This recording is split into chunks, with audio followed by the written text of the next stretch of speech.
Okay, ladies and gentlemen, good afternoon, everyone who's in the audience and in the casino. Welcome to the final table of the World Poker Tour New Zealand. This is our first event here in Auckland, New Zealand. We would like to thank everyone. It's been a successful series so far. Well, actually not so far, but it's been a successful series since day one. There you go. We have started season 17 of the World Poker Tour with a bang for sure, because this is the first event of the World Poker Tour for season 17, and nothing less was expected pretty much from Skycity Auckland, and we have the players to thank for the success of this event. So we would like to request a round of applause for everyone who came out to support this.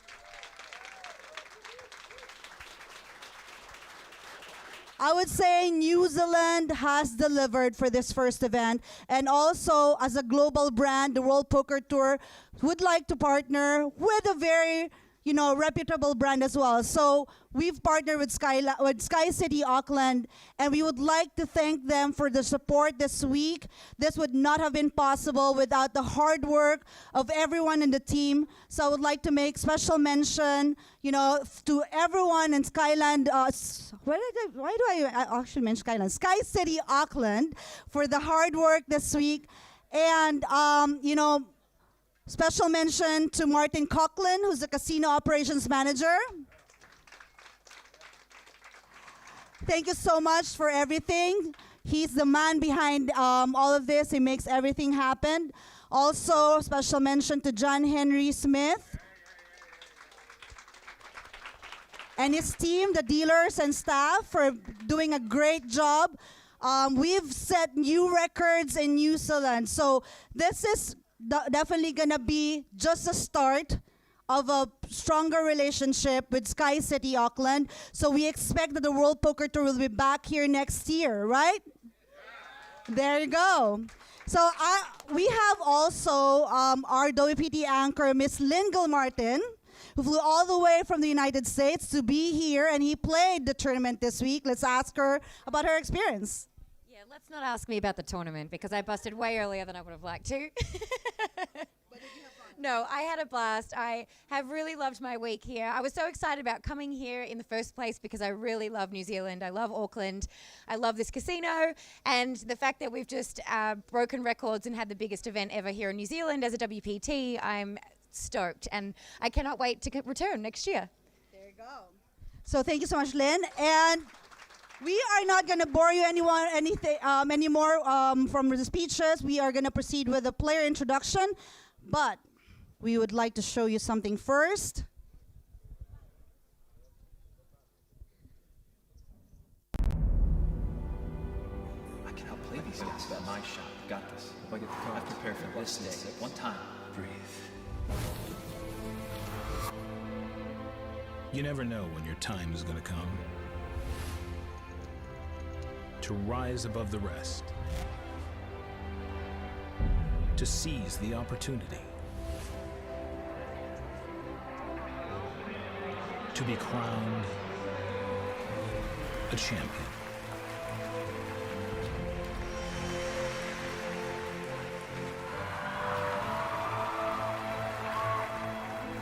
Is it time for your story to be told?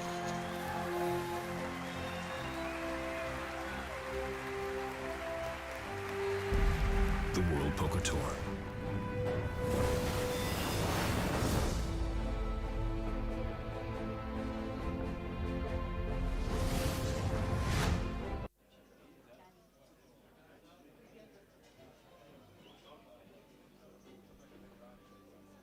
Okay, it's fantastic to be here in Auckland, New Zealand. I would like to second Skycity Auckland, and players bringing the WPT brand has been great, but Skycity Auckland has really delivered. So I'd like to give an extra round of applause to this support for the event. So thank you, Skycity Auckland, and the whole poker team. It's my pleasure to introduce the final table players. We're going to introduce them by chip counts. We're going to start with the short stack. So starting, he's in seat 5. It's Nick Southorn from Wanganui, New Zealand with 250,000. Let's give him a round of applause. And the lovely Skycity girls to walk him in.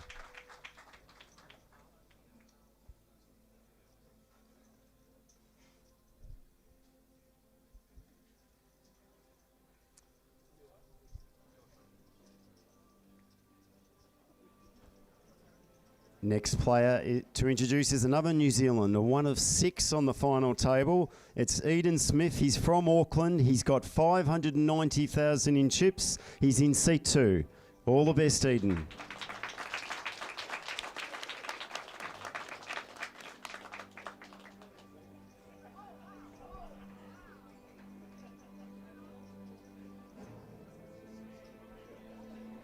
Two Australians made the final table. One of those, you've probably heard his name mentioned a few times over the microphone. He has 645,000 in chips. He loves the Pinot that they make here in New Zealand. His name's Daniel Nielsen. Let's give him a big round of applause. 2.3 million US in seat 6.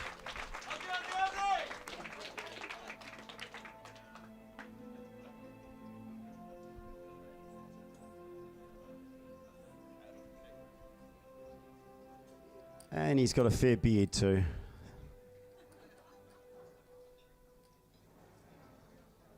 Okay, 6 in chips, Wellington. So first of 2 players in Wellington, it's Zach Metten with 805,000, and he has drawn the number 1 seat position. Round of applause.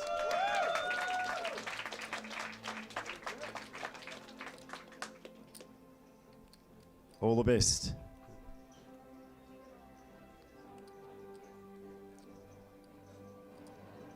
So we had a number of female players who did very well in this event. 3 that went very deep in the last 2 tables. One of them's made the final table.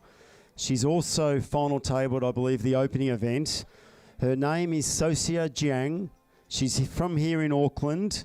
We all know her as SJ. She has 830,000 in chips, and you're in seat 9.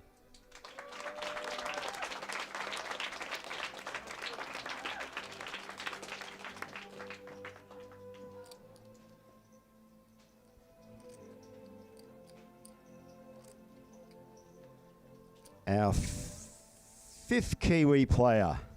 He's had a great tournament. He's had 2 seconds, including one in the opening event, the other in the Omaha. He's leading player of the series.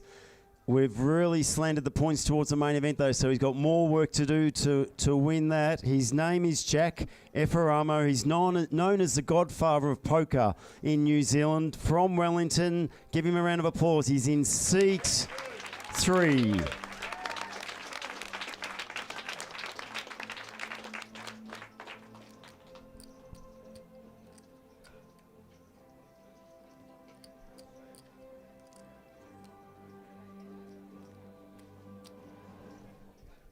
With the expansion of poker throughout Asia, we have a player from China who lives in Auckland who's made this final table. He's got some good chips. It's Kelvin Lee, 1,540,000 in chips. You're in seat 8, Kelvin. And he's got some supporters in the crowd.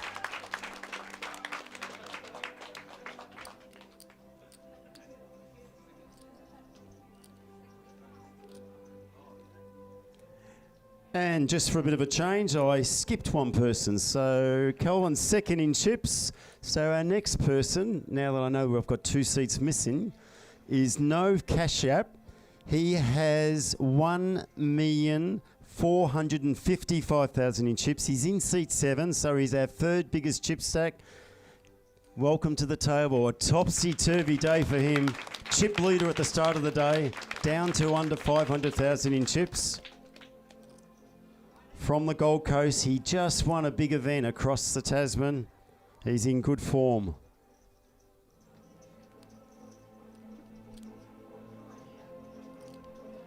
And finally, we have our chip leader coming into this event from New Zealand. His name is Anthony Inns. He's got 1,935,000, and he has the last seat remaining, seat 4.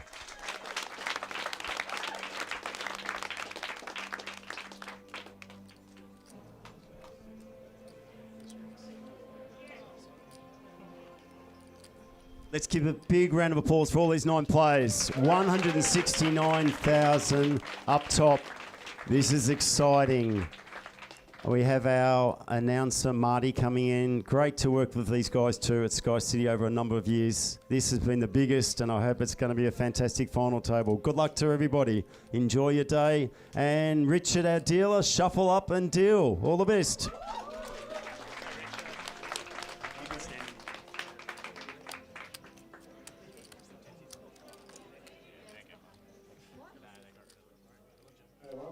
All right. Hello, everyone. Welcome to the final table of Lines the are inaugural 15,000 and World Poker Tour 30,000. New Zealand. We're here at the Sky Guys City watching the white Auckland. chips My name worth is 5,000. The purple Patrick chips worth Tardif. 25,000. Together with Hristovoya Pavlik, also known as All in Pav, as well as Travis DeRoche, Dramatic Degen. Hello, hello, hello. And we will be your commentators for the day. How's it going today, guys? Streaming live on Facebook as well as on YouTube.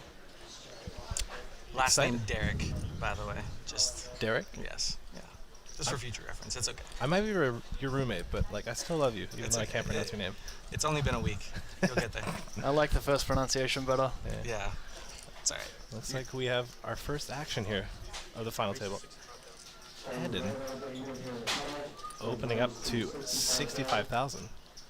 The Jack Deuce off. That's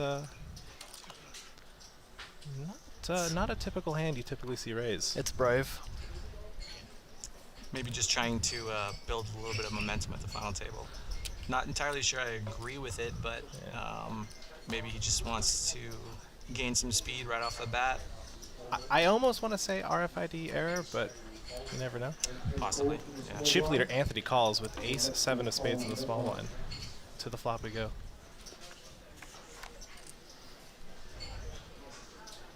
Flop coming. 10 of diamonds, 8 of clubs, 4 of diamonds. Now, if he does indeed have Jack Deuce offsuit, I will probably expect a c-bet here out of Eden. As he should, because he'll pick up some equity on the turn. There's a lot of good turn cards from the barrel, right? If he's gonna play it this way, definitely c-betting this flop is fine, with intentions of probably barreling a lot of different types of turns. Looks like 75,000 into a pot of 2,005, just under a third, or just over a third, and takes it down. It's a good laydown. A lot of cards you can double barrel there and put ace high in a weird spot.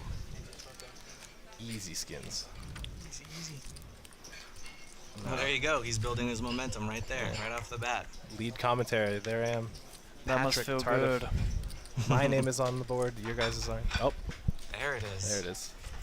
There you guys are. You guys are now equally as important as me. My 15 minutes of fame. Here it is. I made it, Mum. You guys might have saw the remaining payouts. I think there was a slight error. First prize is actually 169,200 New Zealand dollars. Second prize being about 108,000. Third being 68,400. Fifth, 39,600. Sixth, 32,400. Seventh, 25,200. Eighth place getting 21,240, and now everyone on this final table is guaranteed the ninth place of $17,280. Still lots of money to be played for, but so far this is a pretty successful venture. Do we know what the total amount of entries were? for this We event? do. The total of entries were 360, which I will proudly say I was 2 of those. So they should be thanking you. Yeah. Is what you're saying? I did double the recommended. Nove with the open here with pocket jacks. One of the, I would say, stronger hands in Texas Hold'em poker. It says here on the paper he wants his name pronounced Nove. Nove. N-O-V-E. Nove? No? Nove. Nove, yeah. Yeah, Nove. All right, There you well. go. So Sia with the 3-bet shove here with ace queen off. I believe she's shoving for about 27 big blinds here. Yeah. It's about the right play with ACM here. Just rip it in pre for 27. Don't want to be in any awkward situations. Godfather thinking with it. The 10-8 does make the laydown. Chip leader Anthony folds the 7-4. Nick, can he lay down the 5-4? It appears so. Jesus. Daniel folds in the big one. Folded back round to our original razor nose. Now this is a larger size shove. So Nove does opt to think about it. And He lays it down. Wow. lays it down. Oh my goodness. That was about half his stack. He had, I believe, 54 bigs. Yeah. Something to run through the program, that's for sure. It's definitely, you've got to be pretty tight there on what you're calling, and it's not something that you would do if there's 40 people left. Let's say it's a pretty easy call. Is it worth losing over half your stack for having that kind of position at the final table and those huge pay jumps? And it's not really definitely sure. it's definitely a spot where Socia is probably not going to be shoving too wide anyways. I think Ace Queen will definitely be one of the worst hands she's Yeah, shoving. that's what I was going to say. That is probably the worst hand she shoves in that spot. I think Nove's calling range should be something like Jacks plus and Ace King. It's a really brutal spot there with tens. I think Jacks might be the worst hand you get in with there. Something that we also have. Yeah, I think that would be my probably worst hand that I would raise call with. Something we have to remember as well is that, you know, here we don't have any information on how they've been playing today or the day before. Maybe Nove has a little bit of a read that she's a little bit tighter with her shoves, so maybe that's like her very worst shove, and he thinks he's got to go a little bit tighter than he normally would. Definitely a possibility. Wouldn't be too bad of a decision, that's for sure. That's a good point. I played maybe a half hour with Socia on day 2. She appeared relatively aggressive, wasn't afraid to battle, so it should be interesting. We have the chip leader here, Anthony, opening with the 5-4 spades in the cutoff.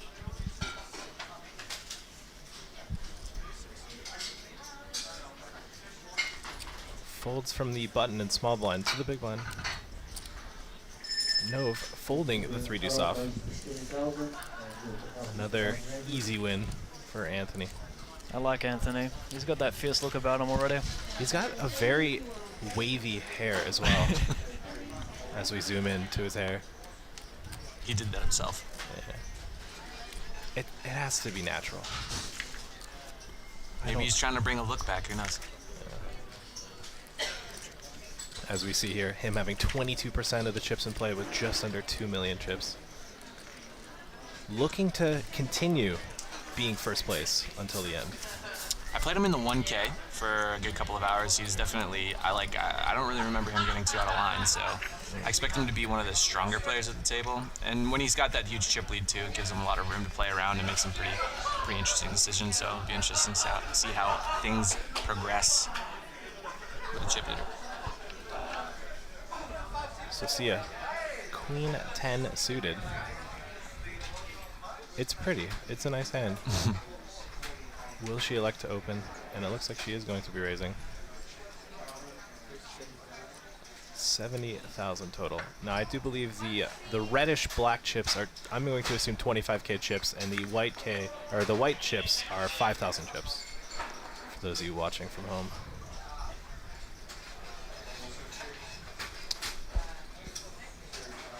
Folds around to Nick, who is our short stack of the final table, coming in 9 of 9. He's got ace jack offsuit. This is a spot. It's tough to fold here. How many big blinds does he have? He probably has less than 7 at this point now. Yeah, it doesn't look like much. Yeah, because I mean he folded his big blind. He started with 250, so he's probably got about like 1. The annoying spot here is he has no fold equity, so he has to figure out the other short stacks on the table is worth getting this in here with the ISM involved. And I think he would be the shortest by the looks of it. I'm not sure who's sitting as the second shortest he right has now. decided to pull the trigger here. All in for 185,000. Yeah, so 6 bigs. Okay. There goes one of his outs. And snap called. Alright. We're off to the races here. What is this, the third, fourth hand? Already we got this much action? Now I think everyone else is at least a little bit deeper than Nick. So if you guys are wondering, there's still 9 left, and the next pay jump goes from 17,280 to 21,240. So we're looking at a $4,000 pay jump right now. Here comes the flop. Here is a diamond in the window. 5 and an 8. Jack of diamonds for the sweat on the turn, maybe? That could be 8, fun. 5, 6, 1 diamond. We have backdoor diamonds. 9 of Immediate diamonds could be outspeed. fun. Queens and 10s to the turn. 3 of hearts does not improve Socia here. She needs now just a queen or a 10 in order to eliminate Nick. And that is not it. Nick successful with the double up.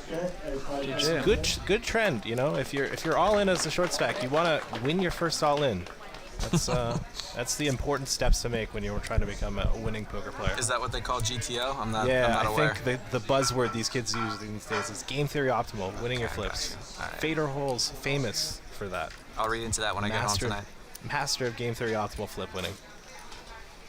There he is, 460,000 chips, 15 big blinds, 1 more double up. That And feels good. He's got fighting space. I'm sure I'm sure the rest of the table isn't exactly too happy about that. Adds a little bit of extra dynamic for the stacks that are a little bit closer in size to him. I have to play a little bit tighter in some spots. If you're being aware of that, the pay jumps aren't massive, so you don't want to be going too out of line with how tight your decision making is going to be, but definitely something that you want to keep in the back of your mind and bear in mind, I guess I should say. Yeah, so the pay jumps between 9 and 8 and 8 and 7 are about 2 buy-ins, 4,000 apiece. And then the pay jumps don't get too significant until about from 5th to 4th, where you have a 15K jump, 4th to 3rd, where there's a 24K jump, and then it just gets bigger. $40,000 jump between 3rd and 2nd, and a $61,000 jump between 2nd and 1st.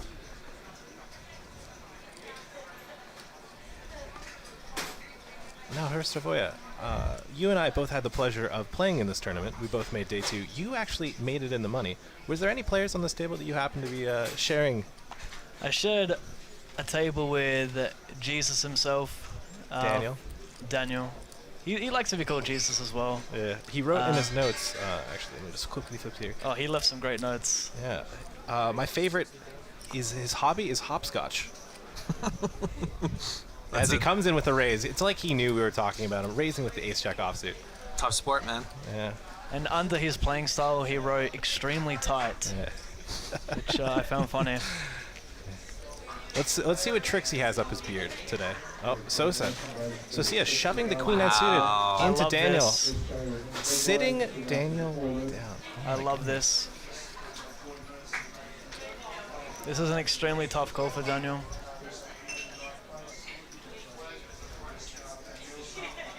Depends on how important those pay jumps are for him, for sure. I love the pressure. She's got great blockers, too. Yeah, it's definitely an uncomfortable call here with ace-jack. I think perceived strength. Socia is not going to be shoving too much. And I wouldn't be she gets it surprised through. if he should be maybe folding ace-king there as well. Maybe ace-king would be a call, but you can see ace-queen and ace-jack easily folding in that spot with the pay jump, so that's a great play. I'm kind of curious if the better play for him is to just open shove. You know, don't give them those options to bully you out of stealing some pots and building your stack up nice and slow. Yeah, I think off a 17 effective stack, you really don't want to be raise folding too often. So I think, I mean, if you've got 17 big blinds, fold a 2 in the cutoff. Maybe if you're unable to raise fold or you're not wanting to raise fold, perhaps open shove could be the play. As here we are getting a better representation of just how incredible Daniel's beard and hair combination is. If he doesn't become a WPT champ today, at least he'll be the beard champ. We can give him that much.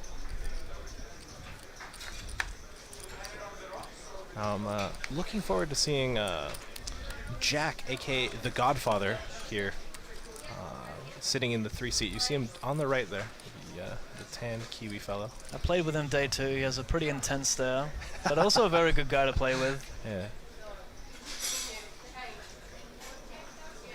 I noticed on his info sheet he actually wrote LOL, so you can tell that he's actually he's probably hip with the trends. I was not. You don't usually see that. Yeah, usually as people grow older, they typically do not follow the trends of saying things like LOL. Well, it looks like Eden has the first beer at the table. Is that a beer, if I'm not mistaken? That is a beer. And he picks up queens, so the beer run good coming into effect. Yeah. I've learned, having our German roommate, Henry Bueller, that it is German theory optimal to have a beer while you play. I was a skeptic, but I believe it now. So far, getting the folds through to the button. I have not had a beer while grinding yet. Maybe that's why I've had such a bad week. Folds to the big blind. Zach with queen deuce suited.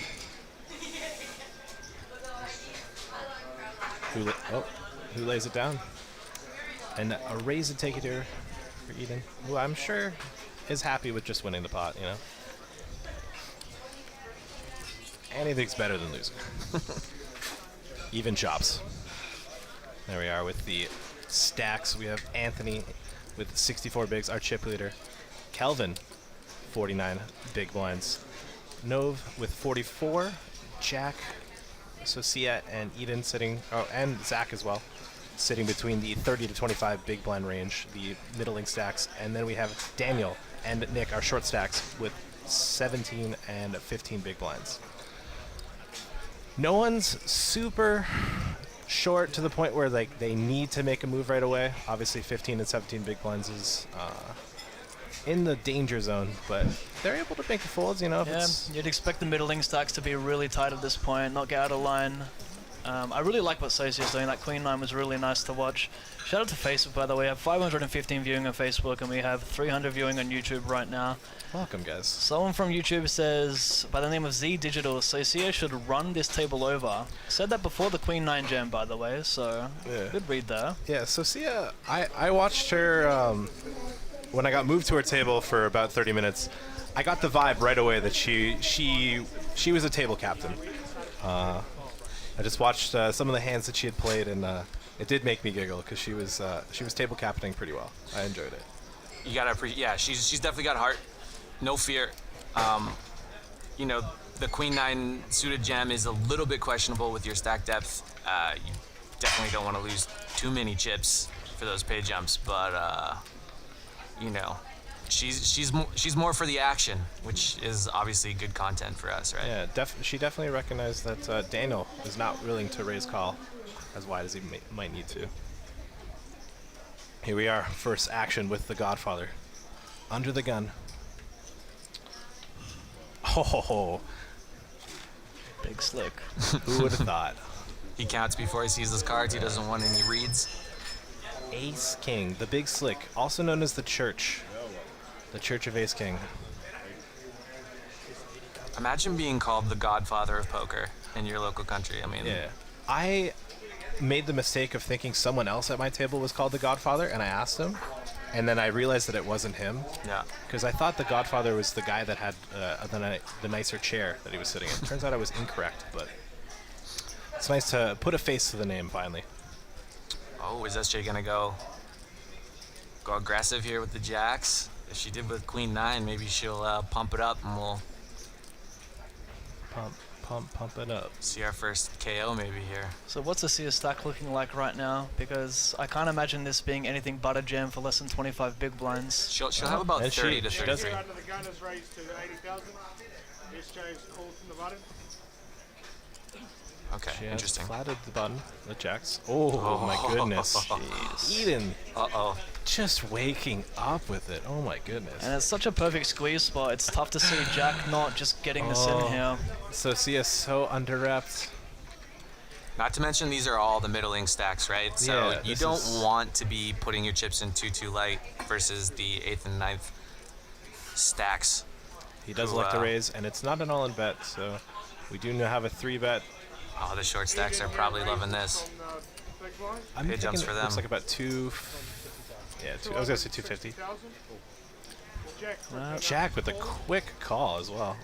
Action is back with SJ. Socia with the Her decision. hand is so under-wrapped. It's such a good squeeze spot for Eden. It's tough to see her not back raise, jamming the soul in.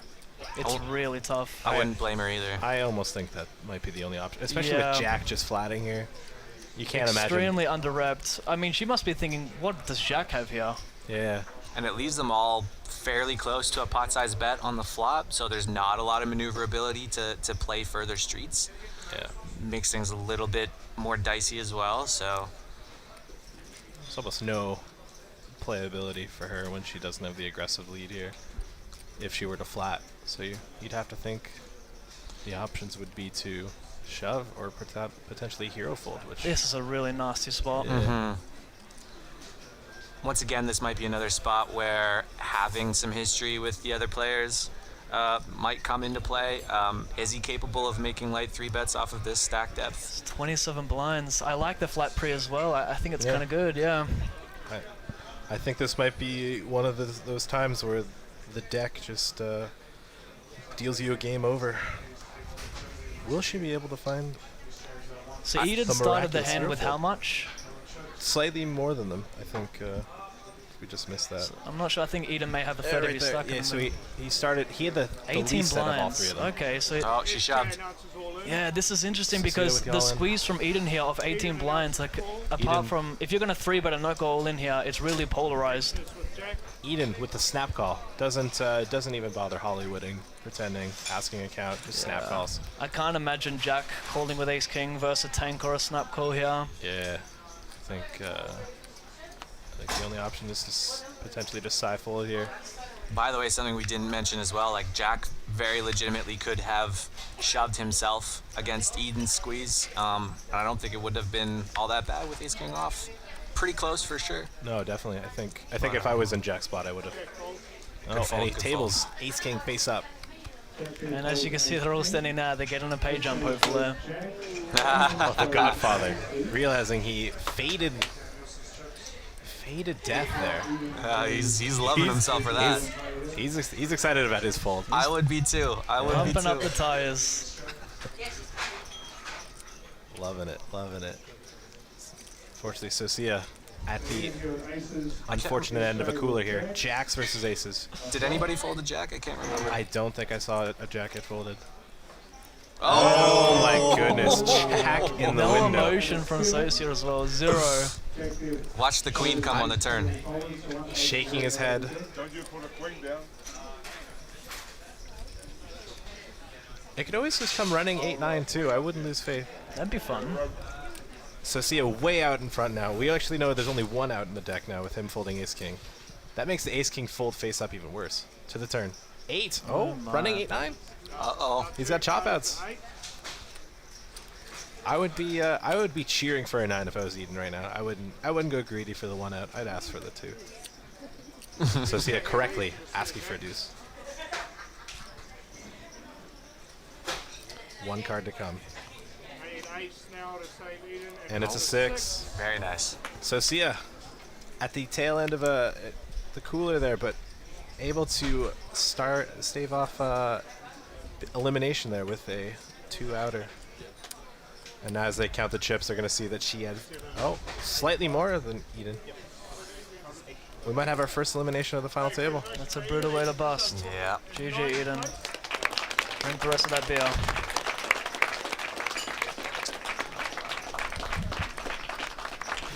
Eliminated, winning $12,065.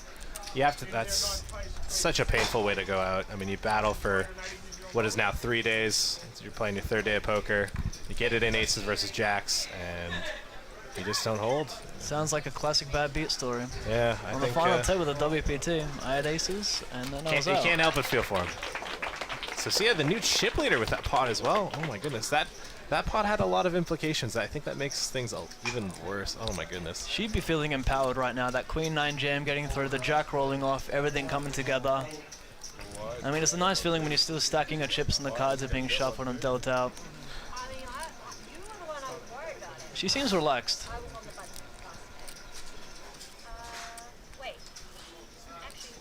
And as we look here at the scoreboard, Socia, the new chip leader with 66 big blinds, just under 2 million.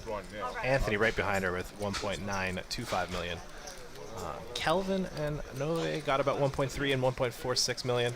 And then Zach and Jack are now the middling stacks here with 725 and 655. And then our 2 short stacks having just below 500. So far, the impression is, at least from what we've been talking about, SJ is probably the one person you don't want to have as the chip leader at the final table. Given the heart that she's shown so far, shoving the Queen 9 suited, now she's got even more maneuverability and get more aggressive versus those middling stacks and put some action on the table. Now, if I look, she appears to have a 500,000 U.S. cash under her belt, so that's someone that's had the opportunity for playing for a lot of money before, and this might be not her first rodeo. Nick here, one of the short stacks. We saw him double up earlier with Ace Jack versus Queen 10, shoving all in. Must be nice to come into the final table with pretty low expectations. 7 big blinds, you get a double, someone gets knocked out, you get the ladder, you now pick up jacks. Smooth sailing at the moment. Folded to the Godfather. Unless Queen 4 offsuit is his favorite hand, I don't think we'll see a call here. Some people do have favorite hands.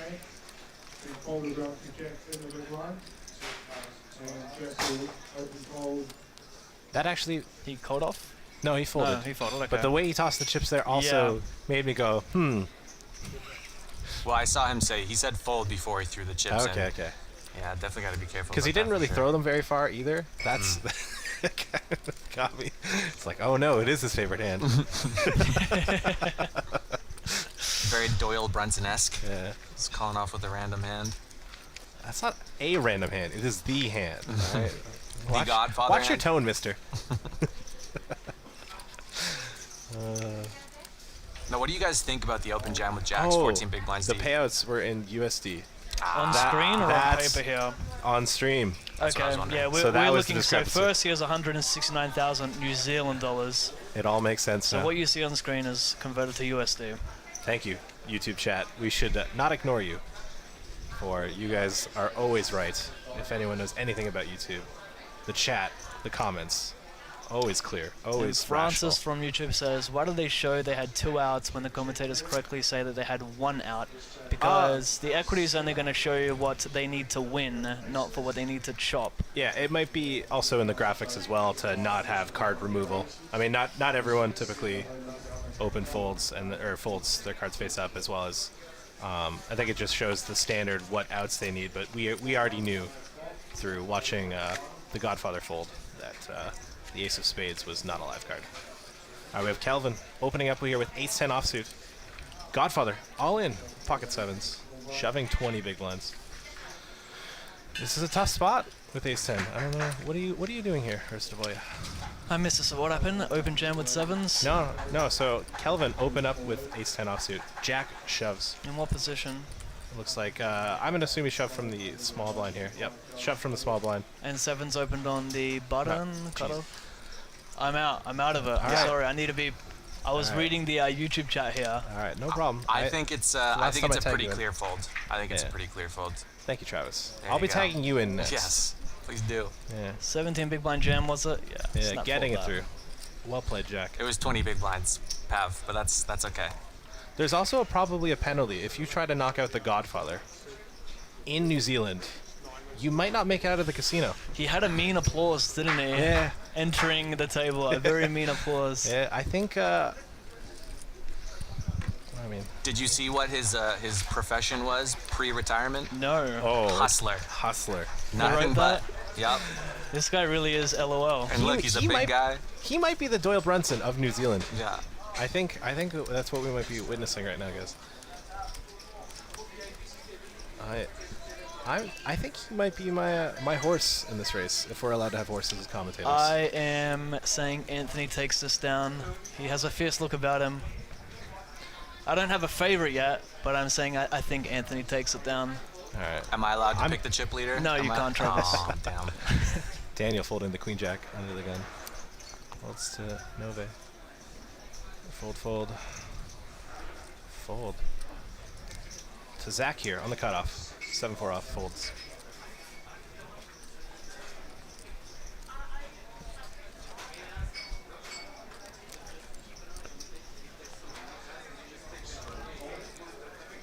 To the chip leader versus the short stack, Queen 5 offsuit. I'm interested to see how Anthony elects to play this.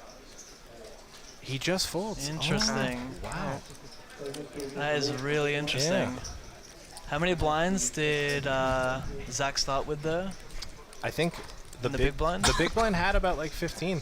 Yeah, that's interesting. Yeah. Normally, as a chip leader, you almost never give walks. You can put on insane pressure there. I'm not sure what I feel about like 3xing there or min raising. I feel like it should be a limp or a shove in general in that spot with the ISM in play.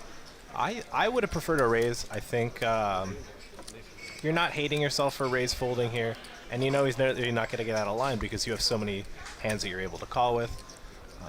Giving it a nice little 2.5x, and you're going to have Zach in the big blind have to That's the thing as overfold. well, like it's just so tough for the big blind to pull the trigger there and rip it in with a hand like say King 7 offsuit versus 2.5, blind versus blind.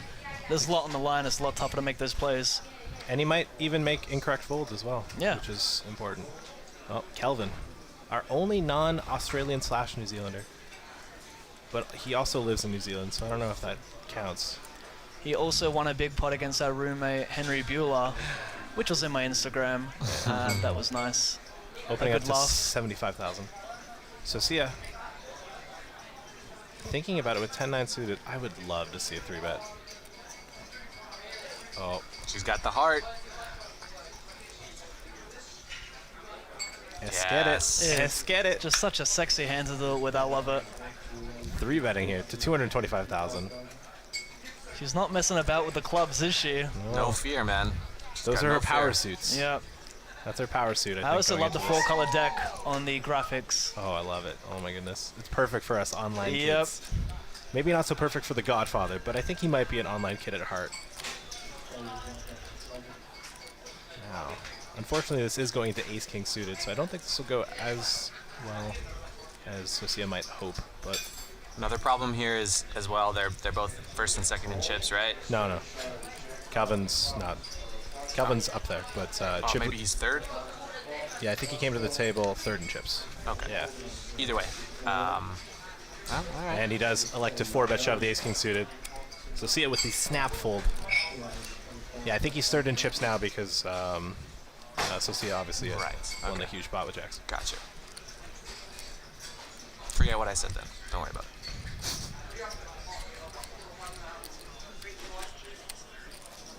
Now, for those of you that are tuning in, this is the first event for the World Poker Tour's Season 17. The World Poker Tour New Zealand series kicked off on May 24th and has been setting new records in New Zealand since day one. This has been a wonderful event. Pat, how have you been- 360 entries for the main event. 360. How have you been enjoying WPT New Zealand? I've loved it, to be honest. Yeah, this has been... I don't get a chance to play live, and I think the dealers, dealt very well throughout the series. And the people as well. I mean, I had the pleasure of sitting with Daniel, aka Jesus, for a couple days, and he was good fun as well. He drank a lot, we'll say that. He had a bit to drink. I think the number that I heard by the end of the day of day one was somewhere around 14 drinks. I heard he was cut off at one table. He was cut off at 10 drinks on my table. Then he got moved towards the end of the last 3 levels and was back on the juice. Oh my goodness. While Godfather. swiping Tinder. I love him. Yeah, you're just throwing him under the bus. Godfather with the raise here to 80,000. We've all been there, it's okay. Position, taking you down. He just knew he was going to bink this thing, so he was setting himself up with some future prospects, Maybe Nothing wrong with that. maybe he needs 12 drinks to get loose. Some people have a higher tolerance. I'll say for 10 drinks, he was doing pretty good. He may have fallen asleep at one point, but apart from that, he held his own. Yeah. Well, now look at him. He's at a final table. Something that we could not do. Ooh, Anthony taking a sip of the Red Bull.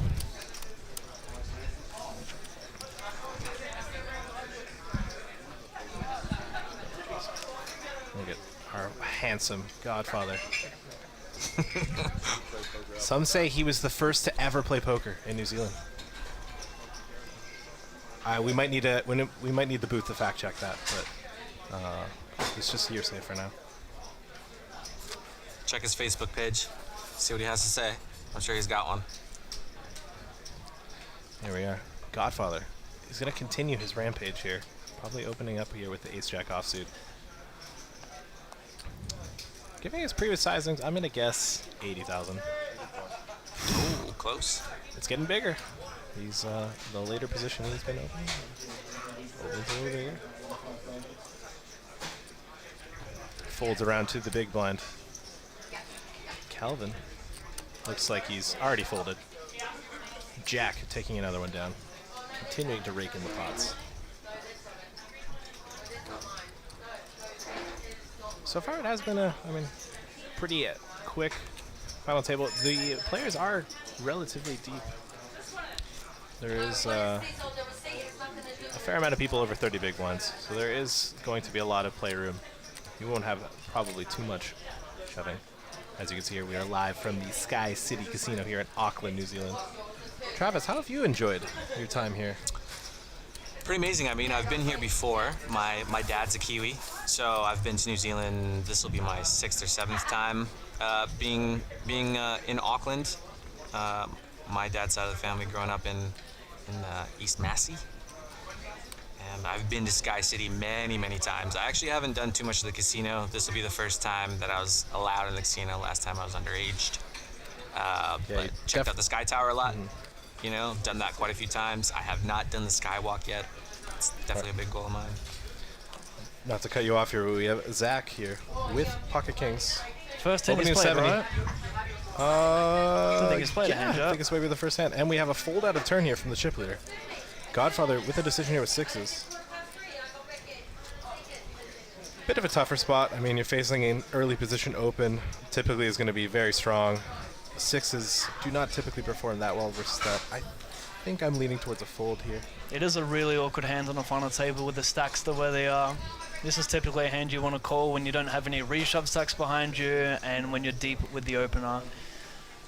Combine that with ICM, you don't love this hand too much. A lot of the time, this hand plays more so a 3-bet or fold. It seems like Jack's really eyeing him down to get some sort of read on him.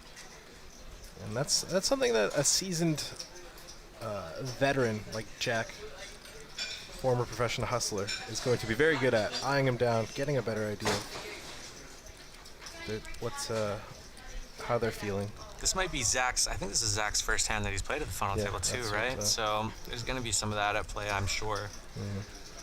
Might be a little bit tighter. And does correctly make the laydown. Good laydown. Fading the kings. Overall, I think a very easy fold, but still, you know, every decision is important at this final table, right? Exactly. Always want to take your time. Daniel, ace-jack suited here. Sitting in around, I believe it was 16 or 17 big blinds. Makes the call. Interesting. Once again, maybe it's a flat that he decided to make because this is Zach's first time playing a hand at this final table. Might be better to shove. It's going to be close. All right, and then a call here out of Calvin with the pocket 8s. We might be seeing a multi-way flop. Interesting, we've actually seen 2 kings get folded here, so we know Zach has no top setouts. So if someone hits an 8 or an ace, he is going to be drawing virtually dead. The flop comes queen 8. This might not be a pot that Zach will get too much trouble in. He does check. Calvin checked on the small blind. Checking to Daniel, who has the worst of it. You know, I think I would have liked to have seen a small c-bet from Zach. It's certainly not a mistake to check here. In a multi-way pot with a hand as strong as kings, you probably want to. To the turn. Oh my goodness. Whoa. Zach's hand is just getting worse and worse. This also isn't a great turn for Kelvin here. No. Well, no, I think it's a pretty good turn because a lot of people are going to end up leading their ace-x. I think you'll get a lot of action, yeah. We have Zach now opting to bet his kings here. Yeah, I personally think that this is a slight mistake. I think he's much better value betting on the flop, getting it heads up. I hate to say seeing where you're at because I'm not a big fan of that term, but you do get to kind of whittle down your opponent's ranges and have a little bit more of a fine-tuned decision on further streets. So I think this is a bit of a mistake personally. Well, Daniel,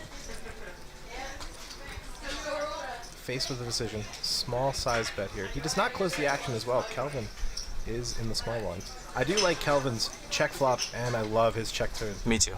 I think, especially on boards like this, someone's always going to bet the queens. Oh, Once and we again, have it all in. nice. Daniel shoving his ace-jack here. Kelvin, he may not look it, but he is so happy right now. He is so excited.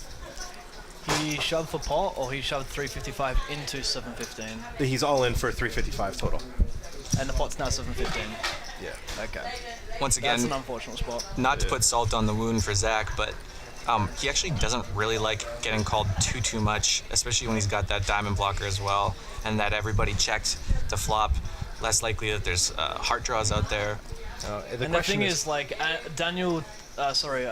Zach should take the same line here with hands like ace queen and ace king and ace jack himself, so it's unlikely he gets called by worse.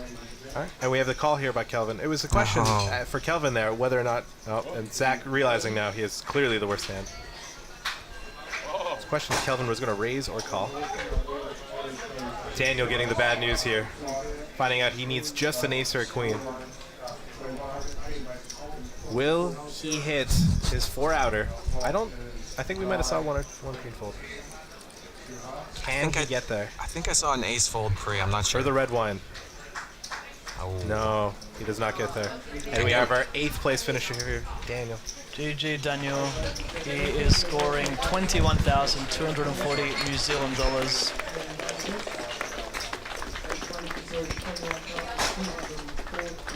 He finishes 8th place here for 14,830 US dollars, but he finishes 1st place in our hearts for who has the best beard at this final table. I told you, WPT beard champ. Yeah. Top of the list. He's coming after those big dogs, those high rollers. He's coming Not for that too number 1 long spot. into it, and we've already got 2 eliminations. Yeah, the rich have gotten richer. And our original short stack has got to be Living the really dream. psyched right now. Oh yeah. And we have a new chip leader. And I think this will happen pretty much every time someone gets eliminated, since the top stacks are closer every time they knock someone out. They're going to be taking the chip lead. And Calvin and SJ have battled each other just a little bit too, so that'll make the dynamics a little bit interesting as well. And here we are, the remaining 7 players. We have Calvin in the lead with 76 big blinds, 2.3 million. Anthony with 1.85 million. Socia with 1.7 million. Nove with 1.2 million. And then Jack, Zach, and Nick all under the million mark. Yeah, just looking at that, it's going to play quite deep actually within the next eliminations. Yeah. In for a long one. Yeah, these are 1-hour levels. Plenty of playtime. Sunny left Boy to go. asking on YouTube, what's the buy-in? The buy-in was 2,200 New Zealand dollars, which is It was 1530 effective, essentially. around 1,500 US. Yeah, around 1500 US. Depends on the day. Depends when you xe.com it. And you could re-enter once each day, right? Each day one. Yeah, you were allowed a maximum of 4 bullets. Fortunately, it only took me 2. For our roommate Henry, took him 3. And a couple in the high roller, but who's counting? I don't think we needed to mention that. No. Hopefully he's not watching. That's a little rude. I love you, Henry. I hope when you go back to home, your bed's not made. For that rude comment. Folds now to Socia in the small blind with the queen 10 offsuit. And she just elects to open shove into Zach. I kind of like this shove. Yeah. Zach under 20 big blinds. Queen 10 definitely Nash as the buzzword that people like to use. A Nash shove. Those online kids, man. Cannot make a mistake by shoving that. It'll always be profitable. Always. Our wonderful crowd here witnessing the blinds just going up to 20,000, 40,000 with a 5,000 chip ante. Bit of a crowd out there. The crowd is More buzzing. than I expected. Electrified. More than I expected. I'm honestly really excited about this. It's a comfy seating arrangement right there. We may or may not, I do not want to confirm or deny, might be sitting in those same couches. And I will tell you guys, I know you guys are all wondering, very comfortable. Only the best. Live from the Skycity Casino here in Auckland, New Zealand, for the first stop of the Season 17 World Poker Tour. Kicking things off here with post-elimination. Anthony, 9-7 of hearts. I would love to see an open here. He doesn't, but Interesting. that'd be a very chip leader-esque big Yeah. stack open. I mean, we're learning a bit about Anthony already, folding the queen deuce blind versus blind and mucking Queen a hand five. with a queen five, sorry, and mucking a nice hand there with the stack. He seems to not be taking it out of, I wouldn't say out of line, but wider than normal, wider than expected openings. Folded to Socia, who's just getting the news now that the blinds have gone up. Chad Lurie asking on Facebook how many entries. We hit 360 entries for the main event. With a total prize pool of over 700,000 New Zealand dollars. Socia, I believe limped. I think I saw a limp. Calls on the button with 7-6 offsuit. I feel like the more I'm watching Socia play, the more I'm enjoying her play.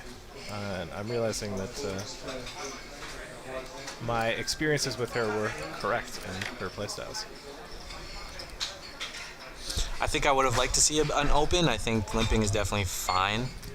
When you flop 2 pair. Oh, forget what I said. Yeah. I think Easy game. checks out of the small blind a little bit. I mean, these two gentlemen have not gone out of line. They haven't been super aggressive. I don't think she can really be too worried about them playing back at her. And she can continue with having the big stack and leaning on the small blind and the big blind with a nice open. There is the thing that the fact that the blinds did just go up. I mean, both of them at 12 and 13 big blinds. I mean, True. They're not. They're going to be doing. I think they'll react the exact same way to limps as well as raises. So she's able to play in position, play post flop, and if they shove, she's okay with folding. And now she's able to limp stab effectively and take the pot down. So I think it's an exploitable way to take advantage of players if you feel like they're not going to read into your button limping. And then you can end up limping aces later on. Yeah, it's one of those things where it's a little less done, especially in the poker streets until recently, where people have started to limp buttons. So there's a lot less experience, and when people see things they're not used to, they tend to default just to basic strategy. If someone limps and they are used to just seeing raises, they go, okay, well, how strong's my hand, and then react from there, rather than thinking too into it. Loving the limp that's off there. Nick, 6-3 offsuit. Big fold. King, queen offsuit. This could be a hand.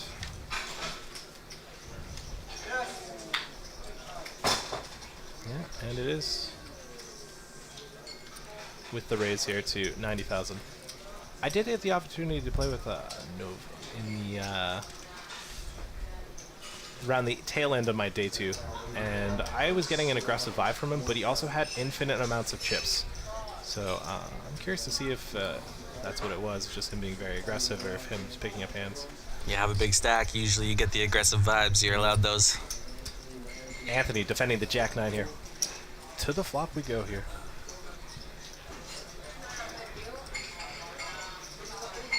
Flop. Ace, king, 4, 2 hearts. Both players are pretty content. Both players caught a piece. Anthony with the heart draw. Nov with the second pair. Top kicker. The almost Jamie Gold. Turn, 9 of spades. Anthony improving, but not enough to overtake the king-queen. You have to think here, after checking the flop, we'll probably see a bet here with the king-queen. As you should. Just a few too many river cards he's not a big fan of, and once Anthony checks twice, he almost never has an ace. Or I should say rarely, especially considering a lot of ace-x 3-bets pre as well. So he's not too worried at this point. There's the case of equity denial, if he's ever got a hard draw. Exactly. Sometimes they check fold, sometimes they check call those, as well as if he's got a 4 or a 9, giving them incorrect prices to check call. He does elect to bet 135, about half pot? A little over half pot. I don't think there's really anything Anthony can do other than just call here and just see if he can strengthen his hand on the river. Yeah. Nov does have the range advantage. He still has aces and kings. Anthony, not so much. Would it be interesting seeing a jack roll off here to see what Anthony does? I feel like you put that out there. I feel like you put that out there. Wow. You called it. When the moment you said it, I was like, "There's definitely a jack on the river." We're too good at commentating for. Oh, and he checks back the king queen. I feel like it's a spot we can lead small and get some value. I think when Nove checks the flop, it's a river he's not going to raise too much on. Yeah, I'm not entirely sure if I like Nove's snap check back. Definitely something you want to think about for a minute. You can get a few worse kings to call, right? Anthony has plenty of like king fives and king fours. Maybe he's got jack 10 of hearts. He might hero call on the river to a small bet sizing. I'm not entirely sure I like his. I think Nove might benefit him just to slow it down just a little bit, take a couple deep breaths, try and figure out like what his range looks like street for street. I agree. I think the hand played out a little bit too fast there. A little bit too fast. He also like snap checked the flop, which if Anthony is paying attention, which he looks like he is with his big stack, it could be a read that he uses later on. I suppose the question there would be if Anthony did lead that river, Nove would have to think, okay, what are his bluffs here? Mm-hmm. And that's the tough part figuring out. There's not many you can think of. It's such an odd line to go for a check call within a lead spot there. But at the same time, I think it's a spot where players tend to still pay it off and not think about what bluffs they're going to have. They just figure, I've got second pair, hearts bricked, I'm going to pay you off. Yeah. All right, and on to the next hand. Folds to the button. Godfather getting a lot of folded to options. Ace 8 offsuit. He's gonna raise, making it 110,000. Anthony with the fold in small blind. Nick with 7-5 offsuit in the big blind. Our resident shorty lays it down. The Godfather chipping up. Chip, chip, chip. He looks so calm, man. This might not be his first poker turn. No nerves. No fear in the dojo for Jack the Godfather. I just like saying Godfather. It's such a great nickname. Such a good nickname. That is, you want to talk about respect. Yeah. That is next level respect nickname right there. Like our friend who just got knocked out, Jesus. I mean, it's kind of a funny nickname. I feel like we Godfather, gave him that nickname. I feel like... Did we? No, I don't think anywhere in the notes did he say that he liked to be called Jesus. I thought you said he liked to be called Jesus. No, The Godfather? No, that was Daniel. No, we're talking about Daniel. The bearded gentleman. Yeah. No, he enjoyed it, yeah. Oh, he did? Oh, okay. Well, I know the tournament director referred to him as Jesus only. Now, I did want to give a shout out to Daniel as we look at the stacks before then. Kelvin with 57 bigs. Anthony with just over 2 million. Socia with 1.8 million, and then we missed the rest. I apologize. But I did want to shout out to Daniel. In his notes, he did write his occupation was dolphin trainer. I'll have you know, you plagiarized that. I know you were not the first person to make that joke, because I was talking about that joke before. And then I read your notes, and I saw that, and I was like, you're a thief. Two master meme historians over here. I believe it was Jared Chaffee was the first. I don't know my memes. I would have fallen for that one. Yeah. Prior occupation, space cadet. Current occupation, dolphin trainer. Rumpel4234 on YouTube says, Pap, talk more about me. Hello, Rumpel. Welcome to the stream, mate.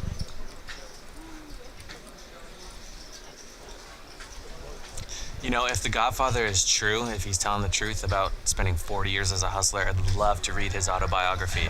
He's probably got some good stories. Very Doyle Brunson-esque, but down under. It'd be very, very fun read.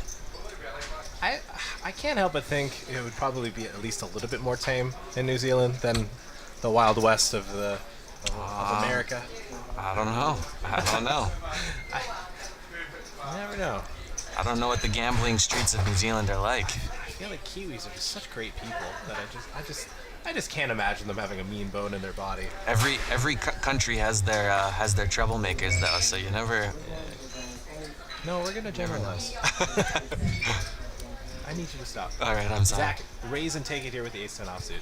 I'm trying to play the bad guy, and I'm trying to make you the fan favorite on this stream. Okay. Oh, sorry. No, I'm doing you a favor. I'm doing you a favor. I didn't realize we were doing good cop, bad cop. Yeah. I apologize. Yeah. I will work on that for next time. I love New Zealand. This is a wonderful country. Hey Patrick, do Yes. you love New Zealand? I don't know if you heard me, but I actually just said that. Okay, good. Just wanted to make sure. Travis, if you could actually open your... Okay. Sorry, guys. I thought my mic was muted. Alright, moving on to the next hand here. Socia with ace-7 suited. Opening up here to 90,000. 2.25 big blinds. For those internet kids that only think in big blinds and not thousands of chips. Hate those guys. Internet kids. Anthony calling with the 10s. A little bit more passive will play, but I approve of it. I think 3-betting this type of hand versus a big stack, when you face a 4-bet, you are never happy. And as well as you're playing in position. Bringing in Kelvin here with the ace-5 offsuit, defending his big blind. We go multi-way here to the flop. Yeah, I think I like the 10s call as well, especially because we do know, I mean, I'm sure he's probably aware of the fact that Socia is not afraid of putting the chips in, and a 4-bet is just a nightmare. And we have a rainbow flop, ace-9-3. Socia out in front here with their ace-7. Kelvin a little bit farther behind. Turn is a deuce of hearts. Socia still out in front. Checks her on the flop. Checks to Socia on the turn here. She has the best hand. Will she take betting lead here on post flop? Accidentally bumps her bobblehead sheep. Sheep. Bobblehead sheep.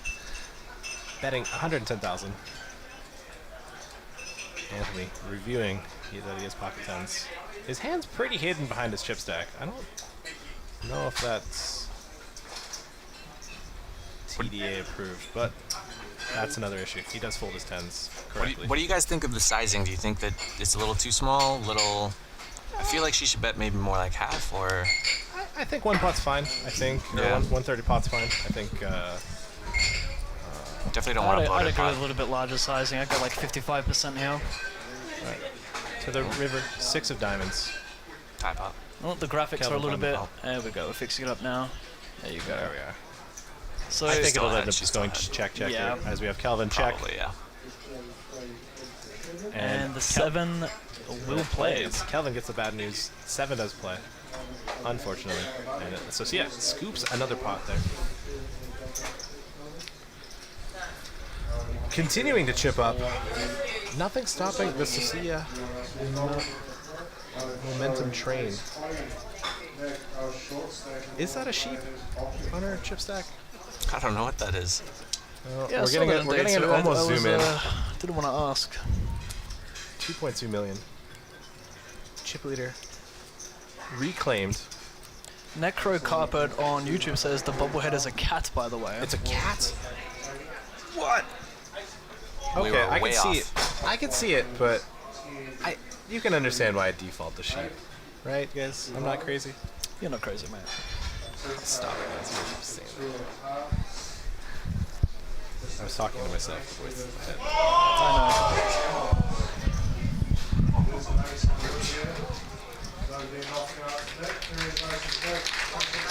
There's the 5K going on elsewhere, if you guys are wondering where the cheers are coming from. Yeah, a couple side events. Joe Hashem at the 5K. Have they reached the final table with that yet? Yeah, they're I think so, final. yeah. I think maybe the money bubbles are probably gonna pop soon. All right, it was Anthony here raising the King Queen offsuit in middle position. Socia in the big blind. She has in her the big famous blind. clubs again. Her power suit. Mm-hmm. She elects to flat. No 3-bet this time with the clubs. The hair flick. It's gotten real I'm now. seeing King Queen versus Jack 9 suited to the flop again. Bink. Anthony with the needle, telling her to fold pre. Socia flopping the world here with top pair and the flush draw. Flop goes check check, and Anthony catches up, hitting the queen, giving him the lead here with top pair. Socia checking to him. The offsuit queen, not bad. Yeah, easy skins. Anthony's gonna bet here. Betting 1/4 pot. A surprising sizing. the board itself is pretty draw heavy. There's plenty of straight draws and flush draws to go around. Yeah, I think we definitely want to make her pay to see a river. We can get a lot of value here betting top pair on such a wet board. River, the 4 of clubs. So Sia improves, taking the lead. Maybe he saw the future. That's why he bet so small. He thought, a club might come. I feel like she's Save going to my lead this money. river. And I was gonna say I feel like it should be a check spot. No, I think the way I feel like just looking at her. Yeah, she does. Okay. I think leading here is No, I think a she good checked call. and Anthony bet. No, because Anthony has chips in front of him and she Yeah, has graphics are wrong. Yeah. And so Sia checks. Anthony bets out another just under 1/3 pot bet. So Sia lines out a monster bet. 600,000. I'm not entirely sure. I like the sizing only because Anthony, with his small delayed c-bet on the turn, is repping such a weak range of hands. There's very few combinations of hands he's going to call such a big check raise with, given that he's not repping a whole lot here. What I do like about it is it's a very polarizing sizing, and it also is a very tough spot for Anthony holding the king of clubs here. It's a raise to 475,000, not 600. Okay, looks like. there we go. Still And, quite a sizable raise. Yeah, I like it, and I think the thing with Anthony's bet here is he sort of induced these sorts of decisions to sort of make a raise on the river.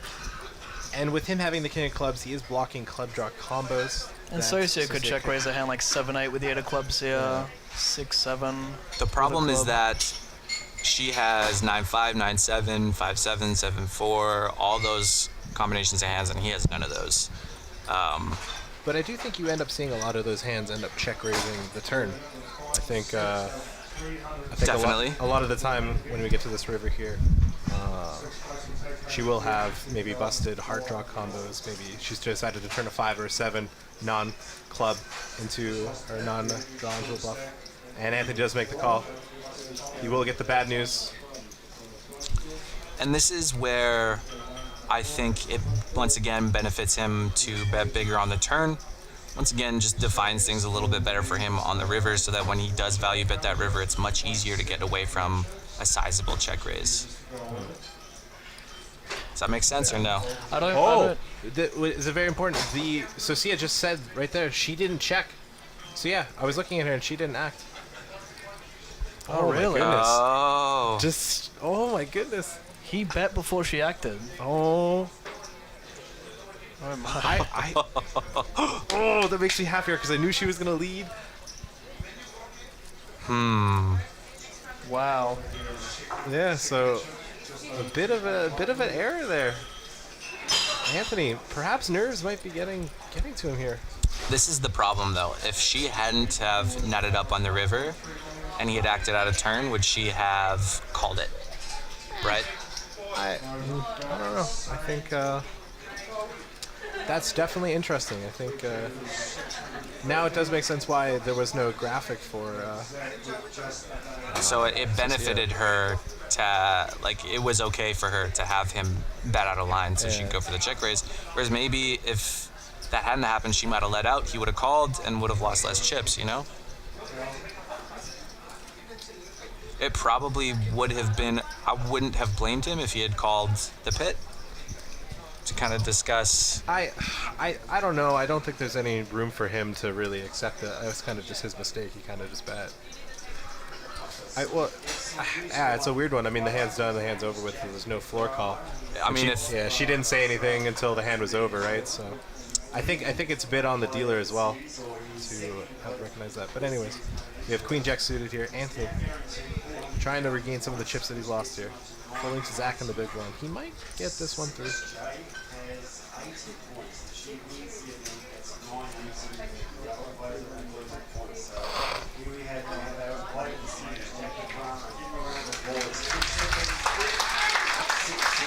And he does.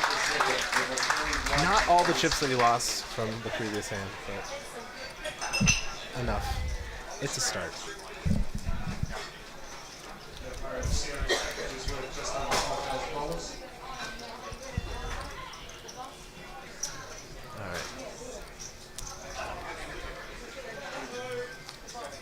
Now, I think Eden was indeed the only man that had a beer at the table. I'm not too sure if anyone else has started to partake in the alcoholic beverages.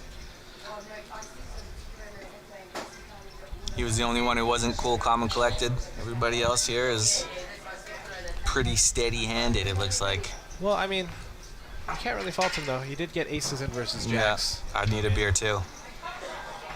I might have 7. after the way that one would go. As some would say, never lucky. I wouldn't know who would say that. No. I think I might be the first, guys. I think so. I think I'm going to claim that. You should trademark it. Opening up what appears to be the strongest suit in the deck with the Jack and Out of clubs, because these clubs are just dominating. Seems to be the suit favorite at this table for sure. I am just gonna. If I were to coach the players at this final table, I would tell them to snap fold anything that's not a club. Speaking of clubs, 10-8 into the muck. Yeah. Jack, the Godfather, electing to not defend Jack 8 suited. 10-8 suited, but yeah, it was 10-8 suited. Yeah. Maybe he didn't know that clubs have been the power combo.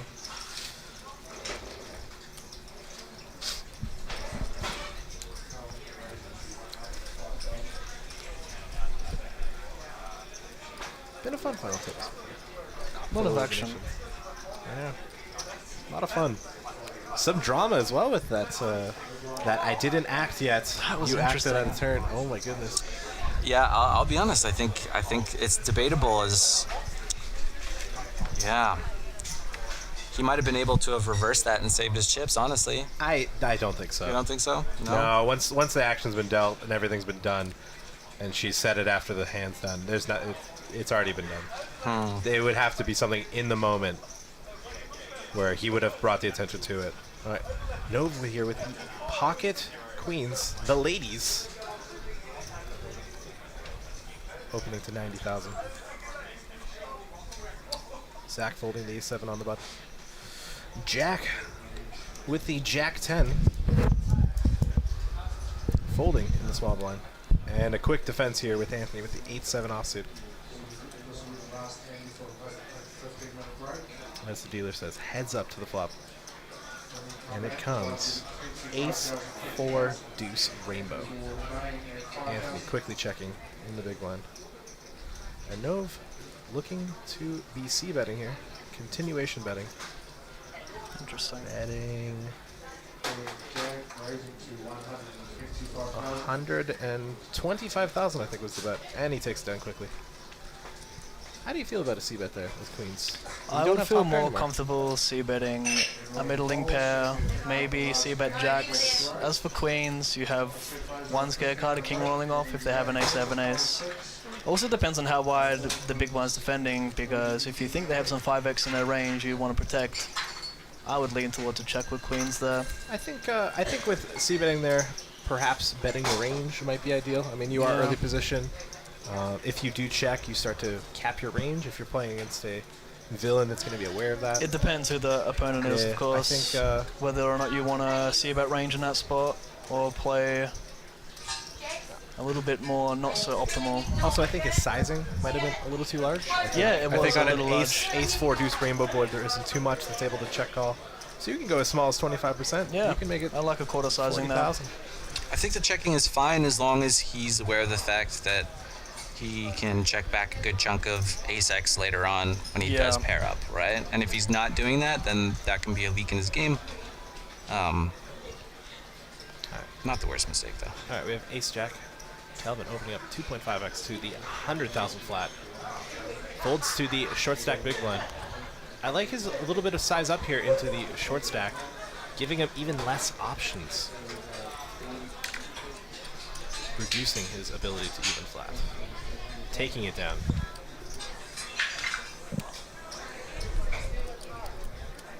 Now, if you guys want to get a hold of us, aren't able to chat on Facebook or YouTube, you can hashtag WPT New Zealand on Twitter, and we'll be keeping an eye out for that.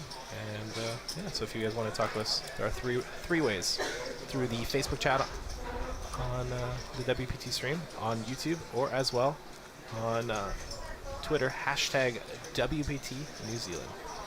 And if you want to hit us up with a message on Twitter, you can hit me up at allinpav on Twitter. You boys want to plug your things as well? I would love to, but I just don't think the viewers at home are going to be able to spell IR Egyptian, considering it's spelled incorrectly. I love Can't you they guys. just search Patrick Tardif and it will come up? Yeah, I think I can proudly say I'm the top search in Google if you type Patrick Tardif. Yes, mate. Yeah. I think I might be over there for the top Haristavoya, maybe. Are there a lot of Haristavoyas? You know what? There's one Eastern Europe. other, like I think in like 2008, 2007. Oh my goodness, The Godfather, raising 10 no.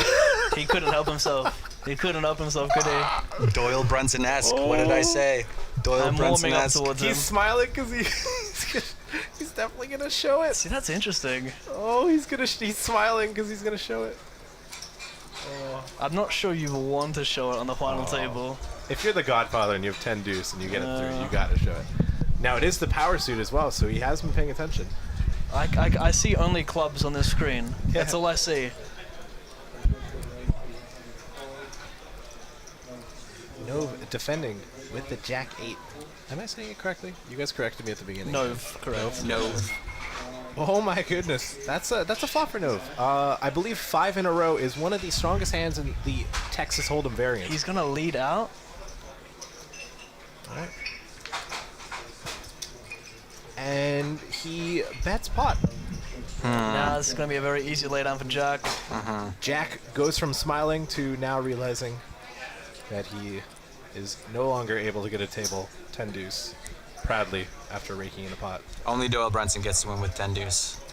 He might be the Godfather in New Zealand, but perhaps 10 deuce is just for the one and only Doyle. He's thinking. Gets a double check. Is confirmed 225. Of course, it is tempting when the heart draw's out there. He does have a pair. This flop actually doesn't really smash Nove's range. And but also, when you get out of line and open up the 10 deuce and you hit middle pair, it's tough to lay it down to a lead as well, isn't it? Yeah, when you open up 10 deuce, you're not expecting much. So when you actually make a pair, you're like, oh wow, this is cool. But Nove did him a favor there. I mean, if he had bet smaller, he could have called it. I think it was going turn. check a lot in that spot. Yep. Fun one, nonetheless. But to be fair, it's also not that bad a lead because there's actually a lot of queen X that the Godfather's going to check back there, never like folded. queen jack, queen 8 suited. Jack X, yeah. There's definitely some merit to Yeah, leading. I think don't the mind sizing. that. I think the sizing. Especially if he perceives him to not be opening things like Jack deuce or 10 deuce. Sorry, you know. I think it was a little bit trigger happy. That was a very fast lead. I think it's just a little bit of thinking about it. All right, we have an all-in here from Zach with an unknown combination of cards. Shoving for 11 big blinds.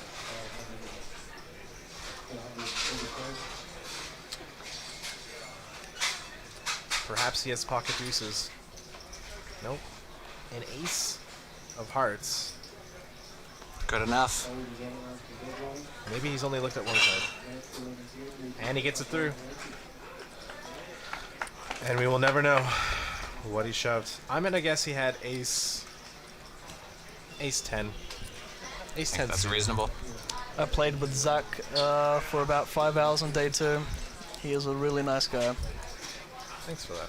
Really nice guy. Nothing bad to say about him.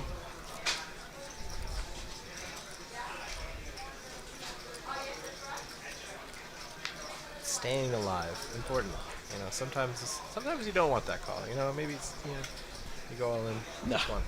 You know, I'd rather win 5 uncontested chips or pots than have my heart thumping. Oh, and no stranger to the red square in front of him. All in again. Go with on, the Zaki pockets. boy. This time we do know what he has. Do it for the nice guys. For the lads. I will say he made my life a little we've bit. got folding at a turn again as well. Oh my. Oh my goodness. Well, it's the Socia in the big one. Maybe this is why we should have cards in front of the stacks. Yeah. Yeah. Yeah. Got some cheerleaders. Everyone's the table themselves are cheering for Zach. Perhaps Zach might be a table favorite. He's too nice. He's a nice guy. There we are, the crowd. Those that were cheering for him. Wait, let me check Zach's bio. What's his nickname? It could be the nice guy. As we are live here from Skycity Casino here in Auckland, New Zealand. The Southern Hemisphere, for those of you that are not familiar. Right next to Australia. Did you know there's a subreddit on Reddit called Maps Without New Zealand? Yeah, it exists. A lot of people forget to draw New Zealand on the map when they make maps. It's a serious problem, and I'm just here to make awareness for all those that make maps. I've legitimately had people, when I tell them that I'm part Kiwi, legitimately had people ask me if I know how to speak New Zealandish. New Zealandish. Several times, not once. Do you? No, I do not know how to speak New Zealandish. Then are you really from New Zealand? Oh, Nick. This might be his favorite hand. I mean, he shoved pocket jabs before. Found Maybe a double. Maybe. No, he didn't find a double with that. Which one was it? He had Ace high, ace ace jack. jack, yeah. Maybe it's just the jack of spades. I think that's the card he's had twice. So jack. Shoving for 8 big blinds. And he takes it down. I can confirm Zach Metten does not have a nickname, and his hobbies consist of gambling, and his special talents consist of not gambling. And his superstitions, fold aces pre. It's unlucky. Well, so far we have not seen him fold aces pre. So maybe he's not as disciplined as we might hope, but... What do you do when you're not playing poker? He put a question mark. As if there's any other thing. I know, right? I wouldn't know. What a rude question. How dare they assume we have other hobbies?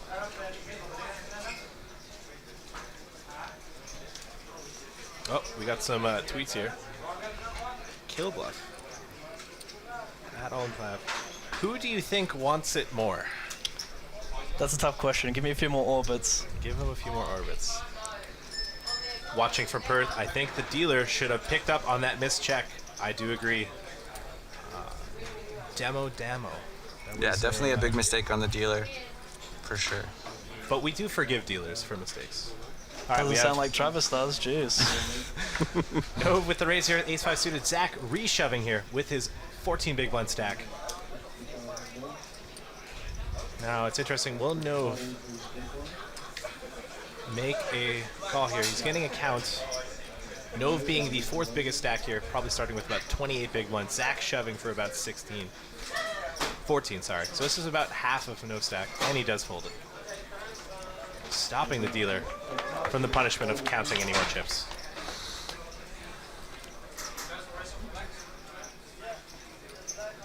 We have Kristen tweeting, "The Godfather doing his thing. All the best, Jacko. Bring it home, brother." I'm with you. Esquet it, Godfather. If I can get the Godfather to say esquet it on the final table. Whew. I would say that was a bit of a stretch, but after reading the LOL comment, I think we can make it happen. Let's bring the Godfather to 2018 memes. I don't think we make the Godfather do anything. He's the Godfather. No, he tells us what to do. Exactly. I'm just suggesting that we could get that done. You know? I'm not commanding. I know the Godfather will watch this. Nothing but respect, please.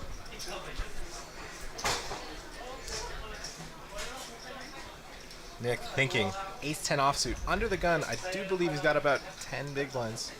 Does not shove. It's a disciplined laydown. I think it's pretty close ICM-wise for sure. It's the absolute bottom. Yeah, definitely. And I think with Zach being short in later position as well, I think I do prefer a fold. Yeah, how short is Zach? I think Zach's probably about over 20 big blinds now. Yeah, around 20 bigs. Jack raising blind versus blind to 120,000. A little over 3x, taking it down there with the pocket eights. Easy game.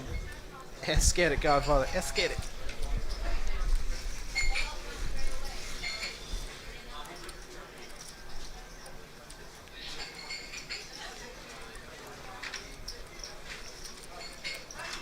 Just thinking about it, we could probably get rid of the sheets of the players that have been eliminated.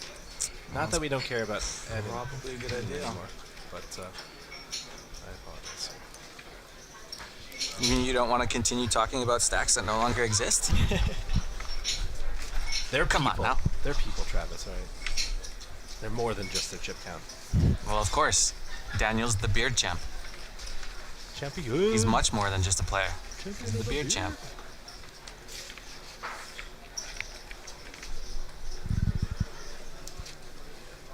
How long do you think it took for Daniel to grow his beard? That was a good question. Took some work. That's a question I've asked some other people in the past. Took some work, I think. How old is he? Old enough to grow a beard. Early 30s?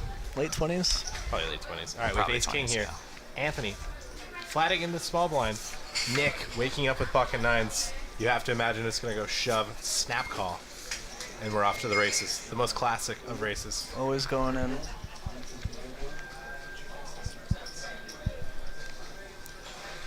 Nick, given a count, given a little bit of deliberation, and he checks back. Oh, wow. Just what I told you guys to expect. What is happening? A limp check. Flop comes. 3-3 queen, 2 hearts. I'm speechless right now. I don't... That was definitely the... Nick has 10 to 12 big ones, right? Yep. And he snap calls. So it looks like it was a bet of 40,000. So Anthony limps stabbing. Wow. Drilling the ace on the This turn. is so tough to lay down nines as well, because it's just like, how does Anthony ever have an ace here when he limps pre? A lot of his ace drag would just ship it in pre-flop. Yes, definitely. So this is just, how do you ever lay down nines here? You're just always calling it down. Yeah, I think Anthony's sizing down as well. I think he can save himself a lot of trouble by just jamming pre. I think even with some ICM implications here, he's the shortest stack. Yeah. So this is just a very, very clear shove. I love the limp from Anthony. I don't understand the check back from Nick, but I also don't see how he folds in this run out, because if you're going to check this, you're extremely under-repped here. The problem is his stack depth. There isn't really much room for him to level himself. When you call turn, are you ever is- laying down river when a heart doesn't roll off? If it bricks out like a 7 of spades? I think it really does depend on the river. I think at 10 he might be able to find a fold here. I'm not sure if Anthony limps King Jack though. It's a little bit different to Ace King. No, but I think there's enough overcards that Nick might be able to talk himself into it. If Nick's going to be checking back pre-flop here, he might just be trying to... Oh, and he shoves. I think we are going to see Nick fold here. I think if he's not going to shove pre-flop, he's not going to be wanting to put his tournament life on a marginal, or as he views as a marginal spot or a marginal hand. So I think, given what I'm going to assume is Nick's perception of this, I don't think he's going to end up heroing. I think he's going to make the laydown. I do think with Anthony's story though, he does limp stab, limp and then bet the flop. And his turn sizing on an ace, which should be a scare card for Nick, he ended up going smaller. I think typically if someone's going to try to wrap a bluff, they would go bigger, right? So if it's going to be value, it seems that he chose to go smaller. Depends what the river sizing was. Was it? No, so you just shoved. Was it just under pot? Yeah. If you're gonna have a comfortable river sizing for pot on the river, then I don't mind the smaller turn sizing. The funny thing is, if he lays this down, like he just... It's always usually going all in pre here, so like it was the same result regardless, but if he lays it down, he just survives. It's amazing. As the internet kids say, he would get none of the EVBB. But nobody cares about that when you're playing for thousands of dollars. Everyone just cares about the real amount of big ones. And I guess what's going through Nick's mind right now is Anthony going to value shove a Queen X type hand?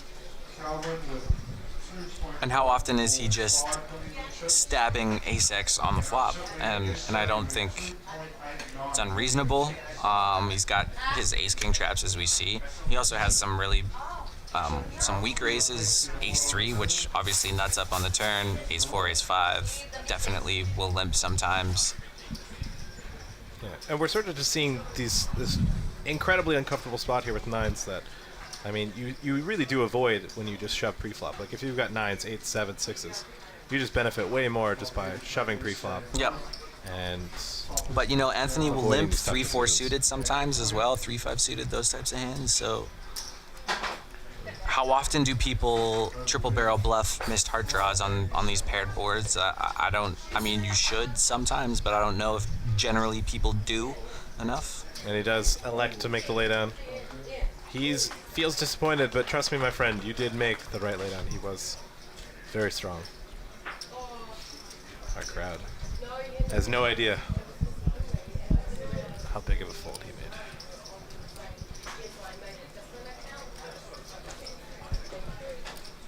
That was a fun one. I always like it when pots don't go as you expect, because then you get to see things you don't normally see, and then you learn. I'd really like to know what his reasoning was behind checking that back. Maybe he's got some kind of a read on his opponent with the limping blind versus blind. I'm not sure. Yep. Sounds like they're planning Wow. a break soon. They get food. We didn't get food on day 2. You know what? I feel like if someone makes a final table, they might deserve it. So Yeah. I'm not gonna throw a fit. Final Just tablers gonna are way breathe. more important than you, Patrick. Yeah. Kelvin raising the deuces. I don't know if he knows, but deuces are not in fact wild in the no limit Texas Hold'em variant. So just has a pair. It is better than that drawing church ace king though. Folds to Nick in the small blind with ace-7 suited, who is incredibly short.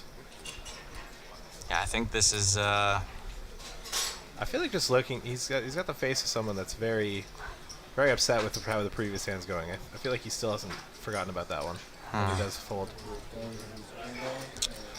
And Nove, 8-5 off. I can only imagine folding. Kelvin taking it down. Kelvin increasing his second place chip stack to about 55 big ones. So yeah, still our chip leader. Anthony second in chips, or sorry, third in chips. I love that all these guys have a smile on their face. They're really enjoying themselves here at the final table. Except for Nick.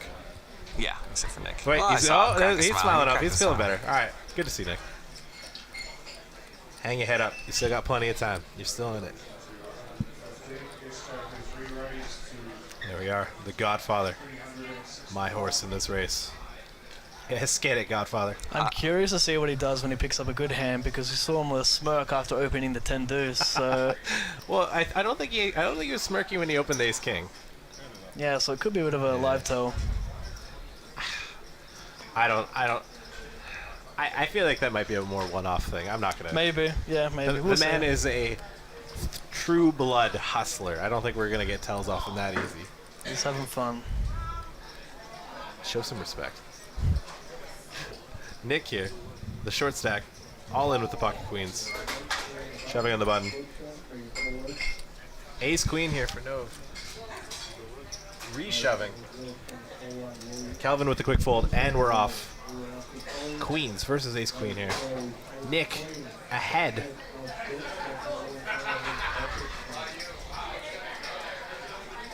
All in for his tournament life here. The players standing up, watching in his anticipation. Perhaps all secretly rooting for Nove here, because if he does indeed win, they get a page jump. They make more money. Up. They were 10 3 rooting 8 for an 2 ace right now. diamonds. No backdoor flush draws for Nove to add outs. Deuce is not going to do it. All it takes is that Barry Greenstein. Oh! The Barry Greenstein. Oops. Congratulations. Nick eliminated. Valiant effort here in 7th place, winning 25,200 New Zealand also, or as can be seen here, 17,595 US dollars. Nick battled hard, fought hard. Unfortunately, queens, while being the third best hand pre-flop, could not do it for him today. Almost a 13x your investment, not too bad. Yeah, I think, and a fun way to do it as well. A fun way to 13 times your money. Bit of exposure. Game, Nick, as we tried to zoom into him, but he was too good at hiding. Down to 6 here on this final table of the WPT New Zealand, the opening event here of the World Poker Tour Season 17. Now, the winner of this tournament will earn points for the WPT Asia Pacific Player of the Year. Here we are. Socia, chip leading with 68 big blinds. Calvin with 54, 2.1 million. Anthony with 1.4, Nove with 1.3, and then our shorties, I believe, were. Oh my goodness, I didn't catch it. I'll in the future I'll catch the last half. Yeah, you look at the last half. It'll be easier once it whittles down to 4 people or something. It's harder than it looks.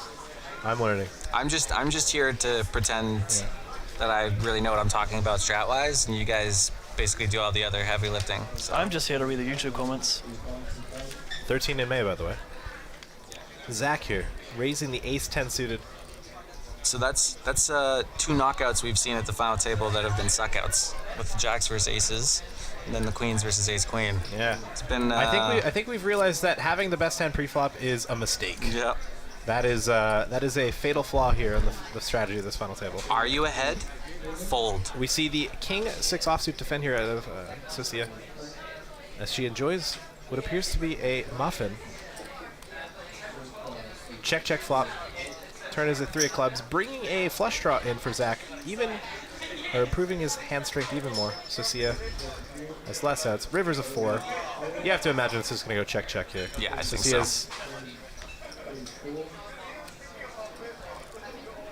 Thinking about it. Checks. Zach, if he's going to check flop and check turn, you can only imagine. We'll check the river. Well played, Zach. Would you guys have been okay with a bet on the turn just when he does have that equity there? I think stabbing turn is okay. I think when you check back, you're also able to call almost all rivers. Yeah. But I think when you check flop there and then Socia does not bet turn, you can sort of eliminate a lot of hands. Right. Like a 7. Right. Out of a range of potential hands.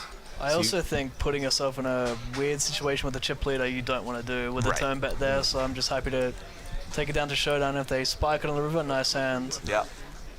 She's probably not too scared of check raising. I feel like that's something within her arsenal. It's probably something that he wants to avoid as well.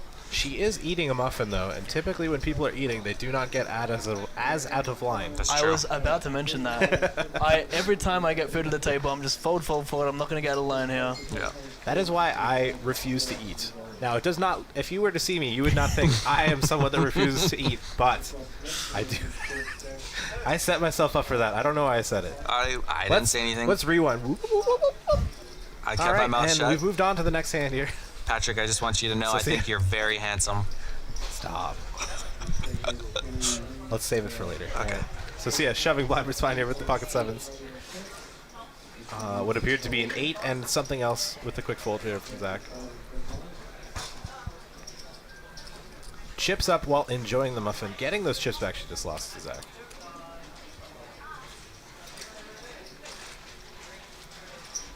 Perhaps that muffin might be the fuel that sends her to the top.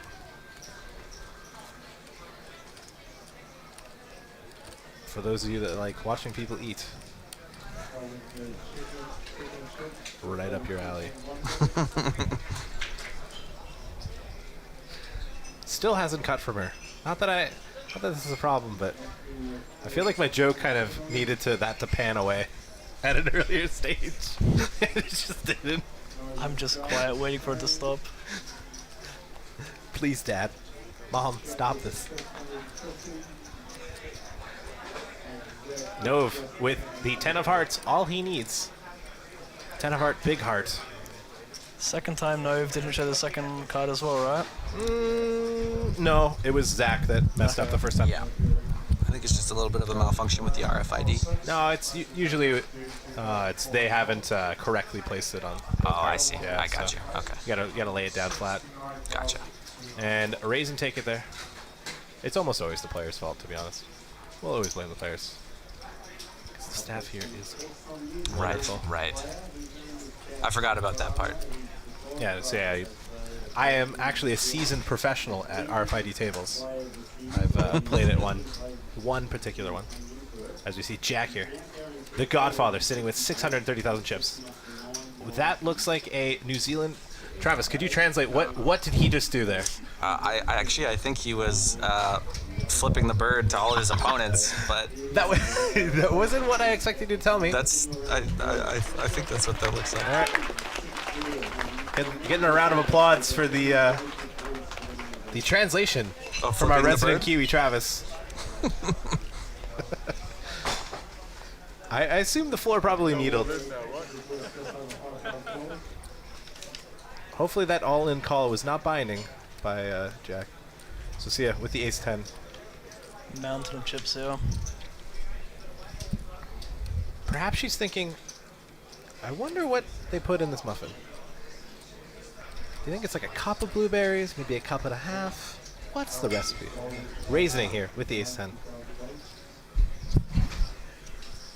Is she going to try the bran muffin next? Oh, are we still talking about the muffin, Patrick? I wasn't. No.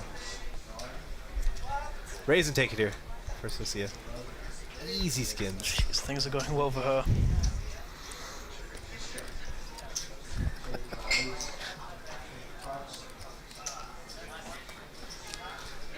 Now, I do believe we are a few more hands from break. So Sia with the dominant chip lead, 2.8 million. Calvin with 2.1 million. Nav and Anthony sitting around the same, 34 big ones, 1.3, 1.4 million. Zach and Jack are short stacks. Jack being the shortest with 15 big, 600,000. And Zach having a little bit more, 700,000. Bam! I got them all. Well done. Oh my goodness. Oh, that feels good. Oh, we're only going to get better from here, folks. For those of you, thank you for tuning in through Facebook, WPT, through YouTube, the World Poker Tour YouTube channel. Hopefully you guys are enjoying. If you guys are enjoying, or perhaps not enjoying it, feel free to leave us a comment in the YouTube or Facebook live feed comments, or message us on Twitter using the hashtag WPT New Zealand, as well as you could address at Higher Egyptian, at AllInPav, or at TJ Derek. TJ Derek. You know what? It was Pav that told me how to say your last name, and that's why I said it wrong. It's okay. You're not the first. You won't be the last. It's okay. How did you say it? Darush? Yeah. A lot of people You say it definitely that didn't way. say Derek. I definitely said Derek. No, I would have remembered Derek. It's okay, guys. It's okay. All I'm I- over it already. All right, it's past the point. Let's just remember that it was Haristovoy's fault. All right, we have Mark here on Twitter saying, can we get a shout out to the Nelson Thieves Poker Club, Nelson, New Zealand, and good luck, Jack from the crew. Sorry, we cannot give that shout out. I've been to Nelson. It's a nice little town. Is it? Yeah. Down Is in it South nearby? Island. Is It's it in the South Island. South Island. If I'm thinking of the right place. Let me double check that. Nelson Thieves Poker Club. I like it already. Looks like this is the last hand before break. Jack getting pocket fives here. He has about 15 big blinds. You have to imagine doesn't have too many other options. And he does elect to raise here to 125,000, so making a 3x raise here. Sizable raise. Yeah, I think off the stack size, a little over 3x is a little interesting of an open, and he does take it down. Everyone quickly out of their seats. Excited to make it to the first break here of the final table of the WPT New Zealand. Here's our chip counts. So see our chip leader with 55 big blinds, 2.8 million.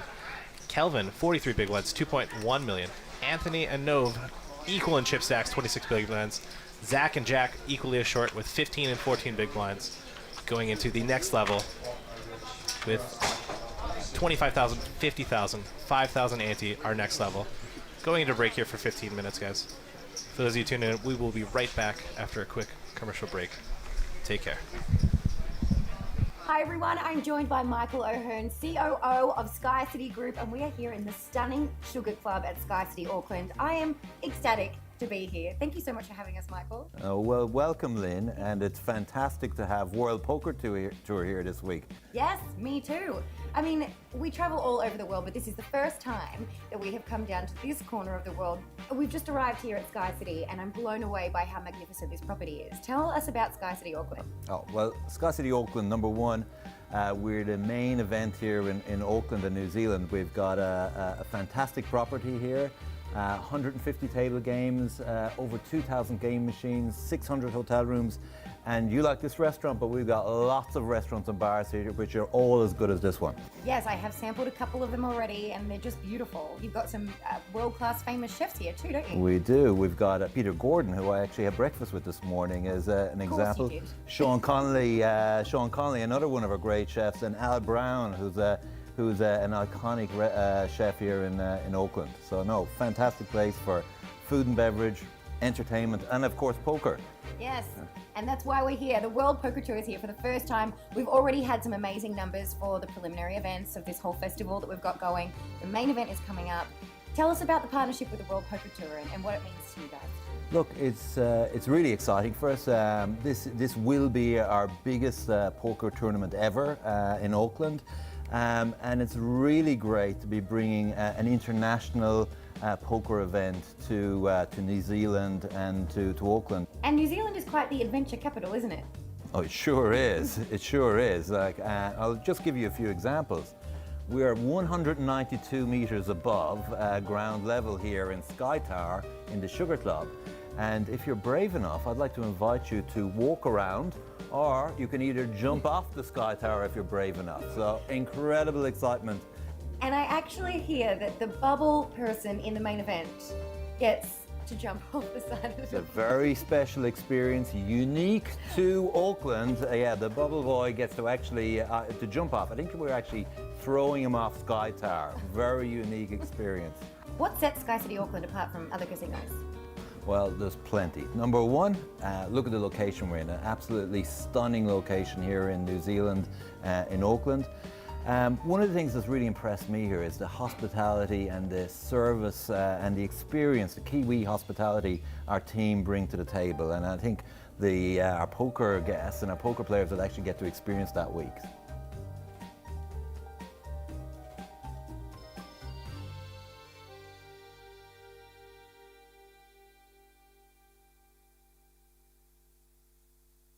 It's her chair that he was sitting in. Turns out I was incorrect, but it's nice to put a face to the name finally. Oh, is SJ gonna go aggressive here with the jacks? If she did with Queen 9, maybe she'll pump it up and we'll pump it up. See our first KO maybe here. So what's the CS stack looking like right now? Because I can't imagine this being anything but a jam for less than 25 big blinds. She'll have about 30 to 33. Under the gun is raised to 80,000. SJ's called from the button. Okay, She has interesting. flatted the button, the jacks. Oh my goodness. Jeez. Eden. Just waking up with it. Oh my goodness. And it's such a perfect squeeze spot. It's tough to see Jack not just getting this in here.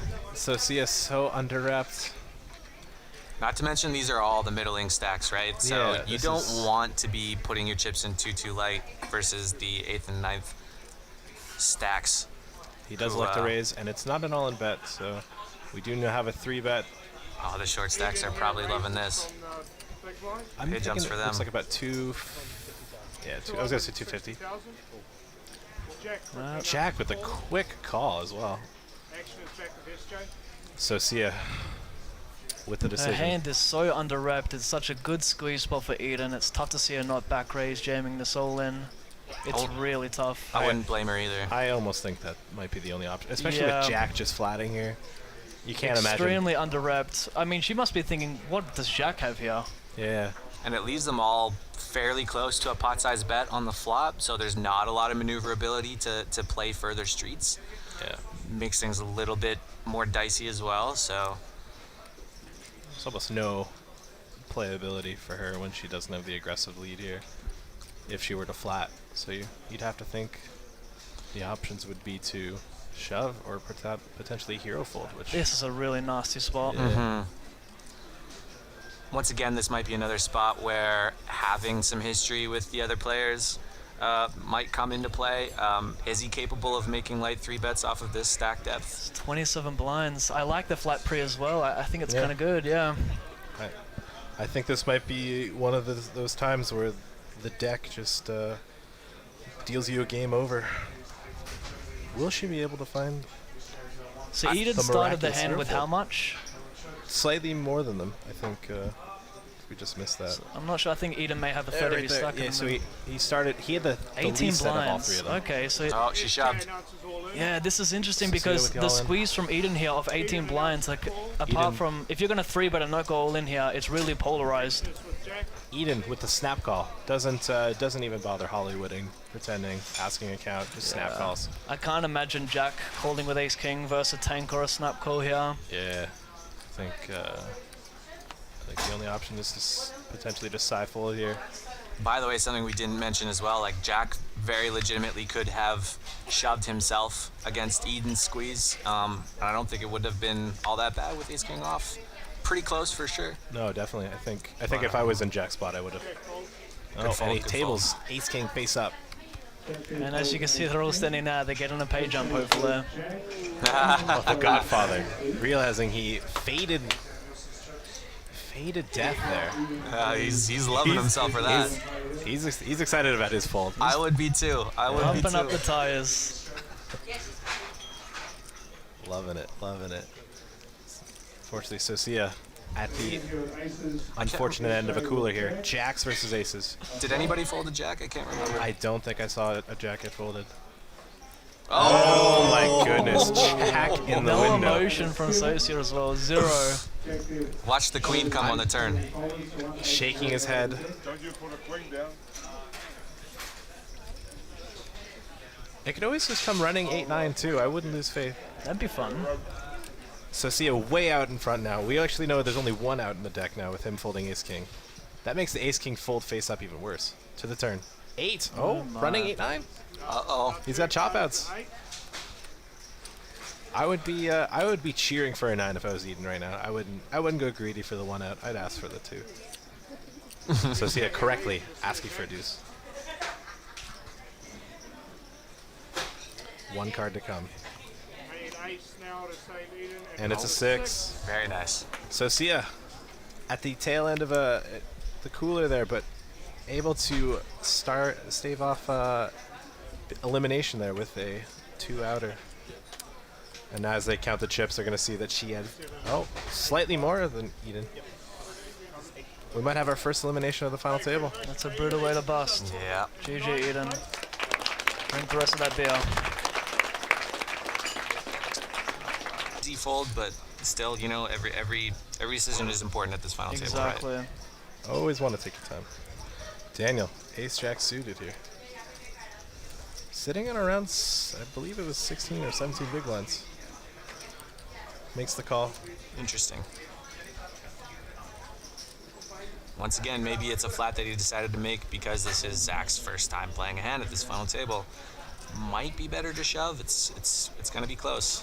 All right, and then a call here out of Kelvin with the pocket 8s. We might be seeing a multi-way flop. Interesting, we've actually seen 2 kings get folded here, so we know Zach has no top setouts. So if someone hits an 8 or an ace, he is going to be drawing virtually dead. The flop comes queen 8. This might not be a pot that Zach will get too much trouble in. He does check. Kelvin checked in the small blind. Checking to Daniel, who has the worst of it. You know, I think I would have liked to have seen a small c-bet from Zach. It's certainly not a mistake to check here. In a multi-way pot with a hand as strong as kings, you probably want to. To the turn. Oh my goodness. Whoa. Zach's hand is just getting worse and worse. This also isn't a great turn for Kelvin here. No. Well, no, I think it's a pretty good turn because a lot of people are going to end up leading their ace-x. I think you'll get a lot of action, yeah. We have Zach now opting to bet his kings here. Yeah, I personally think that this is a slight mistake. I think he's much better value betting on the flop, getting it heads up.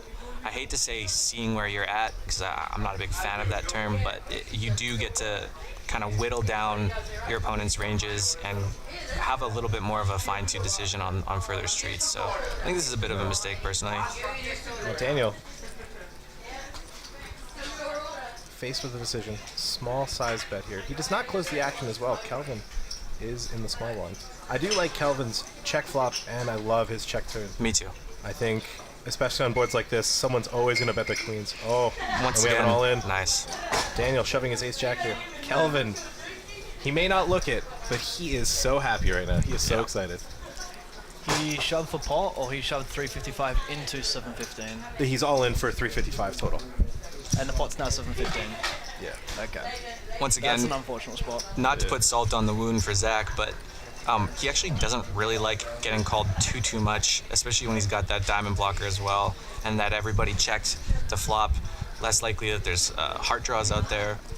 The thing is, like, Daniel Zach should take the same line here with hands like Ace Queen and Ace King and Ace Jack himself, so it's unlikely he gets called by worse. All right. And we have the call here by Kelvin. It was a question for Kelvin there, whether or not... Oh, and Zach realizing now he is clearly the worst hand. It's a question if Kelvin was going to raise or call.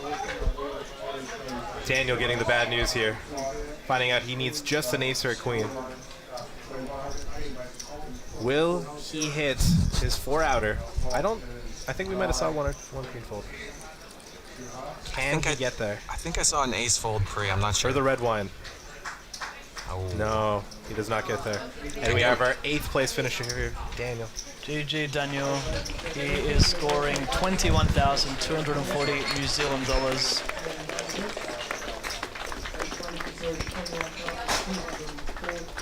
He finishes 8th place here for 14,830. I don't think we're going to get tells off him that easy. He's having fun. Show some respect. Nick here, the short stack, all in with the pocket queens. Shoving on the button. Ace queen here for Nove. Reshoving. Kelvin with the quick fold, and we're off. Queens versus ace queen here. Nick ahead.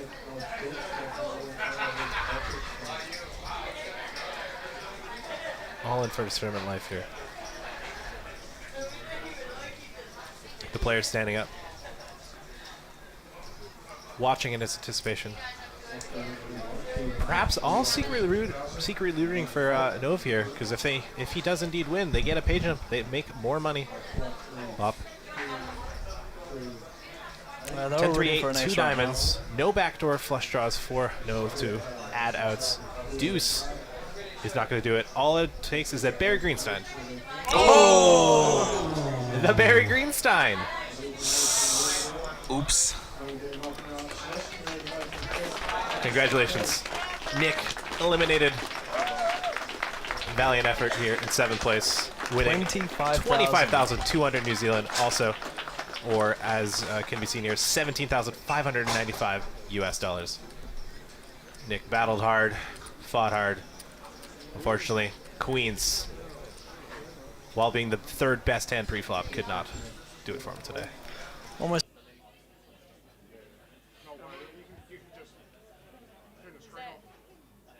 So what's you're going to move this one? I've got a problem with the RFID over there. You're moving here. Yep, and this is yours. And Cal's going to Yeah, of course, bro. Get yourself 30 seconds, round of event players. So Cal, there's just been an issue with the RFID on this one. So you're just going to move this. Welcome back, bro.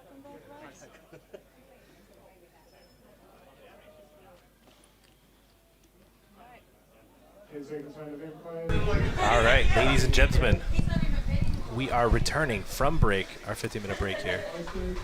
6 remaining here in the WPT New Zealand opening event of season 17, the main event.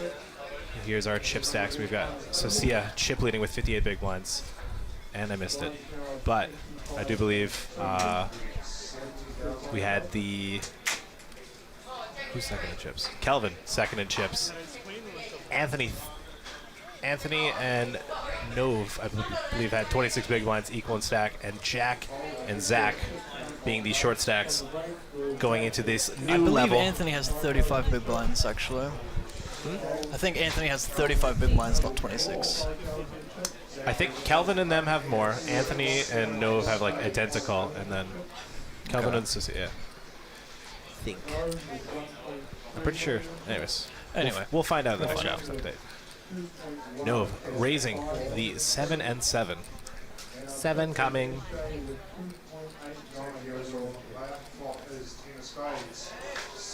Told Socia defending, which is unfortunately going to not be doing so well. 7-6 offsuit versus pocket 7s. 2 players to the flop. Heads up. Flop comes Queen, Jack, 10.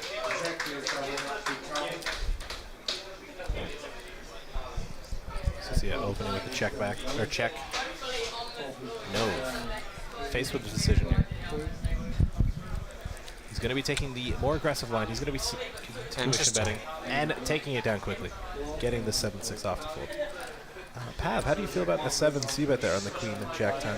I like it if you're planning to bet the turn a lot, depending on the turn, of course, but generally I'd check back that hand unless I'm planning to fire 2 or 3 times. Yeah, definitely a board that will probably be stronger for... Definitely favors the c-better's range. Yes. And she will check fold a lot when on the turn when she check calls the flop. So if that's, you know, something that he's planning on doing, then probably okay. Definitely aggro. I don't think I have the heart to do it. I think it's fine to go either way on that board, thinking about it. Both options, seemingly fair. Godfather, Jack, with the Jack and 7.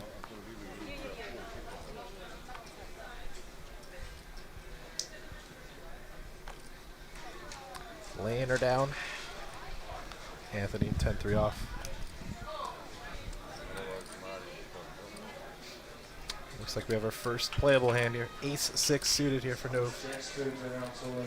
I would just love if just like after this is all said and done, he's like, guys, this is not how you actually say my name.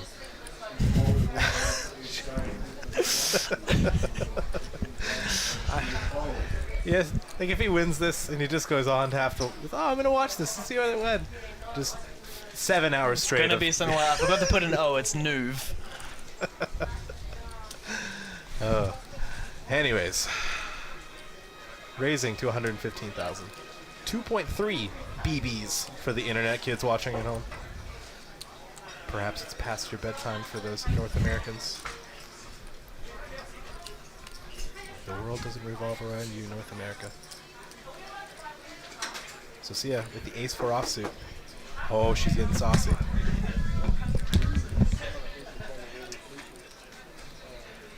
No, she's not. Is she? Yes, she is. Oh. Slamming. She slammed that 4-bet down. I loved it. Slams the 3-bet down. Make it 365,000. A little bit over 3x. As we get a clear-cut view of the fish and chips that Jack is offering. Much more important than this ace-6 decision. The camera's decided. Jack, the Godfather for the people, giving the fish and chips to the crowd. Back to the hand, though. Fish and chips aside. Nove with a fishy decision. Facing a... I can't think of any fish puns. Someone help, but... I'm bad with puns, not happening. I want to make this a very clean and boring final table. Grow up. Will he find... I mean, I feel like with spots like this, he's probably just going to have to fold. I mean, 4-bet shoving seems way too out of line. And calling, you really don't have too many chips facing the chip lead to really sort of play too many spots post-flop. There's not a lot of flops that you're happy with, even if it is ace-high. You are going to be outkicked a lot of the time. So Sia correctly realizing that her opponent is not able to battle as much, gets the 3-bet through. Yeah, I think that's a great 3-bet by, pardon me, by SJ. Just using her chip lead to her advantage once again, being one of the bigger stacks at the table.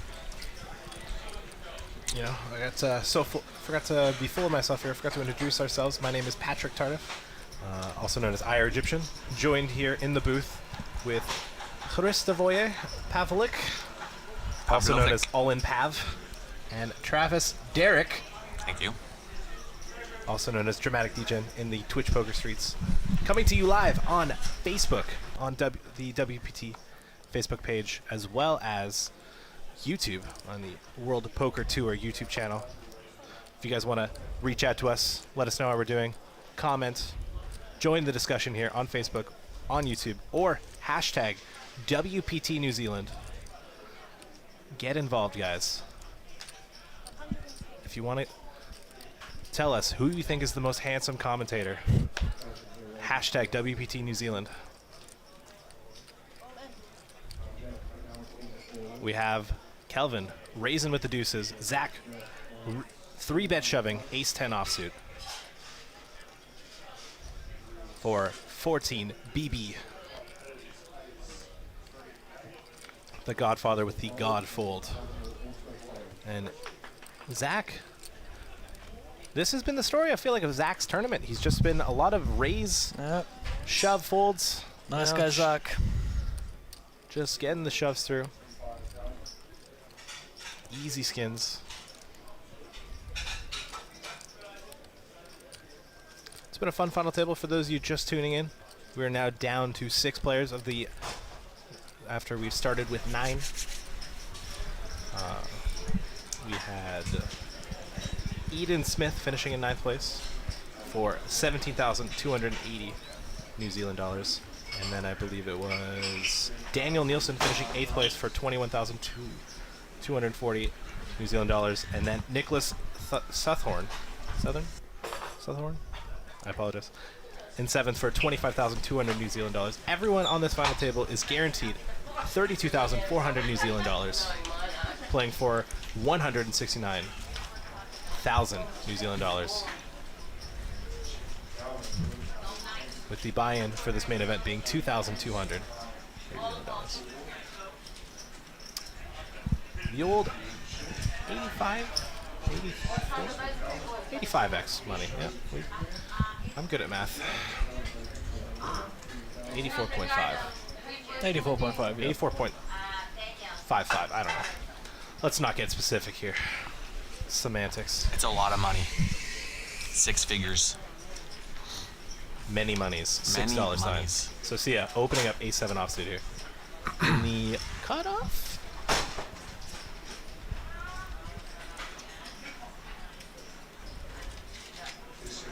Jack with what appears to be a decision here, because he has not put it on the RFID. And the Godfather with the laydown. We'll never know how good the fold is or bad. We'll just have to assume it was right.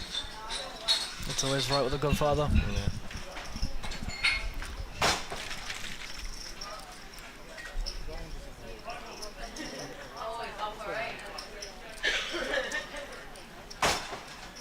So Sia does not seem to be too big of a fan of the 9 seed, as well as, I mean, if the table's opening up, you want to move down a bit. But with the RFID, she needs to remain seated. Those 25k chips look very nice.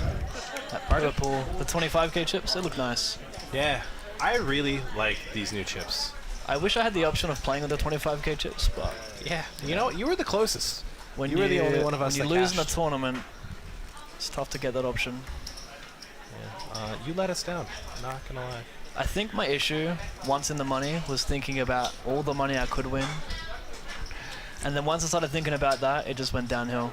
Yeah, I actually refuse to look at the payouts, like seriously, until it actually means something. Yeah, I find that works well with me too. Like I wait till I get to the final 12 and then I'll look at the payouts and go, okay, here we go. Yes, But then what can I tweet out if I don't know the payouts? Your social media game will just be Yeah. in the guys dumps. are playing for You some can just say you're money playing up for. top. You can just lie. I like to lie and just say that I'm playing for quadruple or 10 times the amount I'm actually playing for. No one knows until they show up. Looks like we get a walk here. As he tables it, the Queen Jack suited. Pretty good hand. I appreciate that Nove showed the walk. I am a firm believer that you should show the walk every time you get it. Everyone Yeah, wins. it keeps it always, fun. Everyone enjoys it. Everyone has fun. Well, I did that on day 1 with you, if you Oh remember. my goodness! No, I told your story. You did? Not, Okay. not tonight. Not on the commentary booth, but I told my table about your horrendous walk. It's a good story. He got folded 2 in the big blind. I begged. And I'd never show. First of all, I just fold it. I don't care what it is. I never show. And I was like, show it one And this time I had 22 big blinds. I was so happy to get a walk. Yeah, Show it. table's Show one the first ace. card. First. Ace of spades. Everyone goes, oh. Table's the second card. Ace of clubs. Instant uproar. I'm glad you remember the suits, you sicko. That's so funny. So Sia, raising first with the offsuit aces. Now she actually has a hand. with her. We have had the chat confirm it is a cat on top of her stack, not a sheep. For those of you that were on the edge of their seat, did not hear. It is a cat. Yes, yes.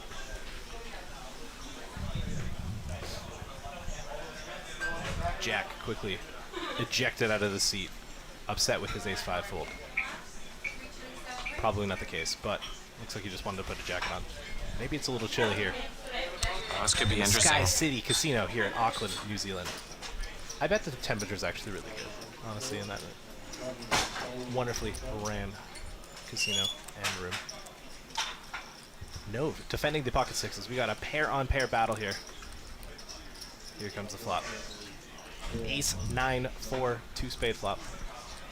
Neither player holding either spade. This is a first versus third chip stack battle. Check, check, flop. Turn comes a king. You have to think, after they check back flop, we'll probably go check, check on the turn. I like to lie and pretend like that's going to happen. This is interesting. No, with the lead here.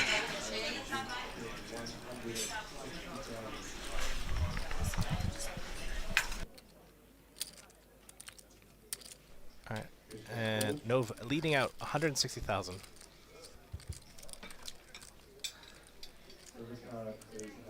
So see, finding the call here. River King. Now Nova elected to turn his pocket sixes into a bluff here on the turn. Will he continue on the river? Will he continue the story?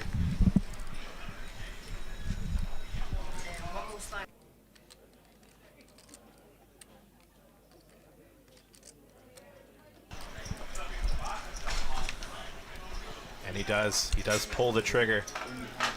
This is a pretty interesting bluff. Having led the turn, he does have some king X that he might want to block bet to protect. Of course, now that the king's on the river, there's less king X in his range.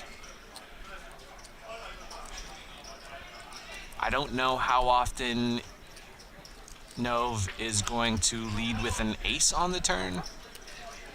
I think that's probably, yeah, I'm not sure. This is not a line that I take too often, so I'm not 100% sure what's the right call.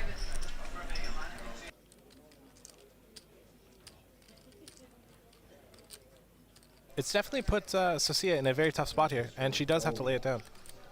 Nov taking the...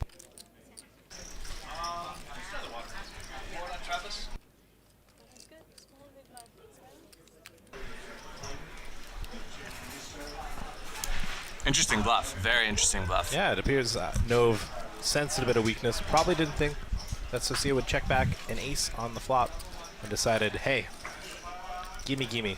Yeah, very unconventional. Worked out. Be very interesting to see what he does on like a 10 river, 9 river. Might even be better bluff cards, to be honest.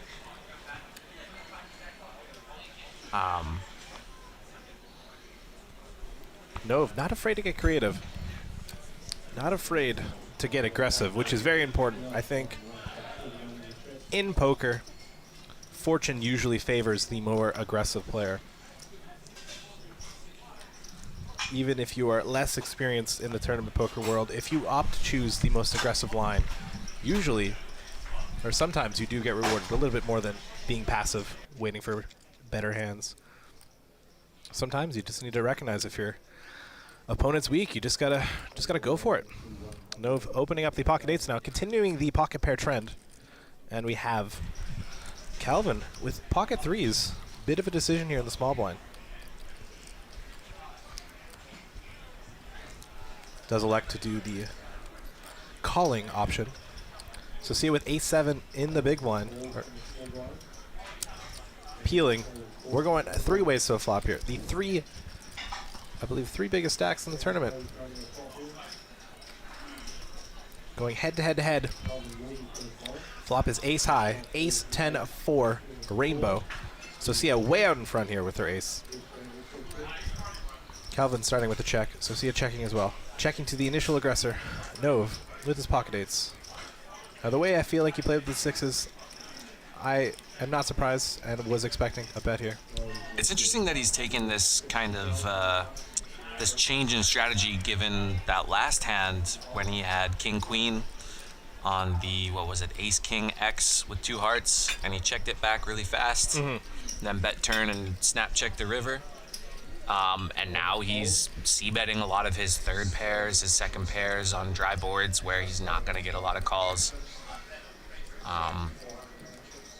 Maybe he realized that hand was a bit of a mistake and he's changing gears a little bit and trying to gain some momentum here at the final table. It is a better flop for him for sure. And he does elect to bet. Sophia with the call. Pot bloating here. Now the question is, does he have intentions of turning his 8s into a bluff? Was he value betting the flop?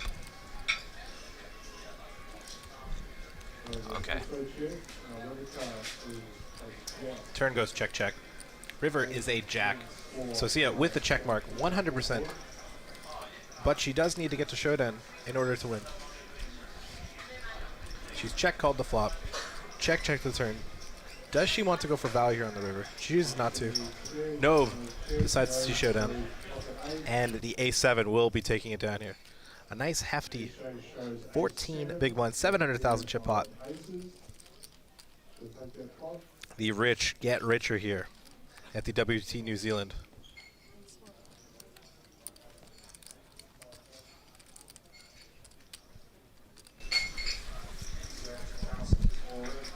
At the 50,000 blind level, we do have 2 shortest stacks, 2 people, Zach and the Godfather Jack being the shortest stacks.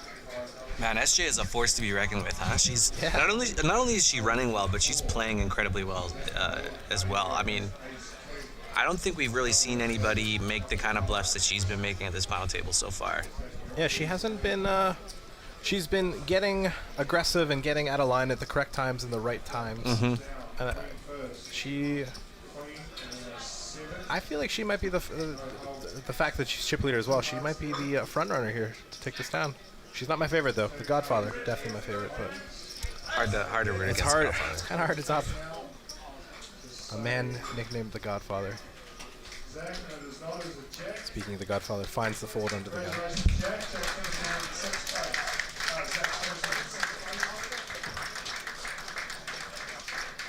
Folds to Nove. Correction, folds to Cecilia. With 6-3 off and elects to give Zach the walk.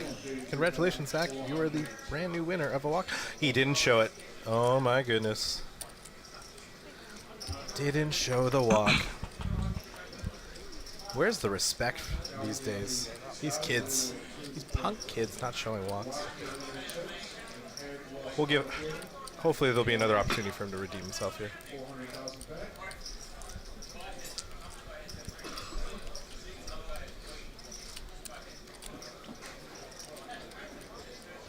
Now this is a 25,000 small blind, 50,000 big blind level with a 5,000 chip ante. For those of you that are just tuning in, the white chips, 5,000. The red, black,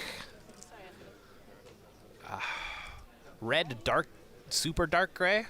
I don't know what color you'd give. What color? Purple. You think I was the gray, huh? Am I colorblind? I'm not colorblind, but like. One of us is. It's a speculative color choice. Not that it's All a bad color it's on the choice, but spectrum. it's tough to determine just from the naked eye. We might need to take this to a scientist to confirm, but we'll go with red and purple for now. Or the 25,000 chips. Sorry for the long explanation there. But sometimes they're the best explanations. Kelvin raising the queen jack offsuit here. Jack quickly going all in with the pocket eights. And I have to figure queen jack offsuit might be too weak of a hand to find a call here versus an all-in bet. We see here it is going to be a flip.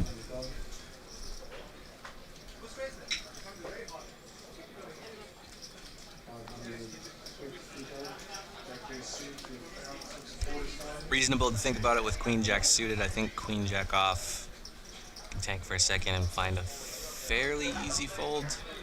Obviously, if he does call, he's in a flip situation, so he's not in a terrible spot. But the times you do end up running into ace queen, king jack, ace jack, king queen. Not too happy about it. Yep. And he does make the laydown. Oh, he shows the eights. Shows it too. He wants them to. I think he wants to get the respect. So when he doesn't want to ever have these people make middling calls, and I think that's. Yeah. I think when people are typically showing there, they want to get the folds. Quickly peeking at Twitter here. Pentatragic says, have to make a shout out to my man Anthony Inns, going strong on the final table of the first WPT New Zealand main event, 32K guaranteed with 170K for first. Yes, your man. Battling hard here. Happy days. You all right there, Nove? Nove looking a little bored. It's 170K on the line, buddy. Needs a cup of coffee.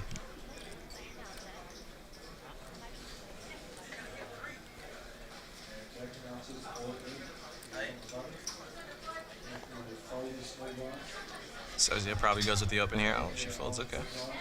From the cutoff. Surprising given her style so far, but maybe she just wants to slow down a little bit. Jack, I expect to limp a raise. That looks like a I feel raise. like typically in these spots, he is sort of it's a call. 3xing. No, he definitely raised. He put a lot of chips in. He Yeah, definitely that's raised. what I thought. So he Okay. made it 3.5x. Good raise sizing, too. Anthony will most certainly call this and take us to the flop. I'm looking forward to some post-flop action here. Jack and Anthony. 10-9 suited, such a strong hand because it can have so many good flops. And he does call to the flop. Slightly behind the queen nine. Some would say a dog.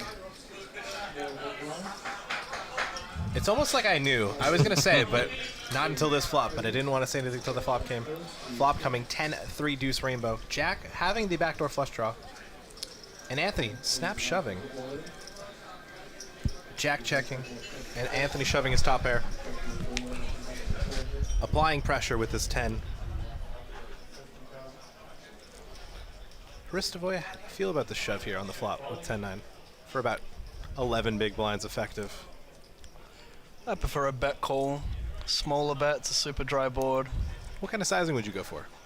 I'd go for like 1/4 sizing here. 25%. No more than 33%.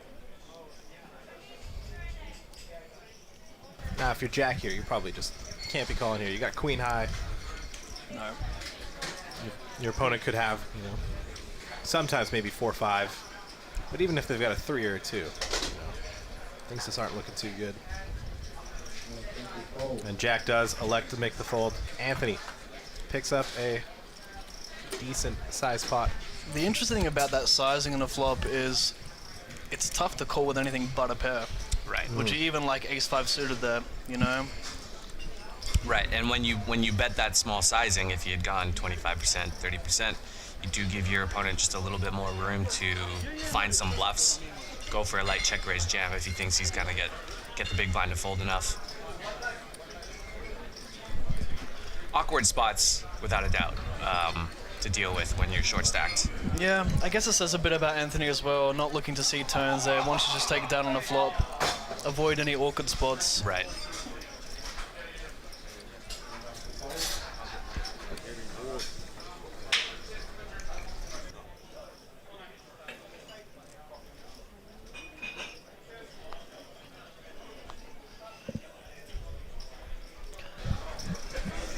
Kelvin Muck's under the gun here. Socia. She might get frisky. Nope. Nice guy, Zach, a pretty standard open.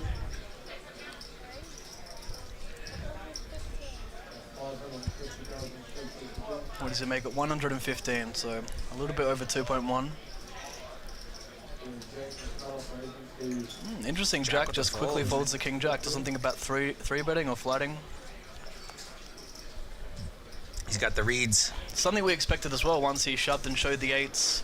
Patrick alluded to, someone who shoves it and shows it, doesn't really want to play any pots, just wants to take it down. So not surprising seeing the King Jack fold because of that. Nove, pretty standard defense here.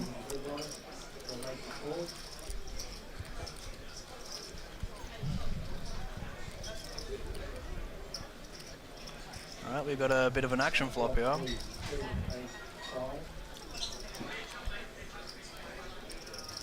Interested to see Zach sizing here. I think what makes this even more action is, Nove is willing to get aggressive. He's willing to make these sort of aggressive plays.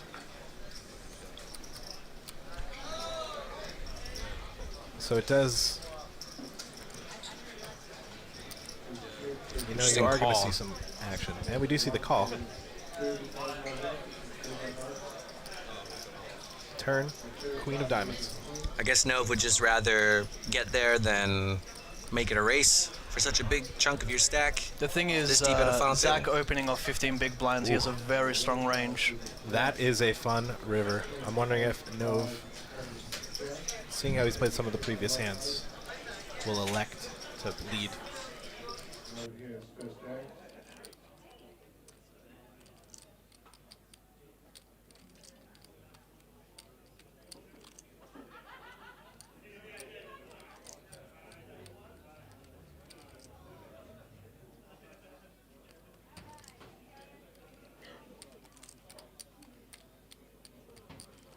I will bet $355.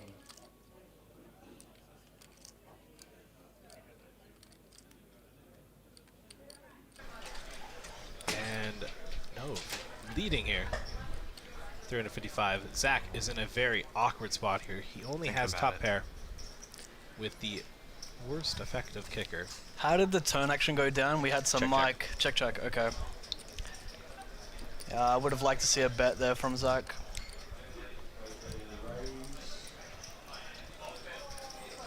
Interesting. Makes the call.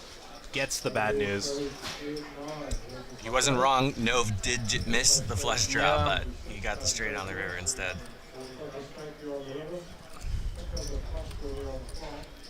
I mean, seeing how aggressive Nove is, seeing some of the plays he makes, I would not fault him for wanting to make the call there. I wouldn't mind the bet fold on the turn there from Zach. That now cripples Zach down to just 6 big blinds. But if we know one thing about Zach, he's really good at going all in and having no one call. He's also really nice. Sometimes plays a factor. I mean, I wouldn't want to 3-bet a nice guy. Actually, I would. And we know that nice guys cannot indeed finish last because there were 360 runners in this tournament, and he is one of 6 remaining. There goes that theory. Take that, bad guys. Jeremy asks on Facebook, did you play the main event, Pav? I did. Myself, Patrick, and Henry played the main event. Only one of us cashed. Guess who it was? We're not going to say who cashed. You know what? I'll give you a hint. It's the one who wants it more. Wow. Wow. Really dropping. That was poetic. You're welcome. You know what? It's okay. It's not a competition. Zach all in with a 7 of spades and what I'm going to assume is probably an ace. I'm going to assume he has ace 7 suited. Yeah. Or pocket 7s. And Kelvin with the quick call with... That could not be 8-4 off. He had to call 5 big blinds. He may have called any 2 though. Interesting shot from Zach. Yeah, 7-6 suited, and he's actually flipping. Slightly ahead. There are some chop opportunities here. About 4% of the time. It was a call with 8-5 off. Oh, it's an action one.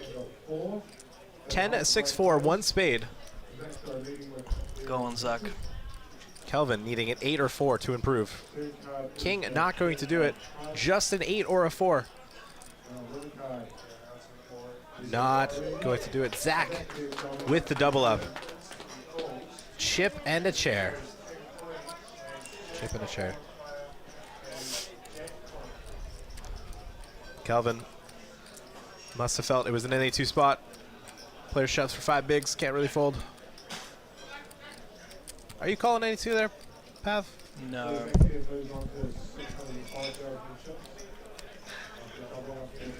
I don't think I'm calling. I think you could fold some.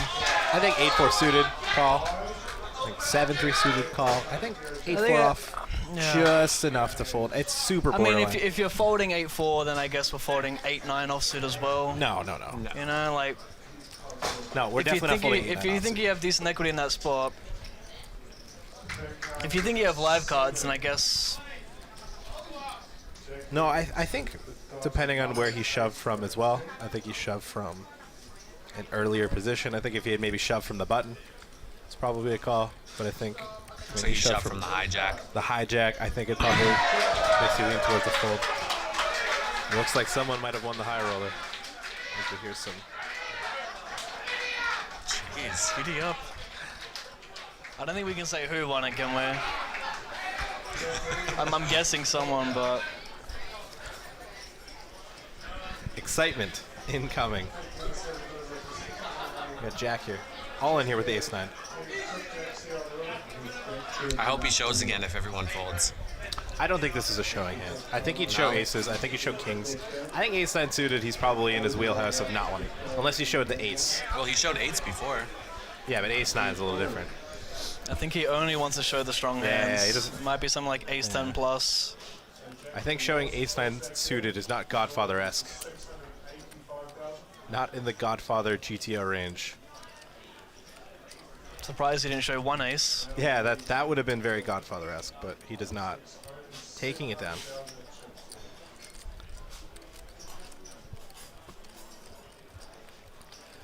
El Appeal on Facebook says he should stop showing. What are your guys' thoughts on showing in general? I think it depends. I mean, it's not like, I don't know, if you're playing against someone like David Peters or like Fedor Holes or some sort of GOAT where like just the slightest bit of information is going to help them drastically. Yeah. If it's like a standard spot, yeah, it can't hurt.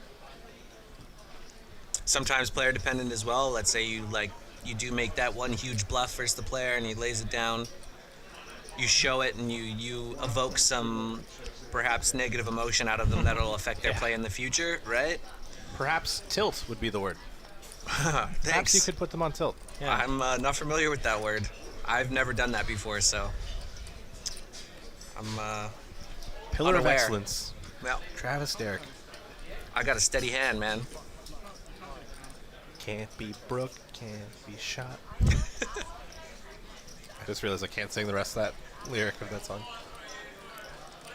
Looks like someone's calling SJ out for, she asked for a chip count. Which you can't do. You can ask how much do you have, and he can say, this many, and to look at the stack. Unless he goes all in, he is not obligated. And he's got an interesting spot here. Queen 8 off is pretty borderline. I think Nove called her out saying that she's not allowed to ask an opposing player that question, which is obviously incorrect. Yeah, no, you're definitely allowed to ask how much you got. Yeah.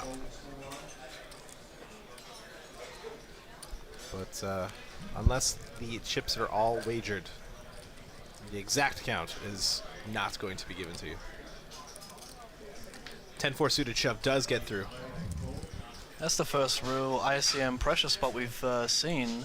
We saw the Queen 9 of 10, clubs. The Queen 10 shove as well. So You're looking two, here. not Over many. 3 million in chips. 35% of the chips in play. My goodness.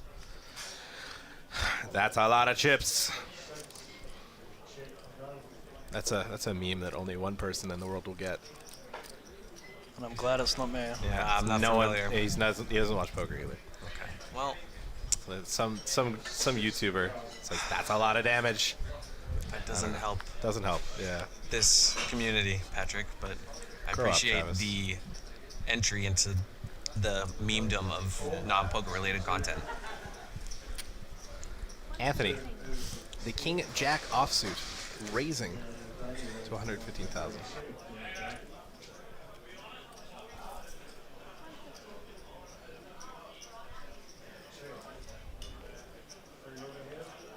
Kelvin, with an interesting spot here, with the pocket fives, I'd like to see a call. And we do see the call. So CF folds, so he is in position. Folds to the big blind. Jack. Queen 6 offsuit. Folding. We're heads up here. It's an effective race without actually racing. Flop comes.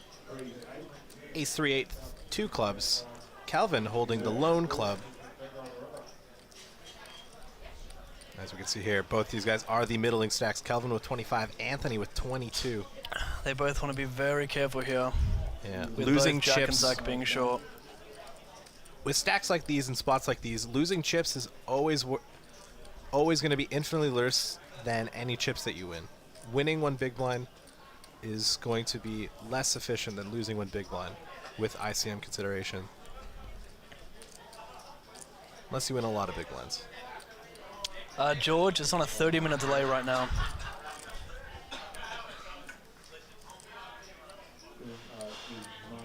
So we have a bet and a call from Kelvin. Kelvin floating with the pocket fives. Now will Anthony look to fire a second barrel here with this King Jack offsuit. He does block 2 combos, 2 Ace King suited, Ace Jack suited combos, the Ace King of diamonds, Ace Jack of hearts, 2 Ace X combos. Doesn't go for it. Ooh. Binky binky. King of hearts on the river. Anthony with the check mark. Interesting spot. He does not try to go for thin value. I think the way that he checks too, it's kind of an interesting, it's like he's prepared to show down kind of check. It's almost like he telegraphed that. Like a spot where Kelvin could go for value versus that. Yeah. And when Not a Calvin live pro, checks by the the way. turn, I feel like a lot of the time when he does have an ace, he's often going to bet that turn unless he maybe blocks clubs and he's not worried about that combination. But I think it's a spot Kelvin should bet. possibly. Put out a little block there. Deny equity for his hands like King Jack. All that jazzy stuff. Yeah, so guys, we are on a 30-minute delay, and we are in the real time. We are inside a booth where the action is just outside of the booth. We don't know what's happening out there. We are on a delay with you guys as well. Chat on YouTube is looking for the pay jumps. So there's, 6 left, right? You know what? 6th is 32.4k New Zealand. 5th is 39.6k. 4th is 54,000. 3rd is 68.4k. 2nd is 108,000. And 1st is a whopping $169,200, all in New Zealand. Now, if you guys want to see what the booth looks like, find me on Instagram at IREgyptian. I am making a video right now on my Instagram story. Check out what the booth looks like. Not the best. I don't want it as much as you have. I do not want it more than you. A bit of composure, mate, would be nice. Why do you think I moved in with you? So I can learn. Anyways, guys, we'll save the roommate bickering for another time. At IREgyptian, if you guys want to see what the booth looks like. If you guys want to comment to us, feel free to on the WPT live stream on Facebook and on YouTube, as well as hashtag WPT New Zealand on Twitter. Drinkin' Warrior on Twitter says, Anthony's hand should be more visible when in a hand, not behind his stack. Yeah, I don't like it. I love you, Anthony. Not really, but... That's hashtag WPT New Zealand if you guys want to tweet out to us. Good point. I really do think it should be in front of the stack. I think it's something that no one's had a problem with yet enough to complain about, but I think if I was at the table, I'm a bit of a stickler. So see it raising with the King 10 offsuit.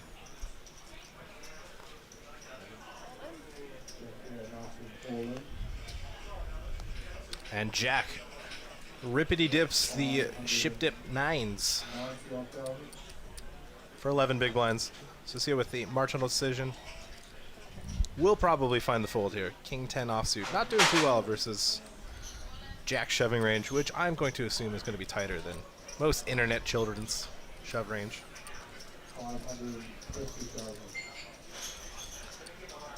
She's doing a great job as a chip leader overall, being pretty loose aggressive, stealing lots of small pots, maintaining that chip lead.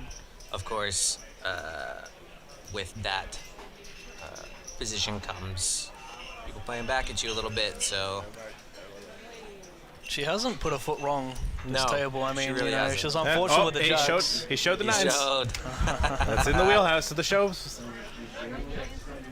Well I done, don't think sir. he's showing deuces there, though. I love it so much.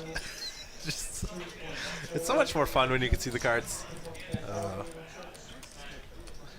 You know what? If I could see everyone's cards, I'd be a world champion. One day. That might be a stretch. Or I might be the cause of Black Friday. You never know. Don't joke about that. It's hard to make a joke without name dropping.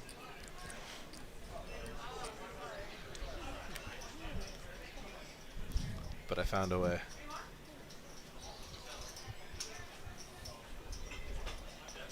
Sophia, going to continue the aggression. Not let the previous shove deter her. Opens up the pocket fours. Under the gun, first act. Zach lays her down. Jack with the 8-4 offsuit.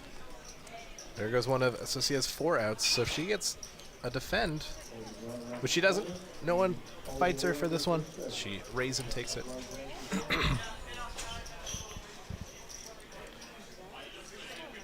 Reading out also on Twitter. Warren says, watching the poker at the Bain and Mark Lundy Poker Club. Welcome, Warren. Hopefully you're enjoying. What are you looking at me for, Patrick? I don't know. For some reason, I just thought that maybe you would know. I was like, You think I know all of New Zealand? you know what? You're the resident Kiwi. You're supposed to be the expert. I mean, if anything, it's more Pav. I mean, he grew up next door. You know, over in Australia. He probably knows New Zealand better than I do. I'm just a short 5-hour plane. Exactly. Took me 27 hours to get here. 27 hours. Those are rookie numbers. It really hurts me hearing that. Like, that just depresses me, those numbers. I hate flying so much. Yeah. But I will say, landing inside Auckland, the view was amazing. It was great. And you know why New Zealand's slightly better than Australia? What's that? Uh-oh. Less animals that can kill you. Yeah. I haven't heard any negative things about the kiwi bird. I can confirm I've never been bitten by a spider or a bee or... Yeah, I've never been bitten by a spider in my life. All the deadly stuff is in the middle of Australia. Interesting side note that I had a conversation on the table as Nove opens up the Ace 3 offsuit. I asked my table if there was any relation between kiwi the fruit and kiwi the bird. If there's any reason. Yeah. Yeah. And? No one knew. Apparently the bird was originally called You're just gonna anger a Yeah, lot of people let's who be come from careful. New Zealand, okay? You're just gonna Yeah, anger a lot of let's be Kiwis right now. Is But go ahead, this a sir. sensitive topic? No, I just Probably not. think that you're just gonna give all the wrong information. Yeah. We're just gonna let's drop it. I Do asked. yourself a favor. But who's to say we have majority Kiwis watching? They're all around the world, these people. Yeah, well, no, maybe there's some real historians that might know the history behind the name kiwi, between the fruit and the bird. Yeah. Let us know, guys. All right. Getting back to this pot, I do believe Sophia defends her big blind with the queen 7, drills trips on the flop, check on the flop, and Sophia leads very small in the turn, just over 1 big blind. And Nove with the fold.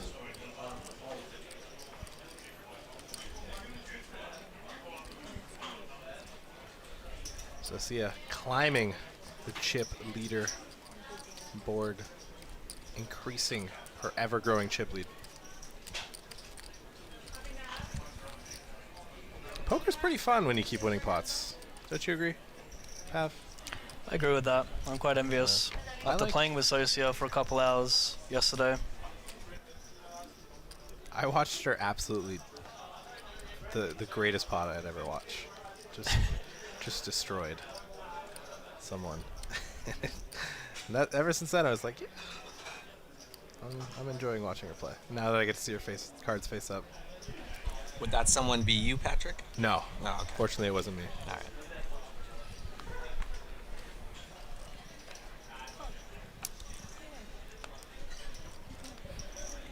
The kiwi fruit and the kiwi bird have no relation at all, says Melissa. That's the answer I expected. But you know, maybe Who there's would have some. thought that might an have been- animal and a fruit had no relation? Wow. You learn something new Sophia, every day, don't you guys? Can we focus on the poker content, guys? Come on. It's our You guys native bird that came from Australia, the kiwi. Can you have a native bird that comes from a different country? Does that make sense? So see a shoving ace-4 offsuit, blind versus blind, and getting it through. Contrary to this conversation, I just want the audience to know that we are actually fairly intelligent. We do well at our I jobs. know, I'm not. Speak for yourself. I'm good at one thing, that's watching sports. No, two things, watching sports and playing poker. The rest, I'm not going to comment on. Even then, both of those are still pretty subjective of how good you can be. That's true. I said I'm good at watching sports. No one can take that away from me.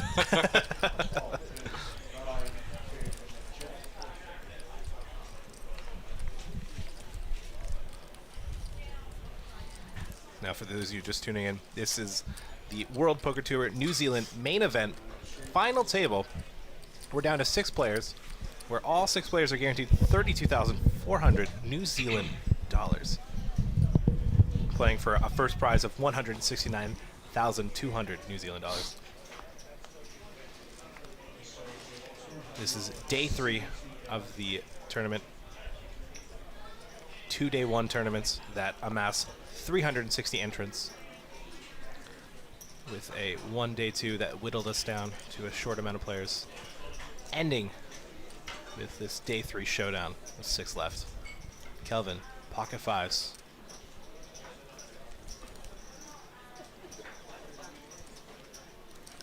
Razy daisy, as the legendary Sam Farha would say. Calvin missing the cigarette to be able to say razy daisy though. Zach shoving, all in with ace king. Jack, gonna do something cute with the chips, I feel like, and then fold. Yep. Might see our next race here. And we're off to the races, ladies and gentlemen. So, Calvin donated to him a few hands ago. I wonder if this is going to happen again. Calvin looking to get back his chips plus interest. Ah, nice guy, Zach. Come on. I'm living vicariously through him. I can't have him lose.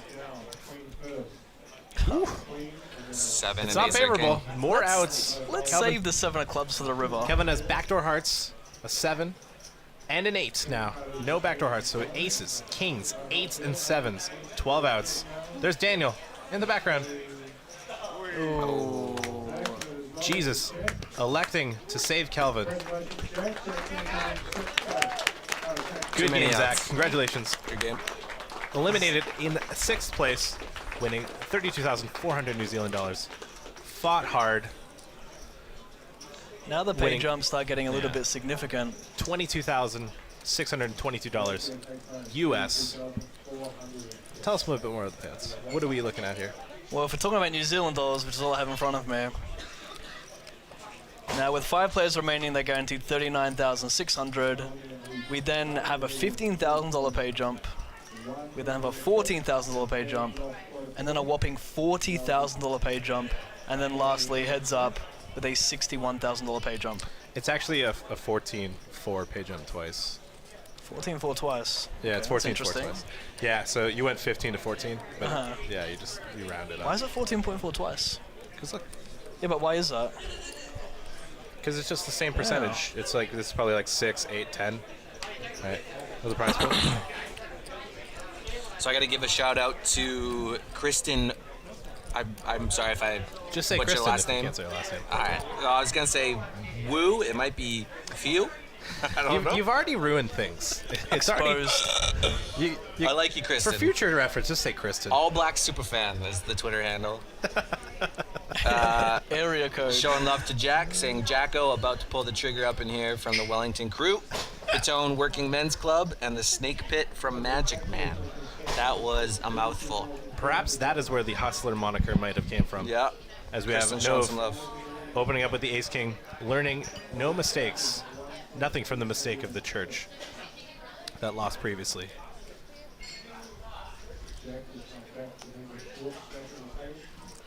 Raise and take it. And Kristen, tweet me how to pronounce your last name properly, because that's going to bug me for the rest of the night.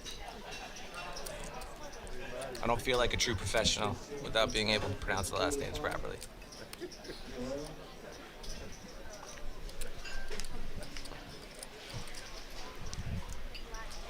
Have you never heard of the phrase, fake it until you make it? Well, that's what I'm doing right now. Yeah. I think that's what The audience assumes that I actually know what I'm talking about when it comes to strat. I'm just saying a lot of poker-related terms, and I seem to be getting away with it so far. Say a lot of like block and equity, C-bet, delayed C-bet. Oh, delayed C-bet's my favorite. Yeah, there's your crash course. Anybody in the audience who might want to do some commentary in the future, just say those words a lot. Always, never forget the buzzword GTO. Yep. That'll get you miles ahead.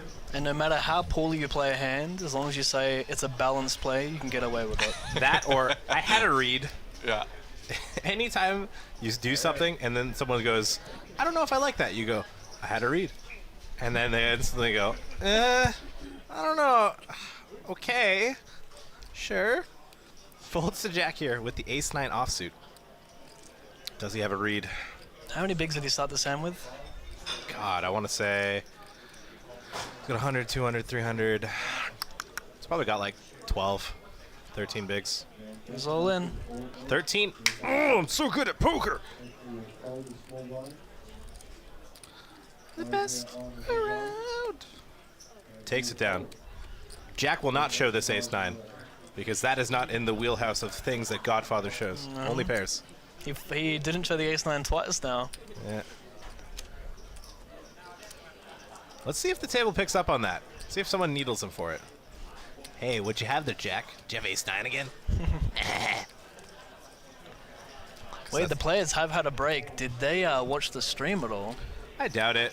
I mean, there's no phones at the table, clearly. And, I mean, it was only a 15-minute break. You probably just want to clear your head, talk to your rail. Maybe someone on the rail is watching the stream and then asking. It looks like nobody's been going back to the rail to talk to anybody, so. And I love that. Yeah. I love when people just keep the integrity of the game of just don't bother. The cards are up. I don't think there's anything wrong with it, but I got respect for people who just want to go by the merits of their own play and trusting in their own gut instincts. You got to show them some props there. Yeah. Folds, blind versus blind. To Nove with the 9, the power suit. 9-7 of clubs. Shout out to John French Poker for teaching me the phrase power suit. Raisey takey. Ooh.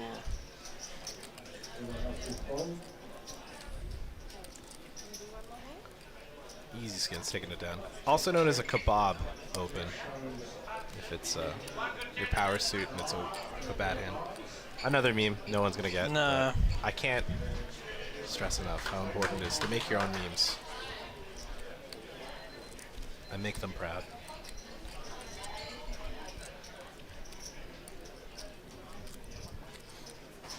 You don't make the memes, okay? The memes make you.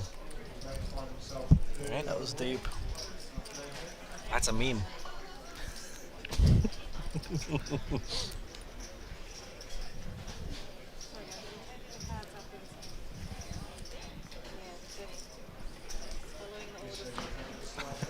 Dealer informing that they will be switching cards.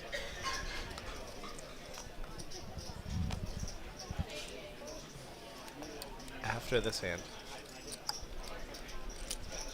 The clubs. My goodness. We're not selectively remembering this. I mean, I thought we were, but this is just silly now. Yeah, it's nonstop. It's good that we're focusing on the important things like, oh wow, it's always a club. 10-8 suited with the button raise. So Sia not defending. Oh, she folded a club. Oh my goodness. It must have been a really bad hand if she had to fold a club. The rail has gotten smaller as our tables have, or as the table has shrunken in terms of players. I am your lead commentator. My name is Patrick Tardif, also known as Ira Egyptian. Joined in the booth here with Hristovoje Pavlovic, also known as Chris, if you can't pronounce Hristovoje. Or Pav, all in Or Pav. Pav. All in Pav. As well as Travis Derrick, also known as Dramatic DJ in the Twitch Poker Streets. We are live here at the Skycity Casino in Auckland, New Zealand. This is the first stop of the World Poker Tour Season 17. This is the main event, $2,200 buy-in. 5 players remaining with 169,200 New Zealand dollars first, as we see. So Sia talking with her rail. Brian, I see you. Hopefully he's enjoying the coverage. Talked with Brian for a bit during our day 2. Watched him unfortunately lose the flip to bust out.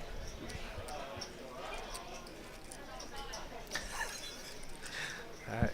Steve Smith in Facebook says, Jacko plays GTO, game theory optional.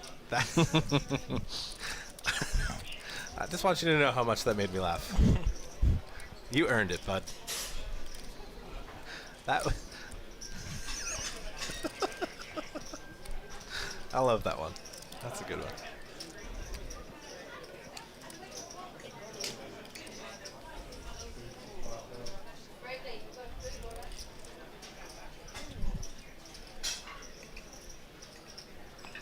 All right, to Anthony with 7s.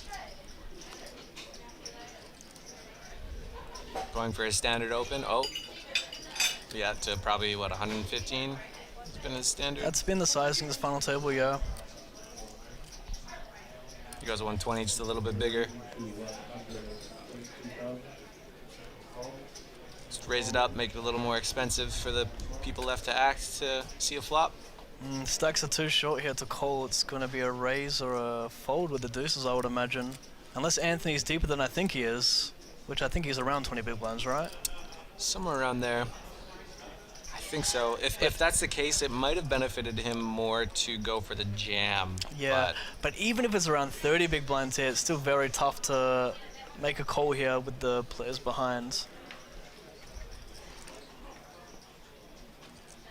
Looks like Nova's thinking about 3-betting. Yeah, it looks like it. And that might actually get Anthony to fold. It would be a very awkward spot. Interesting. I love it. Very interesting. And this is what happens when you get like shorter stacks. With these small pairs, they have less value, so it's better to 3-bet or fold.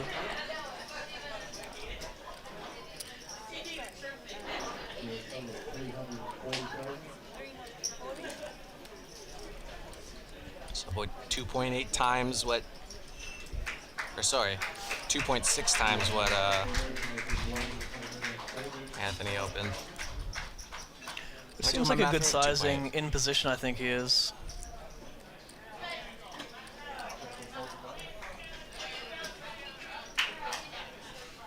Obviously, both players' hands don't flop very well. So, yeah, Anthony has to go for the lay down. So, shove or a fold, leaning on a fold most of the time. And I think that might be the first or second 3-bet that Nove has ever made at this final table too, so that's something to take into account. He's not been very 3-bet heavy at all. Okay, looks like SJ is still in the chip lead with 3.2 million, 65 bigs. Nove moves up to 45 big blinds at 2.2 million. Kelvin is at 29 at 1.4 million. Anthony, 26 big blinds, not too far behind Kelvin at 1.3. And Jack is the short stack, 14 big blinds. You're a natural. I'm a quick talker, man. To be fair, though, there was only 4. But he nope. actually has less big blinds now. The blinds just went up to 30,000, Sure 60,000, and we're getting an update. Okay. Jack with 11.5 big blinds now. So Sia with just over 50 big blinds. Nav and Calvin sitting in the middling range. See, and Anthony. I would have had that done. I'm too smooth, Patrick. Let me know if you want me to take over as main commentator anytime soon here. Smooth criminal.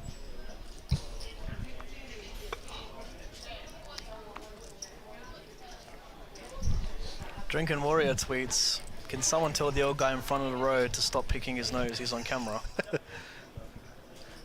If I had the energy to get off the couch, I would. Maybe someone does want it more. Probably. We've got Queen Jack here, blind versus blind. Jack goes all in. And snap call. Quick Oh my call. goodness. King Queen. Dominated. Oh no, the Godfather. A wry smile. He smiles because he knows the jack's coming. That's why. The J for Jeff. I don't want to root for a jack, but I really want to see a celebration. Jack for Jack. Jack for Jack. J for Jack. Not a hobby. Ooh. Wow. Action. I told you. Look Jack at the for Jack. scratch of the head. I told you. There's a reason why he was smiling. If your name's Jack and you're needing a jack, I think it's just a guaranteed that you're gonna hit it. At least doing the push-ups. Still has been on chats though. A lot less outs now. Anthony, not impressed. Queens, nines, and aces. 11 Well, outs. look, Anthony's got a smirk on him too. I think Anthony's probably okay with giving Jack some chips. Anthony's ready to get some would, disappointment out, I think. I might disagree with that.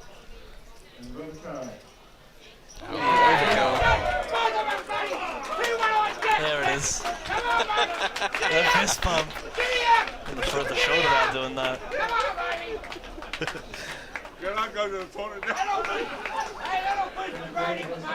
That'll boost the ratings. Look at No, the sir, crowd. you boosted the ratings.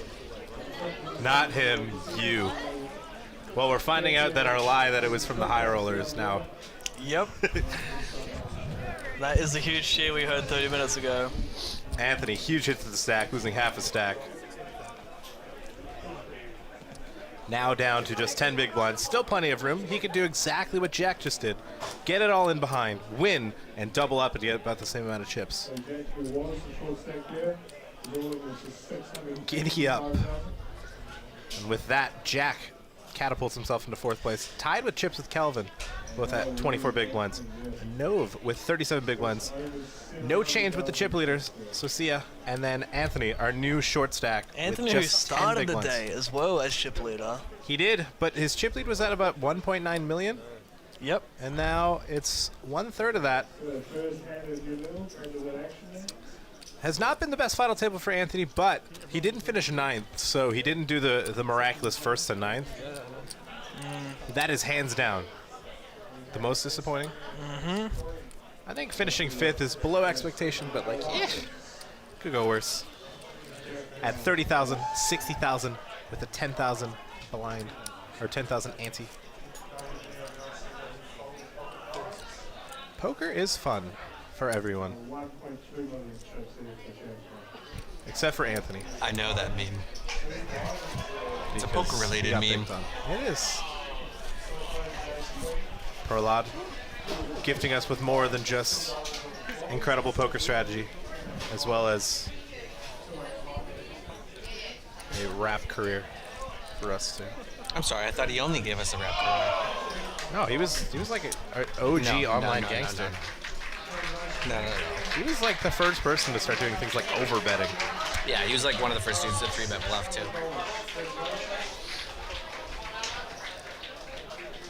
Just like to give a random shout out to our roommate, Henry Bueller, who is not with us today. We love you. Hope you're doing well, Henry. Hope things at the house are fine. Don't eat my pasta, by the way. That's for me for tomorrow. Don't tell us the house is on fire. So see ya with the raise here with pocket sevens.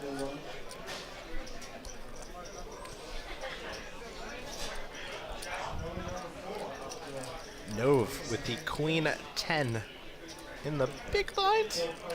Queen 10 suited in the big blind finds the defend. We're off to the flop. This is a first versus second showdown. So see the active, aggressive chip leader versus Nove, who is definitely capable of making some aggressive decision making. Flop comes ace 6-6 rainbow. Both players miss. Nove has a backdoor flush draw to go with his 2 overcards. Socia has the 2 pair. She is going to c-bet. And she does bet. Betting 60,000. A very small, what is that? That's like a 20% c-bet. And Nove with the call, with his backdoors. With Certainly an okay flat to make versus such a small c-bet sizing. You can never go wrong with floating. For this exact reason. And bang bang, hits one of his outs, hits the 10. So see it now behind.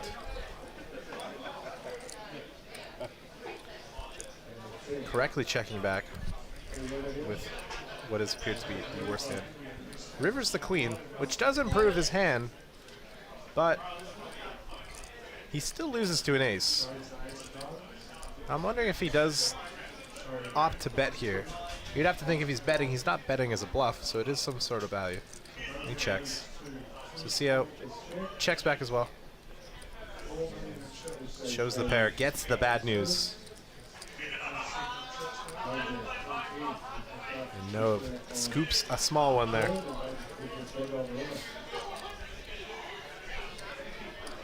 Definitely fairly played by both parties. There's perhaps an argument that Nove could throw out a small blocker bet on the river just to control the size of the pot, as opposed to having to check and then call a large bet sizing. As we get a look at the stacks of that man, the godfather of New Zealand poker, Jack. The fan favorite, it appears here at the WPT New Zealand. Giddy up. Giddy up.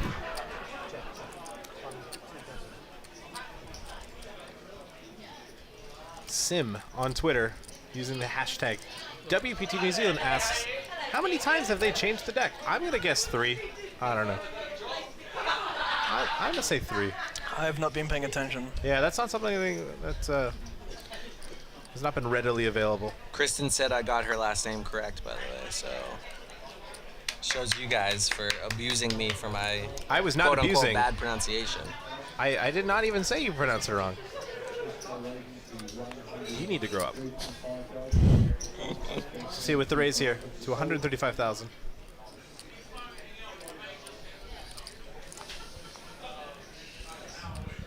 Nove with the decision here with ace-5 off in the small blind. I'm guessing he's thinking about a 3-bet here over a flat. I love that Nove's always willing to get aggressive here. He's always willing to take the aggressive line. Oh, he didn't know his action was on him. Okay. We gave him too much credit. You know what? It's credit. It's not too much credit. It's credit he deserves, but it was not warranted this time. Kelvin peels. We're off to the flop. With ace-jack suited. Flop comes king, jack, 8. So Sia out in front with her king. Kelvin has a second pair with a backdoor flush draw, as well as an overcard to the board. So Sia C-bets 1.5 big blinds.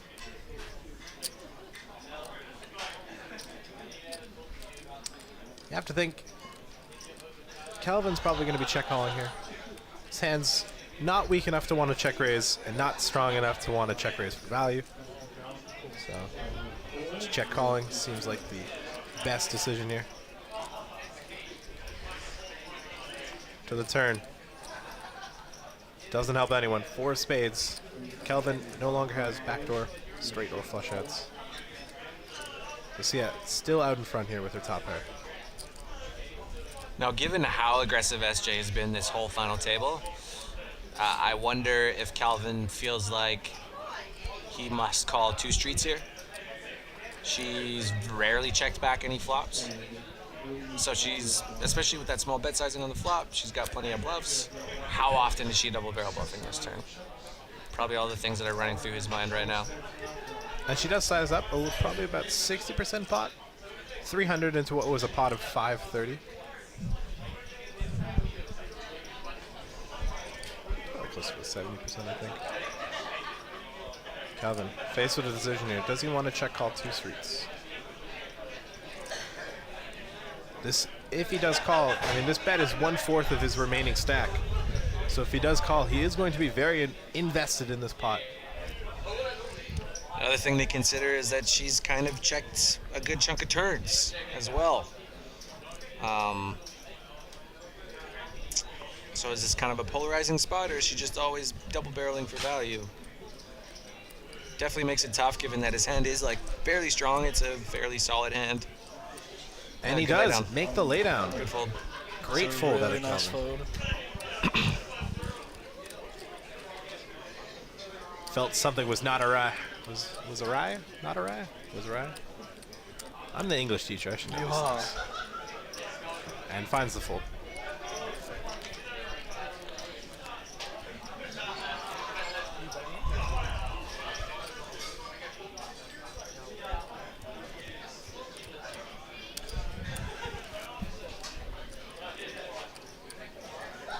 very, very impressed with her play. Her bluffs have been very, very good.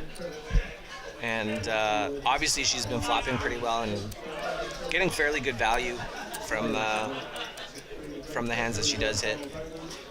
Yeah, she's kind of what you need to run good to win these final tables. Is not only do your bluffs need to work, but you need to like have some floppability as well.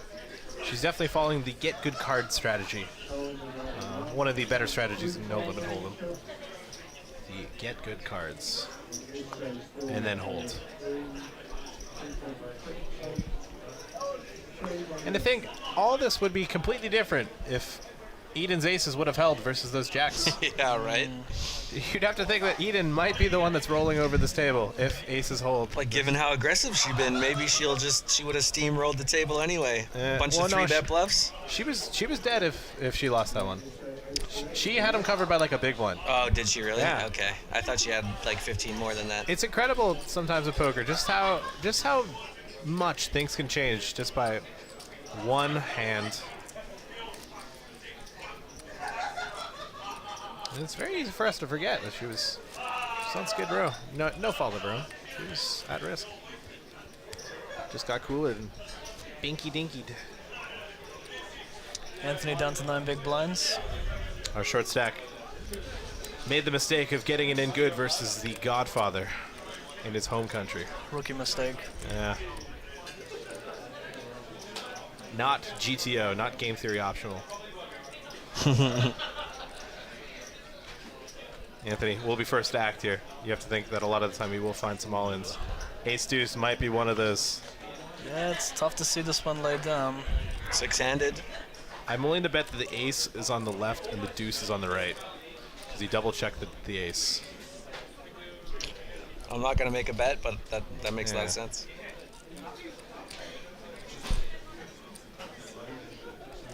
He's thinking about it. Yeah. All in, 525, so that's got to be just a little bit short of 9 big blinds. Yeah, sure.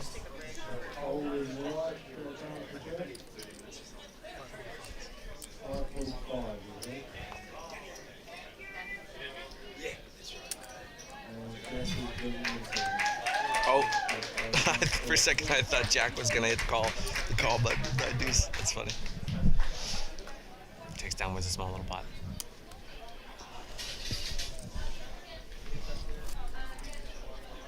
All right, guys, we do have a tag out in the booth. Hristovoje Pavlovic will be stepping out for just a moment. Danny, why don't you go ahead and I'll turn your mic on here. Why don't you introduce yourself? You're live. You're good. Okay, it's good to be here. Danny McDonough from the WPT, live event specialist for Asia Pacific, and it's fantastic to be here in Auckland, New Zealand for the biggest event ever by player number. Yeah. Now, I would like to preface your bubble reward for this main event. I don't think I've laughed any harder at anything like this before. Why don't you? I don't know if you maybe want to tell the stream what did the bubble boy get? Bubble boy or girl get? It was a sky jump at the top of the Skycity Auckland tower, and one player who had 26,000 left asked me before he made his decision, do I have to take the jump? And I said, no, you get the certificate and then you don't have to take it. But you know what? He might be compelled to jump after he gets knocked out. So he folded and he made the money, so he made the right decision. Oh, that's too good. That might be one of the greatest bubble gifts ever. Yeah, I am hard pressed to think of anything that doesn't even no amount of money can match. You could pay the money back and I'd still be like, nah, it's not as good. That's right. And the rope was it wasn't compulsory. No, it's optional. The ticket was just to get you up there. That's right. The security nets and rope optional. Just for bubble boys, though. So now, I know that the $1,100 event was the biggest in New Zealand history, right? For That's entries. right. How did the main event fare? Pretty around the same? So that's the biggest also. So the previous best was actually 306 10 years ago here at Skycity Auckland. Oh wow. So it broke the player number record, which is great on the first event, which about 3 or 4 months' notice, so Oh, really? good for the New Zealand market, but not much time for the Australian market and beyond. So Right. you know, they've got high hopes, and we have high hopes for next year. What a great base for the future, right? Exactly right. Mm-hmm. Yeah. Not to take away from the conversation here, but Socia waking up with pocket rockets, the absolute best hand in Texas Hold'em, raising it up here to 135,000. This is the active, aggressive chip leader. It's good to be aggressive. It's even better when you have the best hand in Hold'em.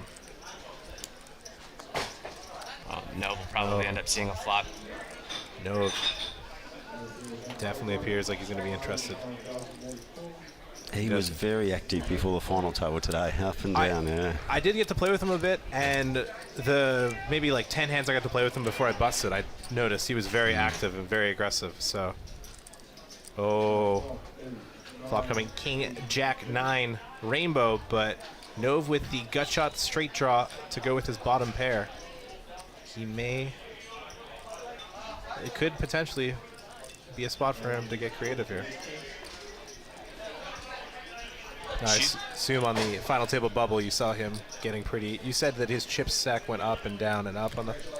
That's right. Yeah, 1.25 million when he started. He dropped below 500 at one stage.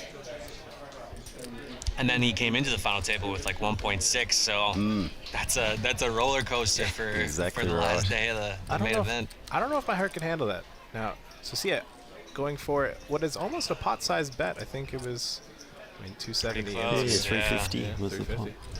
Nice 80%. Really putting pressure on these exact type of hands. Things like Jack 9 or Jack 10, 10-9.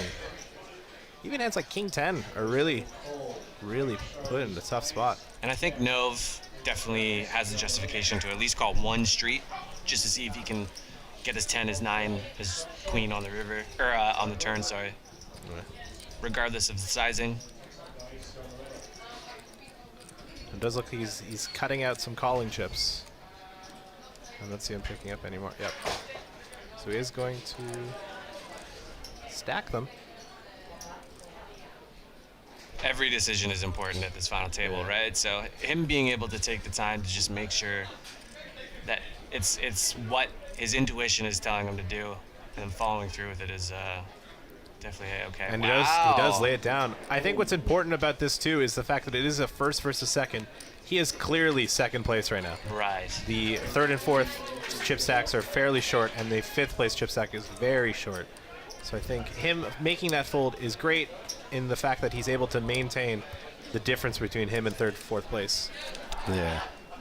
So I got a question as far as New Zealand poker goes. Is WPT, do they want to come back next year? Do you guys want to go to a different city? Do you want to stay here? Mostly stay here, right? We're locked in. Yeah, great. And obviously we're very happy. Of course. I've been involved in other events here since 2008, and this is the first time the casinos really got behind the poker and provided enough tables, and it's on the main floor, and of course with the live stream also, which is good for the next year. Of course. So you couldn't be happier. I know Martin Coughlin really well, so he's been the real driver on Skycity Auckland. He was at Gold Coast, and they had some tournaments there, so he understands, what a poker tournament can do for the casino. That's so good. Really positive. Yeah, I mean this is really, really, really good. We just came out of Montreal, and that was a really good event, really well structured event, and then coming back here, yeah, it was great. Yeah, it's been really, really good. Flights are really good value now to New Zealand. There's a lot more competing airlines, which is good, especially out of Asia. Now, we just saw Socia raise and take it over the ace king. I was going to ask, so how many people what percentage would you say of the people that played at the WPT New Zealand this time around were not from New Zealand? I know I, in fact, was not. But uniques, at least 50, probably higher. Nice. Probably be closer to 75, I think. And there's definitely growth potential in Australia with more notice too. Yeah, definitely. That's great. Across the pond, there's more. That's right. That's right. It's basically a domestic flight cost at the right time to come from the east coast of Australia. And the people who have come, and there's some high-profile guys with Joe, of course, and that was really cool. So that's good. Yeah, some world champions coming up, showing around. Obviously, Correct. Yeah. Joe Hashem, an absolute legend in the poker community from his 2005 run.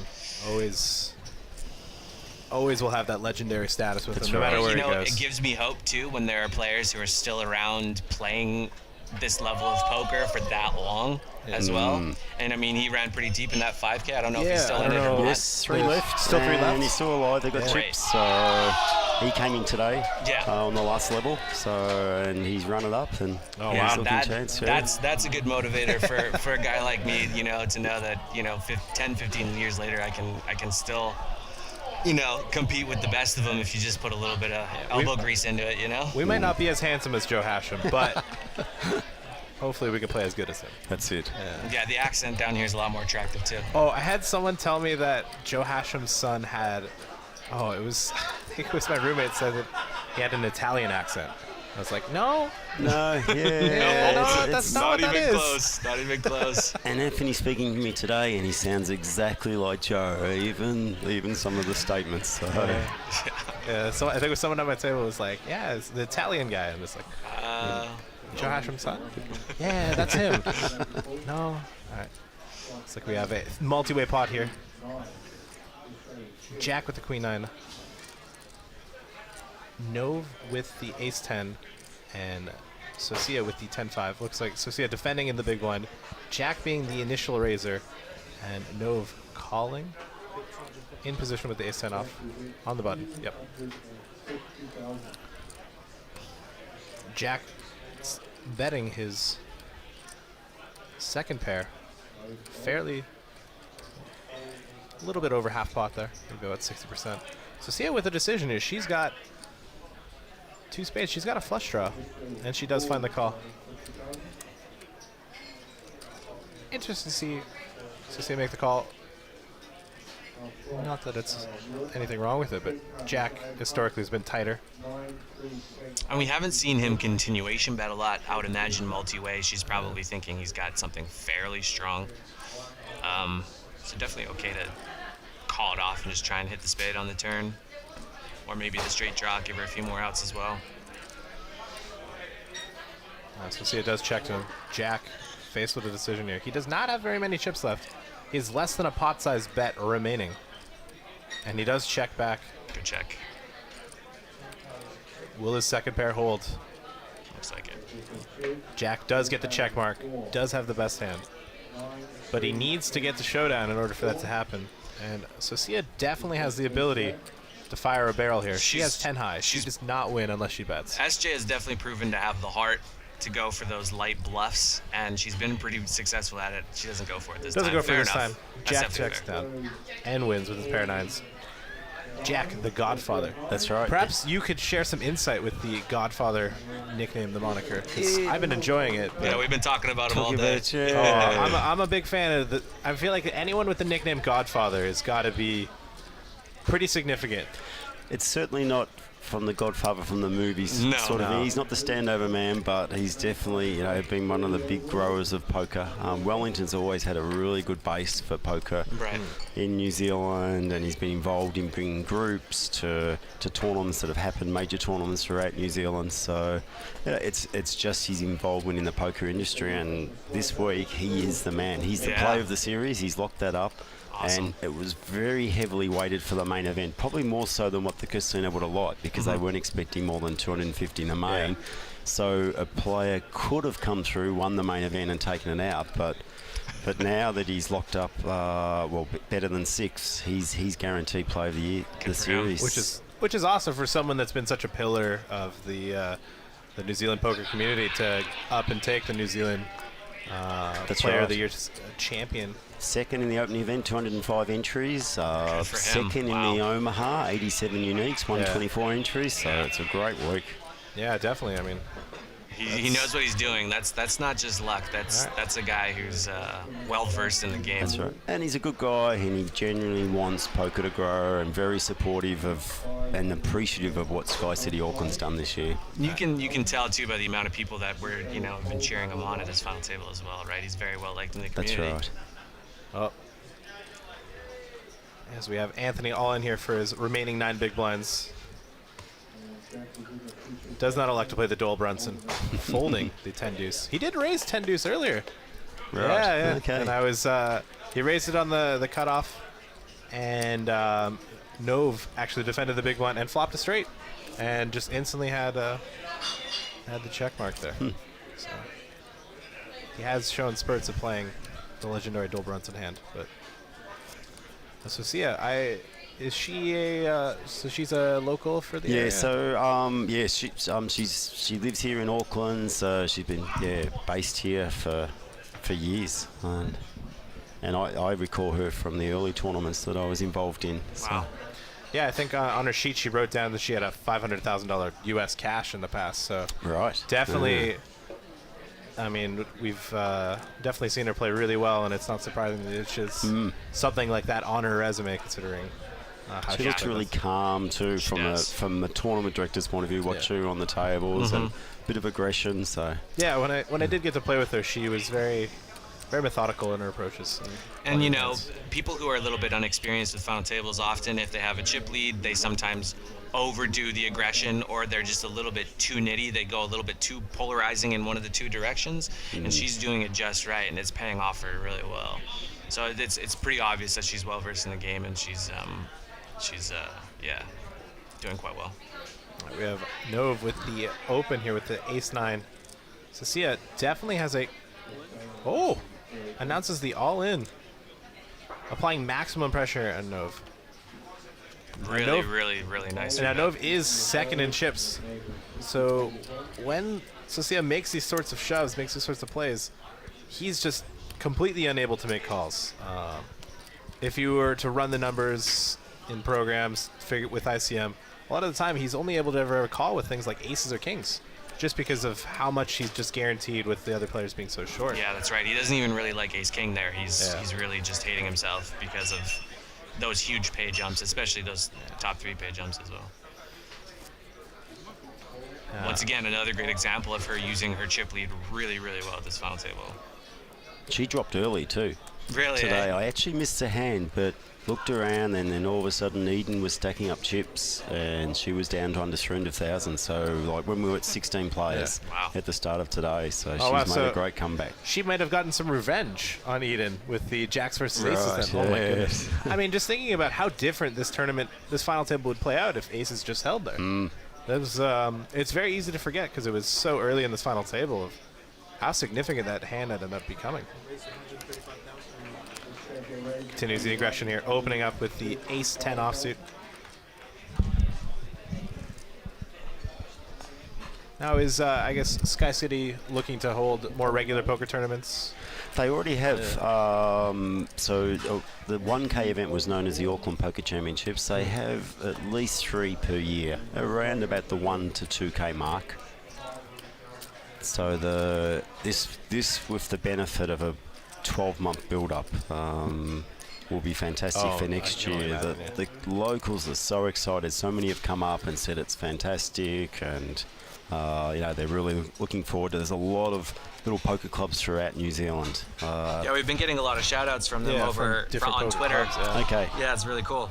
Yeah, it's just from playing with everyone overall just really happy. I mean, definitely sometimes in the past or other places I've played, there's a lot of people that are just mopey, miserable. Everyone, I think it's probably just a country thing too. Everyone's just very, very happy, enjoys it. Yeah. It's every table's been very sociable. There's always somebody who just isn't taking it too seriously, and it lightens the mood for everybody else. You know, especially a grump like me who just wants to play cards. I need to crack a smile every now and again. So it's lighten you up? Yeah, exactly. As we are folded to the button here, Anthony, the short stack, 10 on offsuit. An interesting spot here. I mean, this would definitely be an okay hand to elect a shove, but we have seen him make some tighter plays, so a fold. No major problems with that. It is probably one of the worst hands you're going to go all in with, so there's no problem with folding one of the worst options. Now with Nove in the small blind, an aggressive player. Historically, with the raise here. Now, Nove is a Noko as well? I am saying his name correctly, right? Gold Coast. Yeah. Gold Coast? Oh, he's Gold Coast. Gold He's Coast from Australia, yeah. And that's Australia. And this year he's kind of penned out to really make a shake, you know, at his poker. He's a dentist. Oh, wow. Background, and he's off to Vegas. He's on his way to Vegas, so that's what we're going to hope next year. A lot of people think, oh, this is a nice stop on the way to Vegas. Yeah, exactly, yeah. Very much, yeah.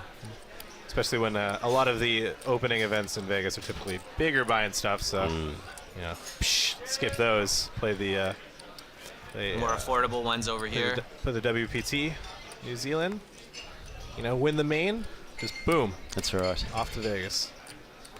Kelvin lives here. Yeah. That I know, he's Chinese, Yeah, so Chinese born. So I'm not too sure how many years he's been living here. So he's a regular here. I would have loved to help broaden the horizon with a nice Canadian flag on the final table, but you know, sometimes it's not how it has to go. That's it. Hopefully next time around we'll have a bigger Canadian throwing. You know? Maybe I'll have inspired other Canadians. Ace Queen here with Anthony. You have to think, as short as he's been, this is going to be it. Gives it a bit of a think. And there it is, all in. Nove with a thinking. Oh boy. Ace Queen as well. And raises all in as well. Kelvin with a disgusted face. Pocket nines. Oh my goodness. Oh my goodness. If only he could see their hands. Oh, I would imagine he finds a fold here. I do too, but this is such a gross but interesting spot. I mean, I think Nove does have him covered here slightly. Of course, the problem here is if he does lose the flip and he's out, ICM, that's a pretty big punt when Anthony gets to survive and Calvin misses all those pay jumps. So I can understand the long tank here. Very awkward position to be at. Perhaps if there was, 40 or 50 left, he'd flick it in, but... And he does make what I feel like was the correct fold. And they get the bad and he's good upset. news. Calvin's upset. Hopefully they're in agreement that everyone does love a chop pot. And Calvin, disgusted.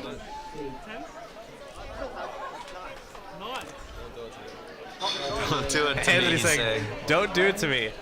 No one, you know what's worse than going out aces versus jacks? Going out ace queen versus ace queen. Oh no. Oh no. Uh-oh. I think he should not have said don't do it to me. I think that just puts it at He the... jinxed it. No. I don't think we saw too many diamonds get folded either. I think Anthony's expecting the worst here. He can feel it. Oh, no. Brutal. Anthony, the subject of a very unfortunate free roll gone wrong. Eliminated in 5th place, winning 39,600 New Zealand dollars. What a painful way to go out. The meaningless Barry Greenstein. That's the third knockout cooler of the final table. Yeah. It's been a crazy final table. There you see on screen, 27,649 US dollars. He was the chip leader coming in, I He was, believe. yeah. Just slightly, and then... Just about 3 or 4 pots that didn't really go his way. Yeah, just... As we can see, sometimes when things don't go your way, you just don't... Things just don't go your way. It's simple as that. Down to 4 players here. Socia still with the chip lead, 62 big ones, 3.7 million. Nove and a Jack sitting at about 38 and 28 big ones respectively. 2.3 million and 1.7 million. And Kelvin, the short stack now with 21 big blinds, 1.25 million. Still plenty of play time. Still lots of playroom. Calvin isn't, praying for a double up. 20 big blinds is still definitely enough chips to play around with. So this might be a bit longer of a four-handed match than we can expect. Definitely a lot of room for all players.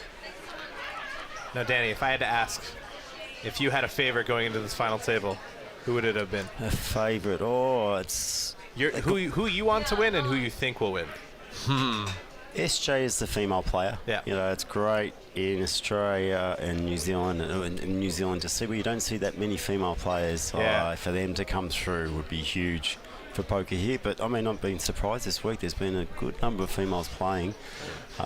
Jack, because of his standing in the community, would be great. I'll go with SJ. Socia. I'm with you on that one. And Gets a she's playing a good game too. Yeah, SJ's playing great. That's another thing too. I think she would be the second female WPT champion. Yes. The first one was actually from Montreal. But Socia. Definitely not enough female representation in the poker world. But I have, to note that there has been a lot of females that I've seen. Like a lot of tables had 2 or 3 each on the table. And that's right. That's three in the last 2 tables, or maybe the last 25. There was 3 that went deep in this main event, which is great. As you can see here, we are live here from the Skycity Casino in Auckland, New Zealand. The World Poker Tour main event, the opening event of season 17. We were starting with 360 entrants, me being 2 of them. And we're down to just 4.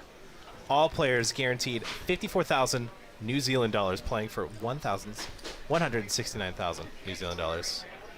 And for those players contemplating coming, it's a fantastic country to tour around. The wineries, the action adventures. Queenstown, probably my most favourite place on earth, but even around Auckland, even the city itself, it's so beautiful. And then especially this time of year, you got rugby season starting up, which is, country's big sport. Yeah. That's what I'm really excited for as well. I feel like I would be an absolute disappointment if I did not see at least one all-black game. Yeah, I feel like that's got to be something even as a Canadian, I know. Like that haka. That's right. Oh, yeah. That gets my blood pumping when I watch that. Or the party. Got my blood pumping with the entertainment there, the traditional dancing. Yeah, exactly. It was, New Zealand, lots to offer. Beautiful country. I've been here for about a little over a month now. And that was my next question, Patrick. Yeah. I got here beginning of. I actually landed on my birthday. Right. May 8th for those of you for those of the fans at home that want to know. I got here on my birthday, and I absolutely enjoying it. This is a wonderful decision for me to choose to move here for about 6 months. Great. Yeah. Haven't done too much, unfortunately, yet. There was a lot of online poker that I needed to play during some online poker series. And then, obviously, showing up to a World Poker Tour, New Zealand here, Skycity. Hopefully, I'm a bit of an internet kid, but I'd love to get out after that. Put in a lot of hours.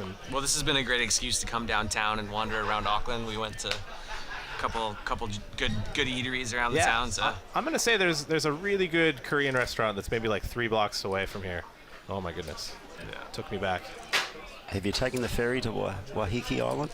No, that's on the list. Walk down the hill, and maybe it's only 30 minutes. It's or a beautiful island. Yeah. Rangitoto. Am I pronouncing that right? Not sure. You could have it right. I'm not aware of that island. Yeah. Damn. Okay, then I definitely have it wrong. If you could be right, you're wrong. Yeah. You need to be right. Yeah. As we have Nove raising blind versus blind into the short stack and taking it down, with the Jack Deuce being superior to the 8 Deuce. Do you play poker yourself, Danny? A little bit. So I kind of took a year off in 2016, did a few different things, and one of them I went to Vegas to run a marathon, which was half walking it. So I'm a few years off my best marathon time, and I played Limit Hold'em at Bellagio. So when I started in the poker industry, Limit was the go. And before WPT got on TV, and then the young kids would come in and say, I want to play the game on TV. At that stage, I was in a poker room where Manila was the game, which is a European game. So how much has changed? So I like Limit for the fast number of hands per hour. Right. But outside of Vegas and I think Phoenix, Arizona, it's hard to find these days. So. Yeah, I think there's some places in Canada that still only Limit Hold'em rooms, but yeah, Limit Hold'em's definitely a variant that's definitely, I would say, died off in the bit.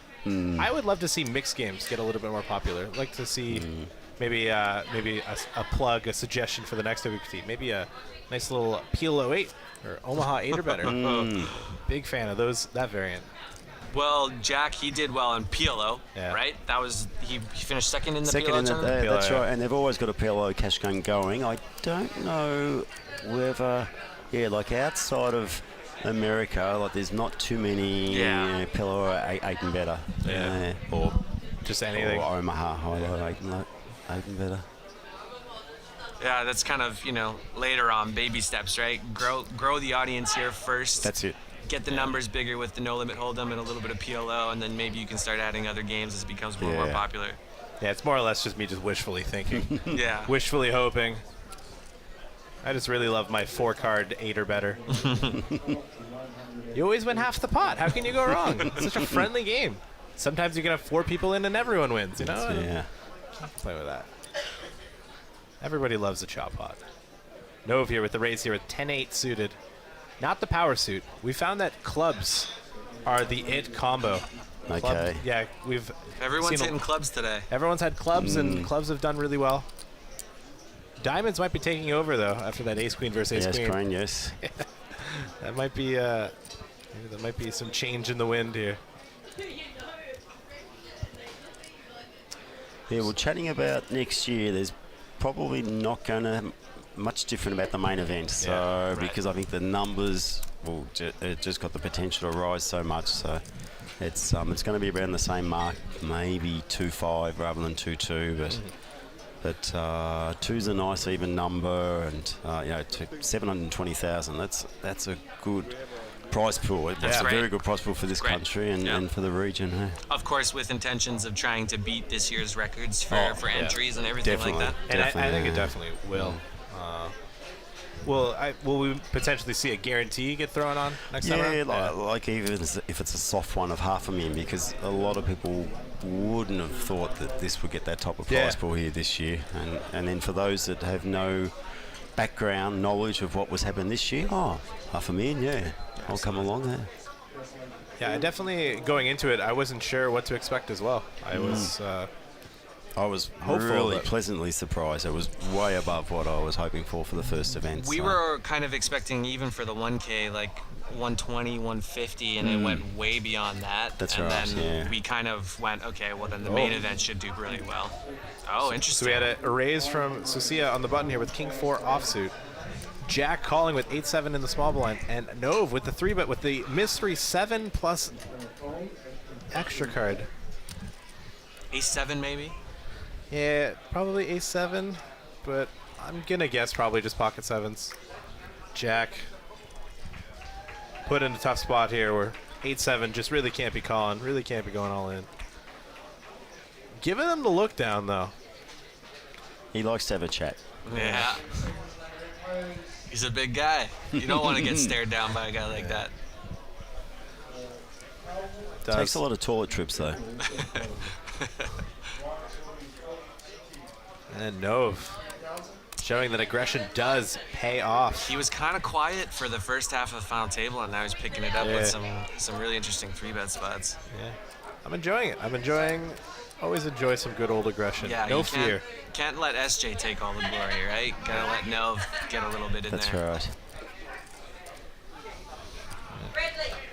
It's good to let the chip leader know. I ain't scared. Yeah. And he's got lots of purples. They're the good chips, the 25Ks. So it's purple confirmed. Yeah, we were arguing. No, we weren't arguing. I was like, blackish, gray, purple. I don't know how you can see that. I see purple. I see purple now that you've said purple. Okay. But when I first looked at it, I was not. I can understand a bit of grey. Where that comes from. Yeah, definitely not black. But yeah, probably should have went with gray. Is there 100K chips? There's some plaques. Yes. That's one thing in this region. Plaques are the thing. That's right. Yeah. We want to grow the numbers a lot more to bring those plaques out. Yeah, North America typically doesn't use plaques. It's more of like a Southern Hemisphere or like Asia. They love plaques. Right. Yeah. I can imagine we'll probably see some of those get pulled out once we get maybe heads up if it gets to that point. 1 million, possibly. As we have here. Susia opening up an early position. Jack calling on the, she opened on the cutoff. Jack calling with an ace on the button. It's Check, check, flop. Interesting that she decides to go for the check. She's been very c-bet heavy.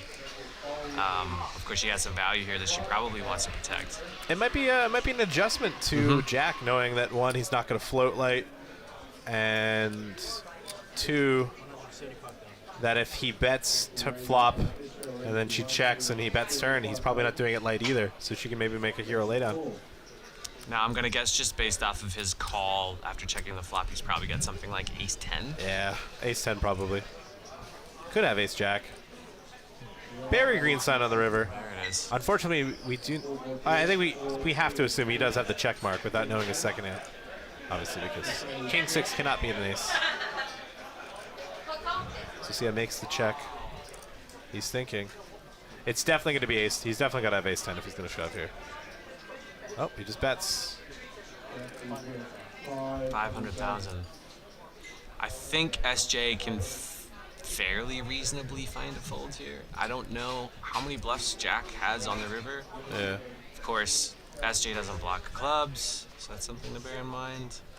She doesn't block, but she doesn't block like Queen Jack or Ace. I mean, that's true. She does block like the best 2-pair combo, Ace King. But he would have shoved that pre probably. I think it depends if she thinks that he's going to float with Ace Queen or Ace Jack and not shove pre-flop. Right. I think that hinges on that as well.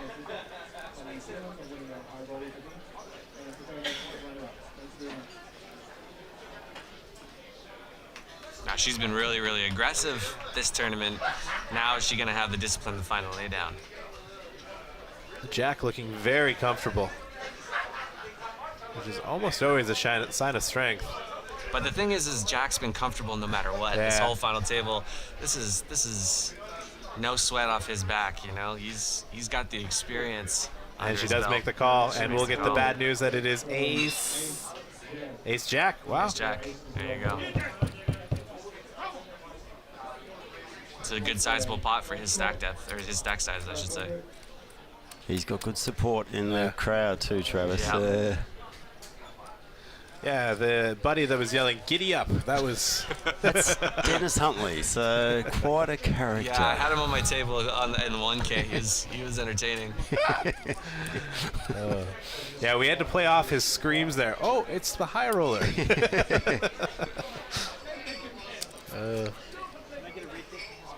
Yeah, for those planning ahead, they'll keep the same weekend next year. Oh, is that right? 99%. So it's Great. It's the Queen's birthday weekend. The Queen's birthday varies from country to country, and in other countries it's the next weekend. A very good weekend from the point of view of coming in, because everybody in Auckland who's not a poker player travels out for trips. So accommodation and fares can be quite good value this time of year. So that first weekend in June will be the main event.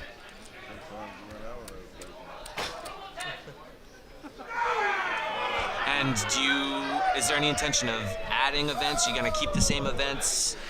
There'll be a lot that won't change, because the side events went They've so worked out really well. Yeah. Mm-hmm. So the opening weekend there might be something added, because it was basically just focused on the 1K. Right. At the same time, I like events where you've got 5 or 6 days, so people could come in for the bounty, 6 max, main, if they've got a good size bankroll, they've got the high roll option, or the mega stack and the 120. So it won't be too much change. Maybe a couple more events. Yeah. Right. I like the fact that you guys went with the shot clock tournament as well. I actually showed up for that and got to play that, and I mean that's definitely. Oh, as we see, not to interrupt my own self there, but Kelvin going all in here with the ace-8, shoving for 20 bigs. Blind Respond gets it through. Yeah, the shot clock variant. Shot clock itself is starting to become one of the more important sort of evolutions of poker. That's right. People are starting to put a cap on the limit of how long you can think. So it's standard on the main tour for World Poker Tour. It may extend to other events, and for the 6 max, and what a difference it makes to the length of the event, because the side event numbers were way over what we thought. So Casino went safe with a 6 o'clock start on most of the events to maximise the locals, and there was some long nights, but the six-max still finished at a reasonable time, and the shot clock helps that. Yeah. And as we take a look at the chip stacks here, so Sia no longer the overwhelming chip lead. Nove having just about similar. She only has a slight amount more. Kelvin's still around the 21 big blind mark, and I believe Jack had about 30? Something like Yeah, that. I think at 34, so so it's definitely gotten closer. And the thing is Kelvin's the short stack, but if he doubles up once through any of them, one, it cripples them, and two, he's in contention for chip lead. Yeah, there's still a lot of run good needed to win these final tables. You think that it's often going to be locked going this deep into an FT, but winning one flip or one suck out can completely change the tide of the game. Especially with as we get later in the tournaments, as everyone else is enjoying what appears to be an intense all-in. Godfather approving with his giggle. With the blinds going up, they're going to be increasing even more so. I think the next blind level is probably 80,000 and then 100,000. It's going to be, it's going to get a lot more active, a lot more. That's right, yeah, I can see it's 30-60 now. Yeah, 40-80, 50-100. Nove with the ace-jack offsuit.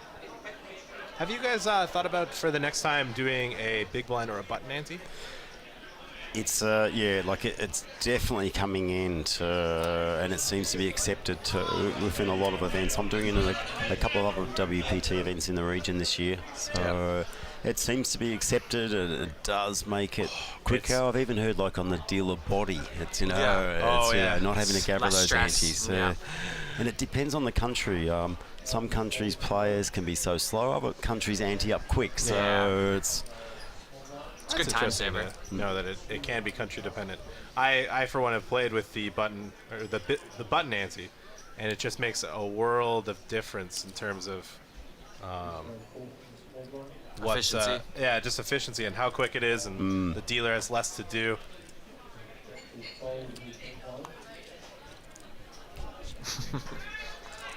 Had an interesting technical difficulty with our computer. Yeah. The WPT they did a lot in the LA PC this year, and on with the big blind ante, so that looks to be the standard. Yeah, I think moving with over the next several years you'll see most tournaments taking that on just based off of its efficiency alone. You also managed to get another 5 hands an hour in, which is very important for a tournament poker player. The more hands, the better, obviously. So it looks like Nove went for a small c-bet here, and SJ calls, as she should. At the very least, one street. I wouldn't even blame her for calling certain turns if Nove decides to barrel. Nove getting not a card that improves him, but gives him more outs and gives him the ability to barrel and get more folds. If SJ has hands like this, like 5s, 6s, 7s, even a 10, she's hard-pressed to find a call here because Nove is going to have a lot of kings, and he is going to be able to empty the barrel on a bunch of rivers. Like if a river comes a 9 or an ace or a queen or a jack, SJ is just unable to call, and he does get it through. And we have our new chip leader for the first time in a long time. Nove with the new chip lead. There's the graphic. Over 3 million chips in play. He's a new king in town. That's it. And he may or may not be a dentist. I couldn't help it the other day. I said he was extracting chips all day on the table. Both cleaning the teeth and the poker streets here at the World Poker Tour New Zealand main event. Final table. SJ does not look impressed that her chip lead has been stolen. How many fillings do you think 160,000 New Zealand dollars could probably pay for? Quite a few. Quite a few. Probably get some gold. Oh, he's a dentist. He probably has a hookup. He probably has to get the real cheap gold grills.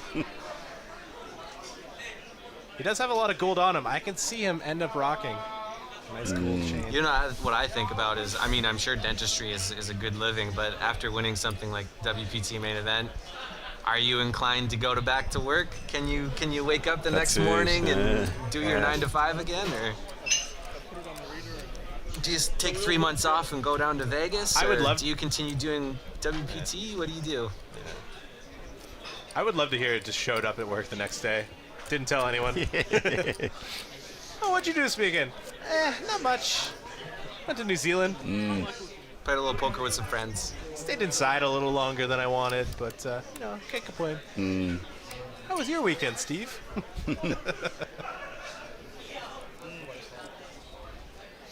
Living the incognito life. Action now on Associa. The Queen and the 8. I'm expecting a lot more visitors from Asia next year, just going on the tourism that's coming into the country too. I thought there's... Well, the thing is New Zealand already in itself is such a big touristy country, right? So WPT being able to take advantage of that and have a lot of those tourists who are poker enthusiasts come in is really, really smart. I'm gonna be here next year more than likely, so I'll definitely be coming back, that's for sure.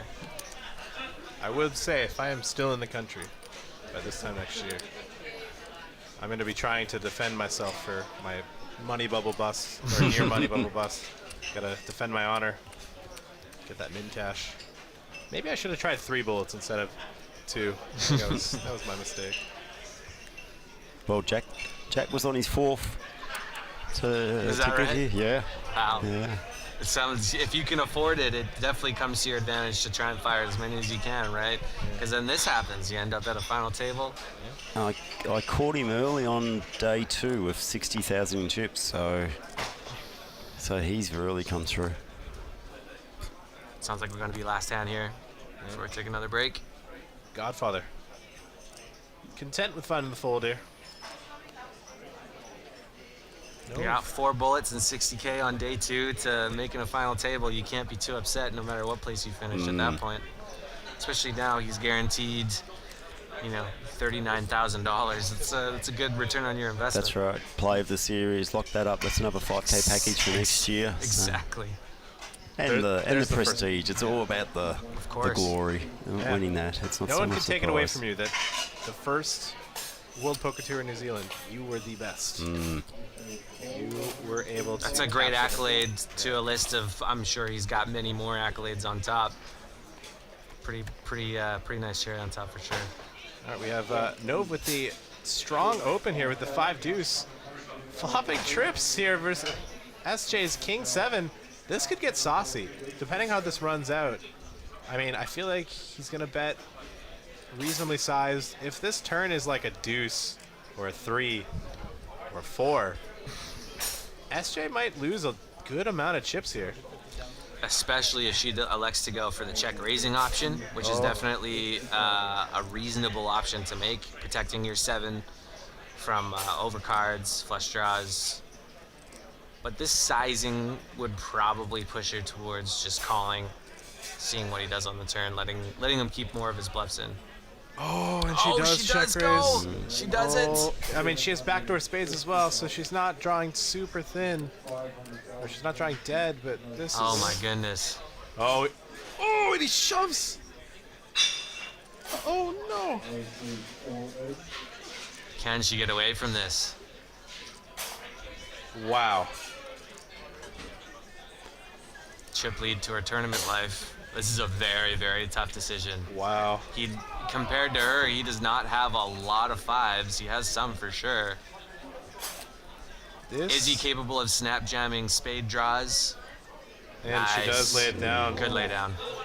Good lay down. And he shows a deuce. I'm not sure if she actually saw it, so she was looking down. No, she saw it. Oh, she can now. She probably saw it and then looked down at the table in frustration. Wow. You have to think, if he would have called there, he's got all the chips, potentially, but wow. Instead, SJ with a little bit more fortunate than she realizes, still in the tournament. Yep. As we go into break here of the World Poker Tour main event, 15-minute break. When we come back, we will continue our coverage of the World Poker Tour main event final table. We have Nove here with the chip lead, 51 big blinds going to the 40,000, 80,000 big blind level. Jack with 27 big blinds. The Godfather, 2.1 million. SJ dropped down, but still fighting with 21 big blinds, 1.66 million. And Kelvin in the danger zone, 14 big blinds, 1.1 million. Still plenty of poker to be played here. Thanks, gentlemen, too. And for the viewers, please come and join us next year for a fantastic country and for a fantastic event and casino, the way they look after the players. So they should probably check out Skycity and WPT for any other info about playing poker at Skycity, or you know, keep in touch with WPT for playing next year, correct? Definitely, Travis. Yeah. Okay. All right, guys. All right, thank you. We will be back in 15. I'm standing on Federal Street, which runs right through the middle of Skycity Auckland. This property is absolutely stunning. The gaming floor is amazing, the hotels are amazing, and the hospitality is just world class. And the Skycity Auckland team have spoiled me and my WPT family to a tour of all the restaurants here. First stop was the Federal Delicatessen, or the Fed, an authentically old-school New York City Jewish deli with all your typical NYC delicatessen treats lathered in garlic, salt and spices. Then we headed next door to the Depot, the perfect spot to drop in and refuel. It's Chef Al Brown's place and reflects perfectly his attitude towards food, in season, beautifully cooked and to be enjoyed with friends. Across the way was Gusto at the Grand, a rustic Italian restaurant showcasing simple food, classic flavors, and fresh seasonal ingredients, with a menu designed by renowned chef Sean Connolly. Also by Sean Connolly is The Grill, known as the best steakhouse in the city, with a distinctly Kiwi accent to their menu, offering locally sourced, sustainable ingredients, reminding us to keep things simple and authentic. For a little taste of Spain through food, wine and music, we hit up Bayota by Peter Gordon, the most authentic tapas experience you'll find in Auckland. The Global Food Tour took us to Japan next with Masu by Nick Watt, a contemporary twist to the traditional Rabata style of cooking over an open charcoal grill with fresh local ingredients and some pretty special cocktails to go with your feast. To discover a taste of China, Huami is the spot, showcasing dishes from regional provinces across China, including Canton, Sichuan, and Beijing. Last stop, ideally at sunset for the most magnificent view of Auckland, from the 53rd level of the Sky Tower, is the Sugar Club, the perfect way to end the evening with a cocktail in the lounge or a bite to eat from Peter Gordon's fusion cuisine.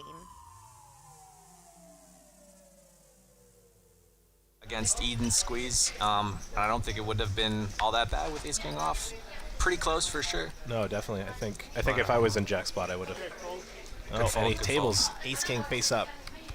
And as you can see, they're all standing there. They're getting a pay jump, hopefully.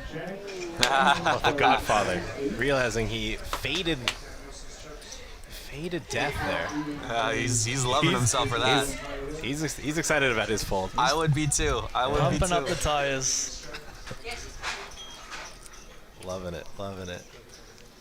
Fortunately, Socia at the unfortunate end of a cooler here. Jacks versus aces. Did anybody fold a jack? I can't remember. I don't think I saw a jack get folded. Oh, my goodness. Jack in the no window. emotion from Socia as well. 0. Watch the queen come on the turn. Shaking his head. Don't you put a queen down? It could always just come running 8-9 too. I wouldn't lose faith. That'd be fun. Socia way out in front now. We actually know there's only one out in the deck now with him folding ace king. That makes the ace king fold face up even worse. To the turn. 8. Oh, running 8-9. Uh-oh. He's got chop outs. I would be cheering for a 9 if I was Eden right now. I wouldn't go greedy for the 1 out. I'd ask for the 2. Socia correctly asking for a deuce. 1 card to come. And it's a 6. Very nice. Socia at the tail end of the cooler there, but able to stave off elimination there with a 2-outer. And as they count the chips, they're going to see that she had slightly more than Eden. We might have our first elimination of the final table. That's a brutal way to bust. Yeah. GG, Eden. Drink the rest of that beer.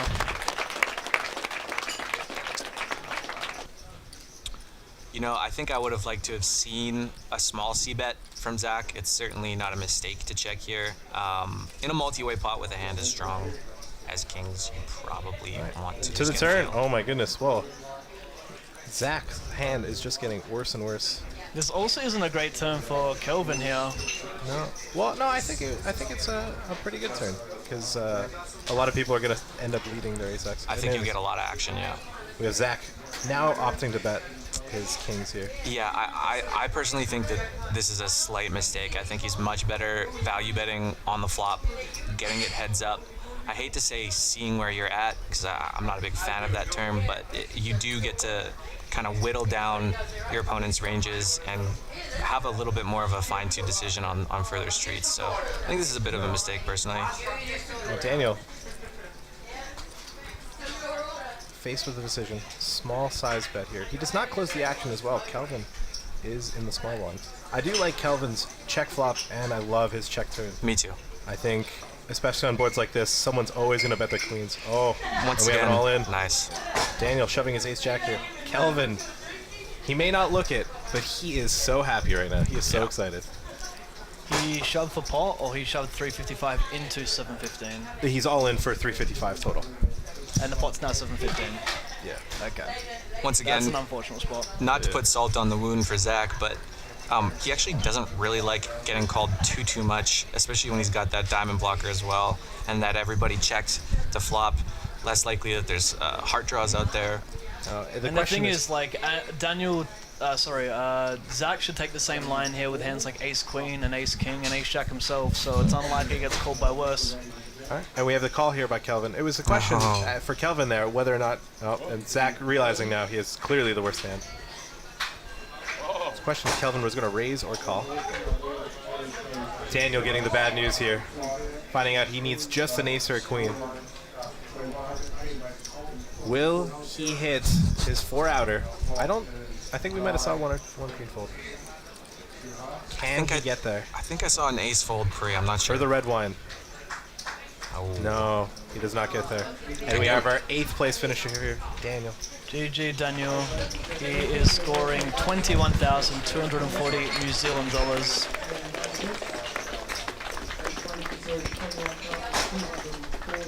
I don't think we're going to get tells off him that easy. He's having fun. Show some respect. Nick here, the short stack, all in with the pocket queens. Shoving on the button. Ace queen here for Nove. Reshoving. Kelvin with the quick fold, and we're off. Queens versus ace queen here. Nick ahead.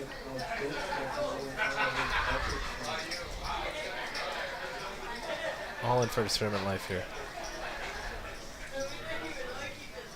The player's standing up, watching in his anticipation. Perhaps all secretly rooting for Nove here, because if he does indeed win, they get a page up. They make more money. Up. 10-3-8, 2 diamonds, no backdoor flush draws for Nove to add outs. Deuce is not going to do it. All it takes is that Barry Greenstein. Oh! The Barry Greenstein. Oops. Congratulations. Nick eliminated. Valiant effort here in 7th place, winning 25,200 New Zealand also. Or as if only he could see their hands. Oh, I would imagine he finds a fold here. I do too, but this is such a gross but interesting spot. I mean, I think Nove does have him covered here slightly.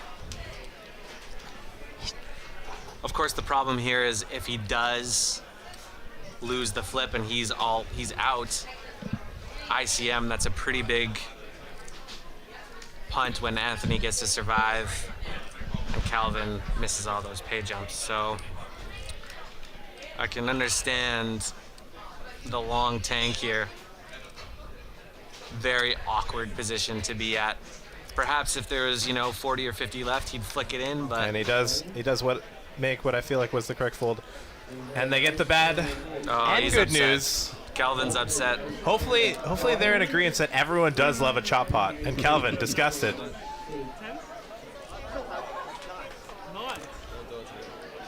Don't do it to me, Anthony's he's saying, saying. don't do it to me. No one, you know what's worse than going out aces versus jacks? Going out ace queen versus ace queen. Oh no. Oh no. Uh-oh. I think he should not have said don't do it to me. I think that just puts it at You the jinxed it. No. I don't think we saw too many diamonds get folded either. I think Anthony's expecting the worst here. He can feel it. Oh, no. Brutal. Anthony, the subject of a very unfortunate free roll gone wrong. Eliminated in 5th place, winning 39,600 New Zealand dollars. What a painful way to go out. The meaningless Barry Greenstein. That's the 3rd knockout cooler of the final table. Yeah. It's been a crazy final table. There you see on screen, 27,600. Well, players have bagged their chips for day 1B here at this record-breaking WPT New Zealand main event. And we're going to celebrate now with a player party. Everyone can let their hair down, whether they've made it to day 2 or not. And by the looks of it, we're in for a bit of a cultural treat.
All right, ladies and gentlemen, for those of you just tuning in, we are doing coverage of the World Poker Tour main event here at New Zealand's Skycity Auckland. We have 4 players remaining. Nove, our chip leader, with 52 big blinds, 4.1 million. Jack, the Godfather, the fan favorite, sitting around 2.1 million, 27 big blinds. SJ, so Sia, the former chip leader, now middling stack here with 21 big blinds. And Kelvin, our short stack, 13 big blinds here, going into 40,000, 80,000 with a 10,000 chip ante. We are just about to return from break here. 4 left. All players are guaranteed 54,000 New Zealand dollars, playing for a first prize of 169,000 New Zealand dollars. Exciting times going into this next level here of the final table. Started with 9 here, as we can see. Eden, Daniel, Nick, Zach, and Anthony all falling victim to losing all-ins when it matters the most. Eden, of course, taking probably one of the worst beats, losing aces versus jacks for the effective chip lead. Anthony's bust out, no better, losing ace-queen versus ace-queen. Been some unfortunate ways to bust. Interesting poker to be played here. Left to be played. Lots of excitement, lots of money to be played for. So 4th place right now, guaranteed 54,000 New Zealand, which is how much American? Usually it's like 1.6 or 0.6 of that. We'll get a graphic pop up eventually. We'll get it later, but it's 54,000 New Zealand for now. And we're playing for 169k New Zealand up top. Yeah.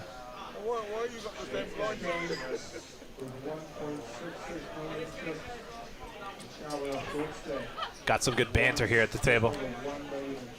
Don't want to interrupt that. The reformed chip leader, now middling stack, SJ. So see ya. in the YouTube live chat, there's a Mr. saying he lives in New Zealand and he missed out. So this is the main event, the last event, the WPT Auckland at Skycity. But from what it sounds like, because the event went so well this year, they're going to be doing it again next year on the Queen's birthday weekend. So if you missed out this year, make sure you mark your calendar. They'll be doing roughly the same events, roughly the same buy-ins for up to 2 weeks in 2019. Rumple on YouTube says, Pav, make sure they are aware they can make a deal. Nope, I want blood. Not happening. Nobody's getting told anything. No deals will be made. I want them to battle. And I actually don't think that the World Poker Tour facilitates deals. I have no idea. I've never heard of that. I think historically, from what I've heard, there is no deals that are facilitated for World Poker Tour tournaments. So I mean, if they do, they still have to play for X amount, don't they? It looks like Calvin will most likely. What's the stack depth at? So I was gonna say if you can shove. What? Nine's all in here for 1 million. Around 12 big blinds.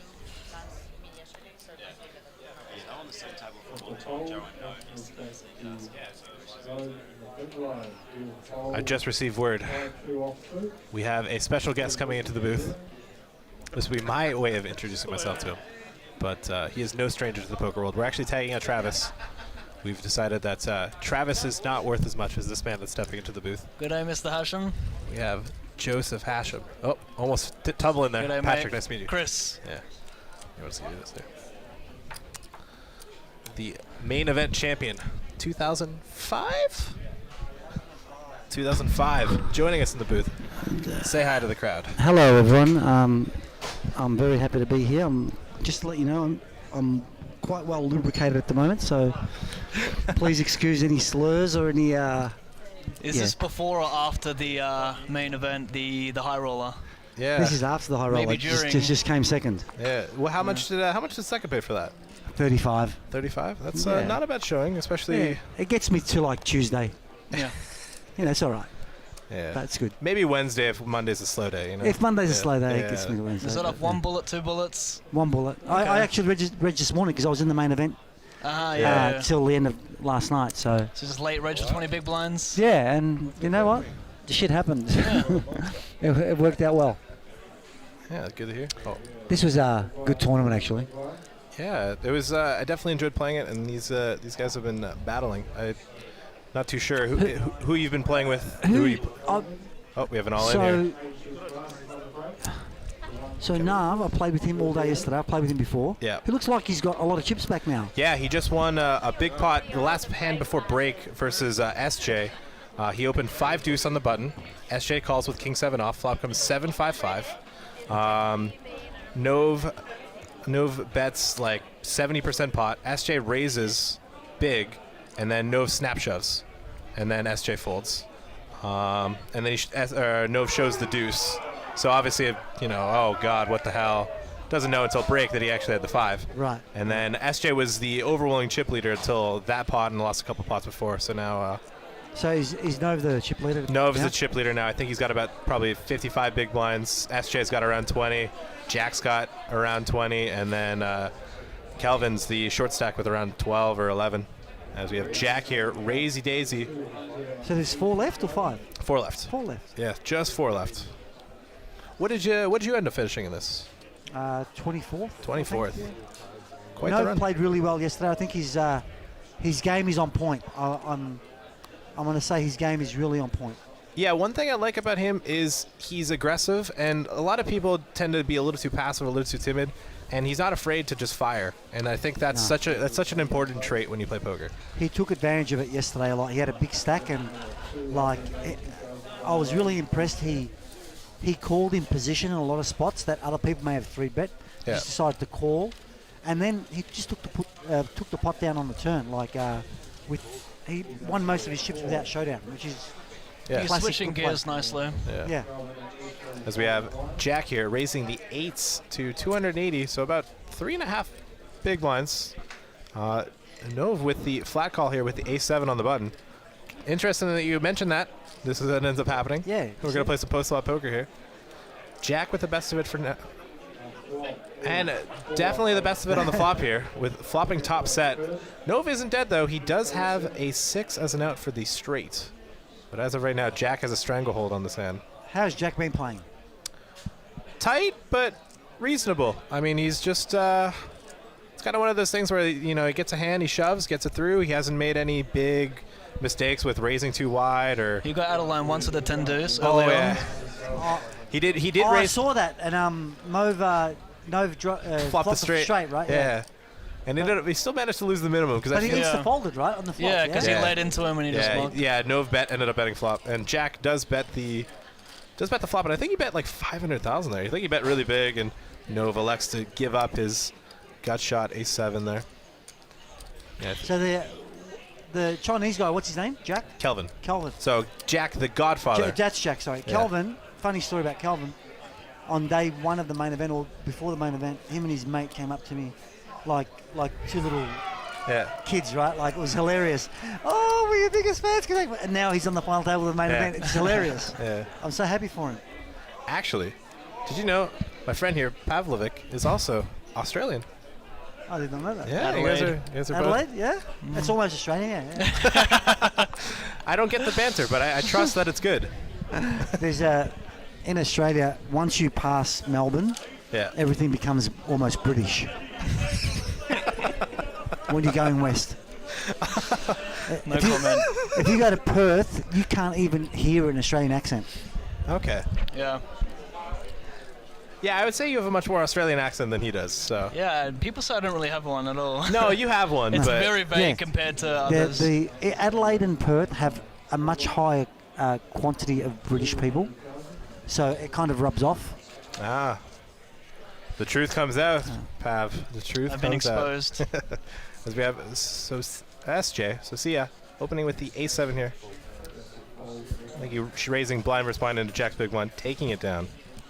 Is she playing well, SJ? Yeah, she's been playing really, really well. She's been playing the best, I feel. Yeah, I feel like she's Good probably on. the best on this final table. She's, I mean, she was fortunate enough she got it in Jacks versus Aces and drilled the Jack at the beginning of the start of this final table. But ever since then, I mean, it's just been... And it wasn't even a misstep with her getting in. It was just an unfortunate cooler. But Have you had a lot of coolers on this final table? I'd say reasonable. I mean, Nove knocked out the 5th place finisher, Ace Queen versus Ace Queen. And there's the Jacks as well versus Aces. Yeah, Jacks versus Aces, obviously. SJ's big hand. There hasn't been too many. Dude, in this high roller I played today, I've never seen so many callers in my life and so many beats in my life. Like, just back to back to back to back. Well, I heard Buddy had a lot of chips with 8 left, and then he ran kings into aces twice and was out. Yeah, Brian. It was, man, I saw everything. I saw like 2 outers all day on the river. Yeah. You know, it's just. But I guess, you know. Somebody's happens, going to right? run into it That's what sometimes, happens, yeah. Anyways, we have SJ here opening Queen 9 offsuit on the button into the aggressive chip leader, who's got 5s. I feel like we're going to see him shove here. Looks like I might be wrong. Yep. No, she calls. He calls. As we go to the flop here. I thought he said all in there as well. Yeah, it looked like It all in, looked like right? that, yeah. How many bigs does he have? Now he's got 44. SJ here's got 20. Jack's got 29. Yeah, so we had about 30 bigs. And Kelvin is our shortest stack with 15. I'm really surprised he didn't rip that in pre there for 20 bigs. Yeah. You can put on infinite pressure with Kelvin being on 15 blinds, yeah. Yeah. I thought you said Nove has 40 big blinds. Well, before I said like around 50. Yeah, so I guess he after the couple bets now he's got. So he must have started with like 47 big blinds, 46, and now going to the flop. 44 checks to SJ. It's such a hard spot for 5s. Like, yeah. You know, how does he? If he chooses to call here, it's just like. There's no turn that he's really happy about. What turn is he happy with? I mean, 7s he feels about, 4s but yeah. Besides, even a 5 of hearts doesn't feel that great. So he has to have the only one card he's like yes, so the 5 of spades. And SJ's she's got a lot of good turns that she can barrel. She can barrel 7s, she can barrel 10s, she can barrel hearts, she can barrel jacks. Oh, he does find the call. Now from what we've seen, SJ does have the heart to make these sorts of barrels. That is, I guess, one of the cards that That's a better card for Nov Nov, likes yeah, to see. for sure. Yeah. I mean, it's a lot. It's very hard for you to double barrel bluff, especially when you've lost any sort of backdoor straight or backdoor flush. I think the problem on this board is once Nove calls flop, Socia should be aware that he's never folding turn, so she has to fire 3 times. She's going with That's a good river for her. She needs to fire here. Yeah, and ace is a very good card if Nov called with an 8 or a 6. Less likely to call rivers, as well as she does have a lot of aces that bet flop, check turn, and then want to value bet river. This is where you need heart. Yeah, there you go. There it is. There you go. She I bets like it. massive, She needs to. 900,000. How much? She bet 900,000. Overbet. No, she wait. bet Oh, 500. 5 into I 7. thought I heard 9. That's a good sizing. Yeah. 5 into 7 is great. Yeah. Putting maximum pressure here. It's like he needs a soul read here. Like. Yeah. He's not looking at her soul right now. He needs to be looking deeper. There it is. There's the soul read. Can he find it? Oh, there's your cheer. Hey, you know, I actually, anytime I hear Aussie, Aussie, Aussie, I think of you. Yeah. It's true. That was my introduction. Mate, we were the first to start the rail at the WSOP. There was no rail before us that year. And since then, the only people that have actually really come close are the Brits. Oh, the Brits. The Brits bring it. Yeah, the Brits bring it, right? Yeah, they're pretty good with the banter. Deep into the tank. The problem is on this river is you can take out a lot of draws from Socia's range because she's going to be betting 10-9, 7-9, hard draws on the turn. Yeah. So the hands you can nail it it's down quite polarized, now. yeah. Yeah, now you can think, all right, maybe she can have Queen 5, Queen Jack, Jack 10. This is not an easy call to make. And Socia could also take the same line with a hand like Ace 8 here. Yeah. Ace 8, Ace 6. Yeah. Ace Deuce.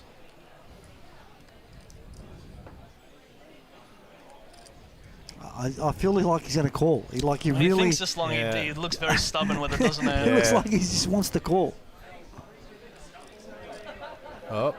Come on, dude. You got plenty behind. He's giving a count. I think he's looking to see how much 500 means to a stack.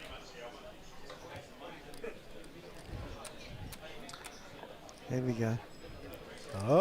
Oh. He does not want to fold. Oh, he wants to call so bad. He's such a great bluff card, the ace, Yeah. right? So. And when you've been playing with Socia for so long, SJ for so long, you know she's capable. Maybe. Oh no! SJ can breathe. She might not be showing it, but there is an intense amount of relief. And this is why you shove 5s pre-flop for 20 big blinds. You put Yeah. an infinite pressure against Socia. You have good equity when called. It's tough for Socia to even call there with Ace Jack, Ace Queen with the ICM pressure involved. Yeah. So she had the 20 bigs, right? Yep. Yeah, she started with okay. about 22. Yeah. Okay. And Yeah. Kelvin had 15, right? Kelvin has 15 right now. Yeah. Kelvin just got a shove through, maybe a hand or two before. What do you think that thing is on her stack? If you were to guess, Oh my god. what kind of animal would you guess? I had my guess, and I've been corrected, so I'm curious what you think. Looks like a cocktail. I can't. My eyes aren't that good. It could be the lube talking right now. Yeah, 100%. I have no idea. Well, do you want us to give you the answer? Yeah. All right, I guessed that it was a sheep. It's actually a cat. It's a Is cat it? bobblehead. Yeah. Oh, let me have another look when it comes up. Yeah. Because now that you said it, I'll probably be able to work it out. Yeah. As we have the Godfather, Jack. Did you get to play much with the Godfather? I didn't play with him at all. Yeah. But I've met Jack before several times. He's in every city in the world. Like, there's always someone who is the Godfather. Yeah. That everyone goes back to. We have Nove shoving All in. blubber spine, getting it through. Kelvin finding the fold. Oh, okay. I played with the Godfather for about an hour and a half on day 2. 3-bet him in one pot. He gave me a very intense stare and then folded. Yeah. He's given some intense stares, I will say that. Yeah. But he's also like a pretty lovable character. He's always having a laugh at the table as well. Did you guys see the opening ceremony, like at the party? That was a stare, dude. When that guy was dancing at me. They showed the video of you Yeah, we picked something saw it. up and you lifted it up. Dude, they took me backstage and they said, we're going to do this dance. and then he's going to put the leaf in front of you, and when you go down to pick it up, make sure that you keep eye contact the whole time as a matter of respect. I didn't realise he's going to go on for 5 minutes stabbing at me with a wooden spear. I literally take my jacket off at the end of it. Like, it was so intense, but it was amazing. Yeah. The best experience I've ever had in one of those things. I will very ashamed admit that we didn't end up making it. We bagged day 1A, and then we just completely forgot about it until like 9:30, 10. We saw tweets about it. We're like, oh God, no, what have we done? Well, as we have a raise here with the pocket deuces, the Ducks raising to 180,000. So see it with King 4 offsuit in the big blind. I feel like we're going to see a defend from her here. She's definitely been very active in her big blind defense. To the flop. And we did see Kelvin fold a deuce, so we reducing the amount of... Oh, geez. Oh, there you go. Sometimes it doesn't matter. You'll just still flop the deuce. It does not matter. Yeah, I think with how Nova's been betting in the past, I think he's going to go big. He's probably going to bet like 300, 340. Yeah, this is generally a board that he can normally he would. It's really over, to be honest. Like. Yeah, but like normally that's what he's been taking a lot larger sizings. And this is so tough to lay down King 4. It's such a standard call hand here. King higher, back to a straight draw. Yeah. I can see Soso calling at least once here. But it's going to be tough because you just know No's going to bomb this turn as well if he's going for larger sizings in general as well. Yeah. She calls. She needs a 5 or an 5 ace or 6 to even give her hope. 5 would obviously be the gin card, but and she's drawing dead here. And No with loves the this check mark. card. No's just hoping she has an 8. Even a 3 or pocket 4s that want to get How do you stubborn. like a check back here? Yeah, I don't mind it. Yeah. I don't mind checking my strongest hands here and betting the rest. Mm.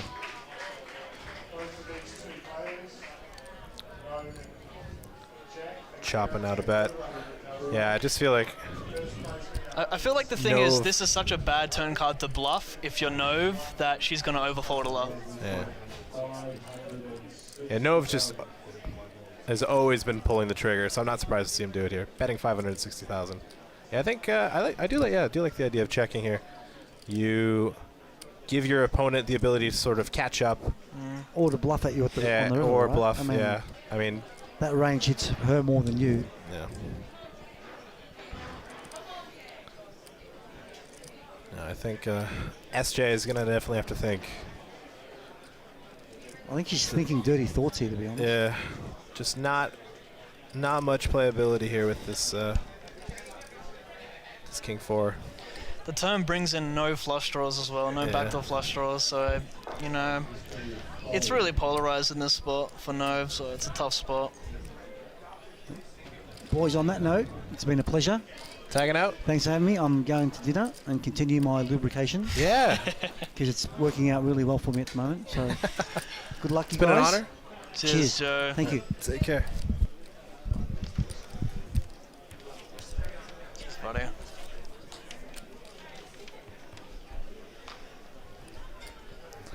Our special guest, Joe Hashem, tagging in and tagging out here in the World Poker Tour main event, New Zealand. The 24th place finisher, Joe Hashem. Does he have a nickname? Not that I'm aware of, Yeah. but then again, I don't watch much TV, so. Grow up. Joe Lubricated Hashem. No, you didn't think that was funny?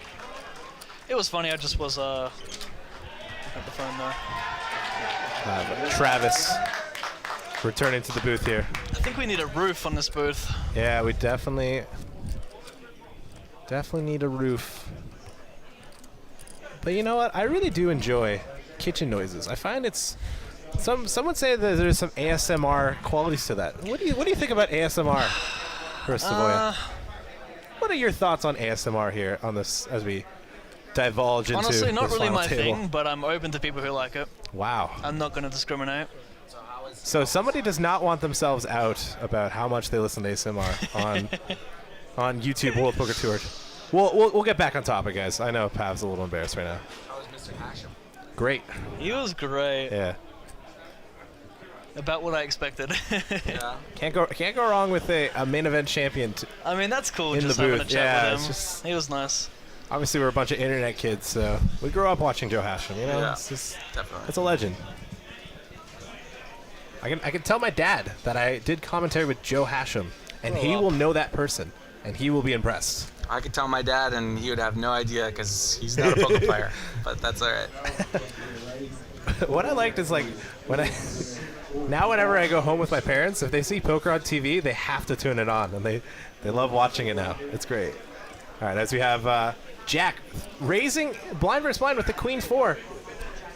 Oh, and Nove with the flat call. Oh my goodness. With the flat call here, laying the trap. Jack getting a little out of line for him, but I do like the initiative that he is raising this rather than folding or limping. Flop coming king 10 8. An okay flop for Nove. Obviously, the king to his over, an overcard to his jacks isn't ideal, but still feeling pretty strong. Check on the flop. Jack. Counting out some chips here. Looks like he has decided he's going to stab now. 250,000. Looks like Nove's going for the snap call option here. Pav, how do you feel about the check on the flop and the bet on the turn here? The From lay Jack. bet from Jack. Yeah. Not a huge fan of it. Yeah, I think typically I'd go for a flop bet. Now this is an interesting turn here because typically if Jack's gonna check flop and bet turn, he's usually gonna have a lot of 10x. So this is actually a really good card and not the best card for Nove. That's a good point. Pretty sick spot here if you have a 6 or an 8 in your Nove. And he goes check. I think when you check the flop here, you want to just check it down. Unless you barrel the flop, then it's fine to go for 2 streets. Yeah. So it looks like Jack has opted to give up. And Nove counting out chips. Going for value. Sensing weakness. Going for a big So bet here, it's too too. bad he's not going to get a call here. He's going for like 700K, looks It's like. reasonable. I mean, It's very hard for Queen High to find a call here. but like I think we're gonna 400K see maybe.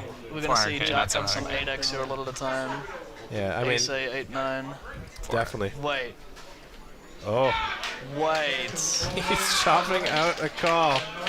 He's not. This gonna has to be check, posturing. He's not gonna check raise here. This has to be posturing. What on earth do you rep when you do this? Pocket sixes? He's not gonna do this. You don't become the Godfather by not destroying souls. He's got a call in his hand.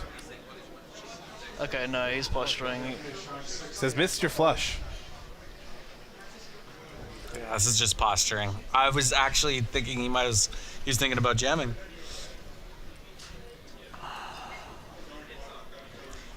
I think when he makes that expression in his face, like of disappointment, he's not gonna do. What? He calls? What? He calls.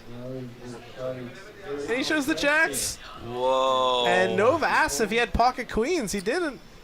And no one knows how I Jack put on the biggest hero cape I've ever seen.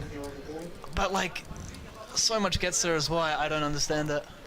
Yeah, that was, he really felt that I would love him to show the queen high there as well, just to let him know, I'll call you down. That was wild. That is the first time Jack kind of just, yeah, he's got that look in his face like, yeah, I might have just did that. I thought he was counting on a raise, and then I'm like, you got a stack too little here, mate. You want to add another stack on top of that? No, I call. Wow. I didn't see that coming. Not at a jack. Kelvin looked like the type of person that might hero with Queen High. Maybe Nove. Honestly, I didn't think Jack was going to be the one that would make the biggest hero call. That is a man of my own heart. I love that. And he didn't even take tank too long either. I know. Like, He did it was it just right. it was in his gut that he that. I there's something appreciate fishy going on. Jack's willingness to not fold. That is a man of my own taste, and I do appreciate that he had the heart to do it. He's not willing to get pushed around. As he raises Nove next hand with pocket sixes, Calvin with ace-9 here, you have to think, versus a 3x raise, this might be it. You're going to have to just rip it in and unfortunately get called.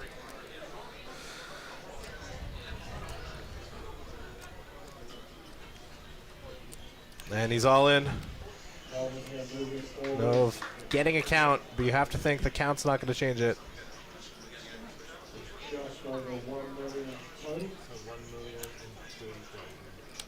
Call. And here we go. We're off to the races here. Calvin. Tabling and running away. Jack and SJ watching in anticipation here. Big pay jumps on the line. Looking at a $14,400 pay jump. Really huge for Jack if sixes hold here.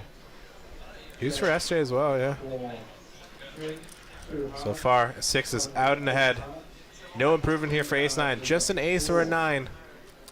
No flushes or straights to worry about. And it's a banana. GG. There's the board. Kelvin, our 4th place finisher.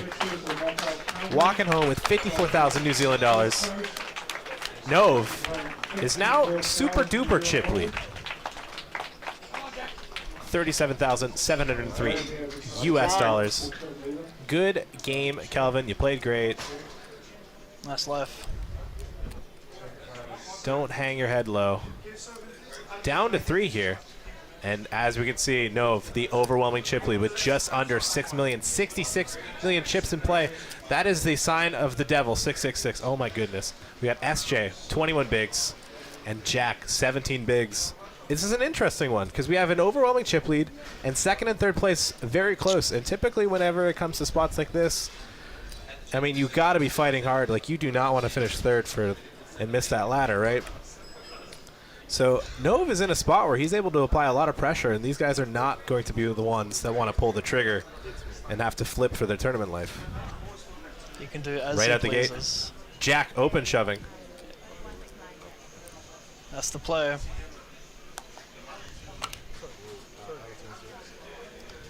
It's really tough to do much more than that. Oh, Jack thought he was big blind. Wait, what just happened?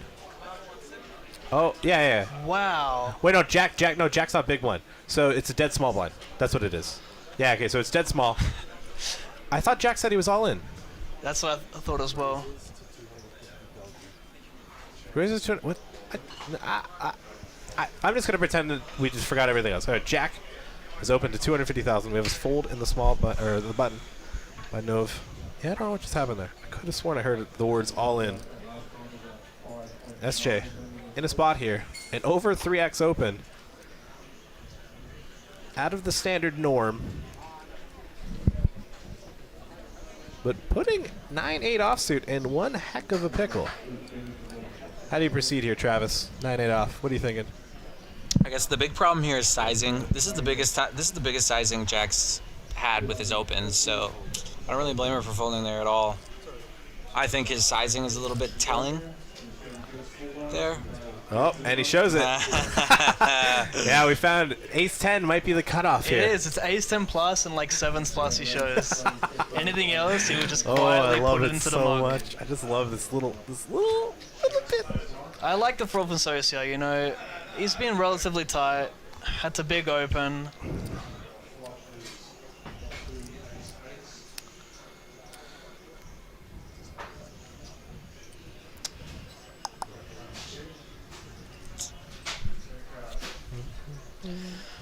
Would imagine Nove opens close to any two on the button here. Yeah. Ooh. And you would assume wrong. 5 deuce suited was an open 30 minutes ago, but not this time, as we have associated with ace-5 shoving blind versus blind. And Jack with 7-5 suited. Okay, this might get through. That's why you 4-5 deuce ahead of all of his outs.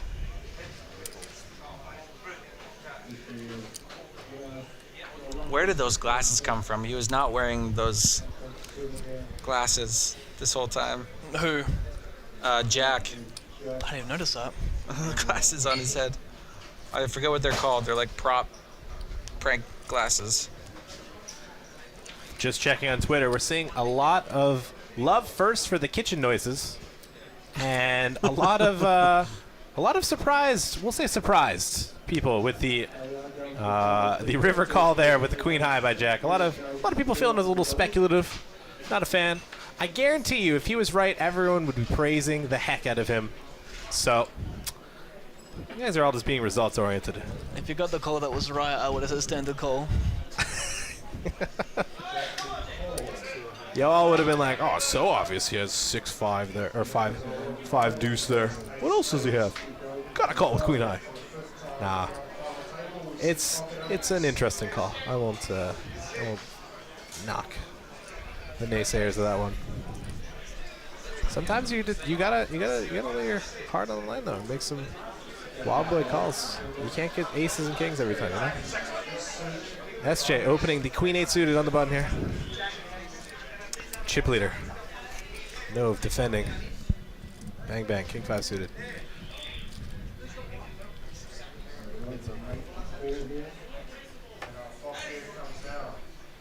As we go to the flop here, 7-7-6 rainbow.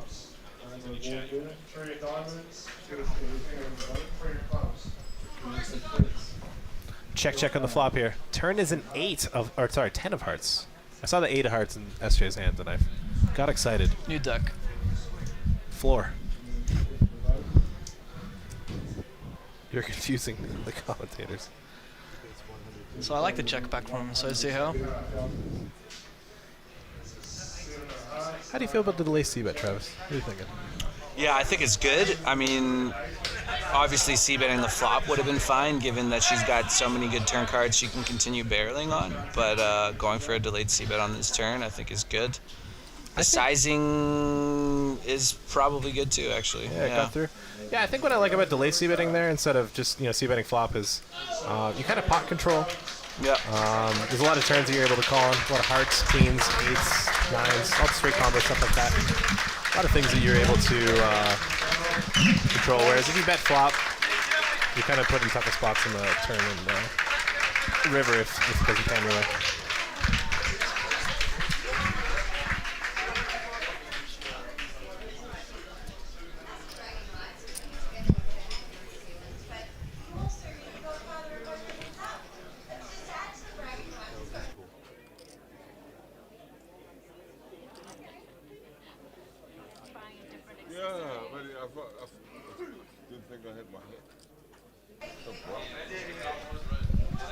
Apologies there. Right. Jack. Jacket on Jack. Fold in the 9-7. I don't think you're allowed to wear that hat, mister.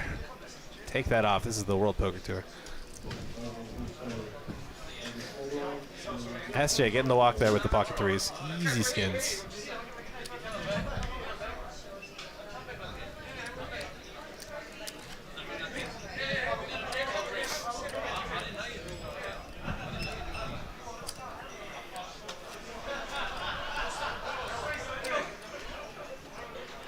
Seeing on Twitter here. Sim, we love you too. As we take a look at the chips here. SJ chipping up a bit. Differentiating herself from Jack with the 25 bigs. Jack with 17, and then Nove with just a mountain of chips there. Just them all.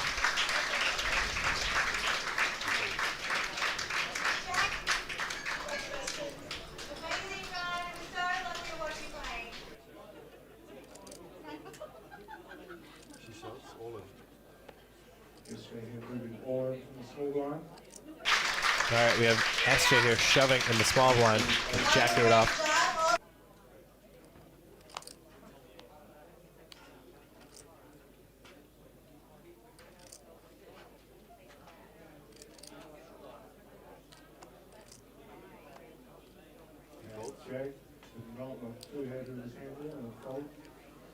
All right, SJ getting the shove through with the Jack 8 offsuit. No. That was right. Sorry. You're small.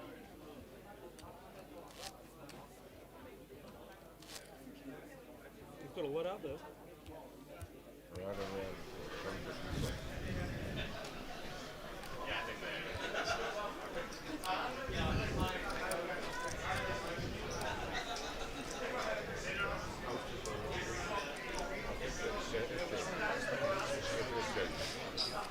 Oh, we had some mystery chips that we weren't sure who got them, and Jack, no surprise, an honorable man, calling out that it was indeed her chips.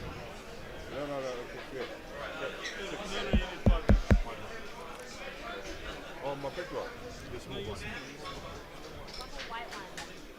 Oh, I'm losing my marble. No, I'll do that one. Oh no, Jack is. We heard it here, guys. Jack is losing his marbles. Travis, what does this mean for him going forward in this final table if he's losing his marbles? Yeah, he's still in the bag. Don't worry about it. That's fine. So He's even the though he's godfather. lost his marbles, he still has his marble. The marbles are still in the bag. Look, They're just he's- lost in the bag. He still has the heart. Okay, that's all that matters. Well, we've got some I'm still in the hand confusion. Well, Jack seemingly folded face up.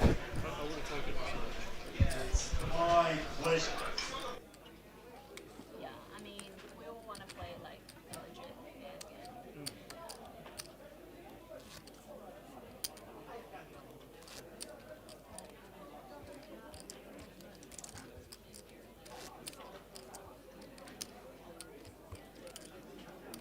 What did you have? 4-9. Yeah, I should thank the guy who All right. day one airless and then like. Yeah. Jack with 9-7 off. Were you there? Oh, players talking about day 1A. And then I was like, I snapped into the. So like the funny I just get to. No, actually I wasn't there. I was in another hand just like that. The guy, Oh, really? the guy pretended he raised out to YouTube. No, this guy like pretended Folds in the small blind, or folds from the button. Oh, and we have a smooth call from Nove here with the king deuce off. SJ looking at 10-6 off. Probably gonna go check. The players have definitely, I mean, it's definitely been a very quiet, very low amount of table talk, but now that it's three-handed, seems like they're getting a little bit more comfortable, getting a little bit more open. Well, they got a good chunk of change in their pocket Yeah, now. everyone's made at least $68,000. New Zealand. They can ease up. I think I'd be pretty happy if I was up 68,000. I'd be very happy. I can do the 68K. Sizable funds.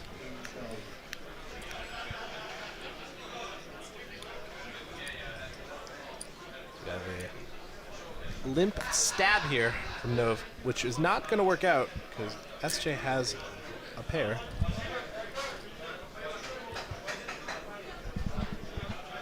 Just kidding. Pink. No, drilling the king ball. You can't help but feel for SJ here. And he checks. He improves, but not really. 3-pair does not play in the No Limit Texas Hold'em Fairy. Only 5 cards are playable. So he plays kings and 5s with the 6 kicker. I feel like any bet that Nove puts out here, SJ's gonna have to call. And that's gonna do it. We're gonna have it. I expect her to call pretty quickly as well. It's a nice big There bet it is. too. There's Nice. the call. Nice. And Sizing's good. there's the bad news. He should have showed the deuce first. It's a slightly slow roll. And SJ chipping down. It's his 25% of her stack that hand. Jeez. Down to 21 bigs. It's his tournament to lose at this point, that's for sure. Yeah, I mean, he's just got to lean on these two now, and it's in the bag for him. everybody needs somebody. Oh, SJ requesting a color up. She does have an absurd amount of whites. I will say that. Maybe they can get those plaques in that I've heard about. They're pretty cool. I hate the plaques.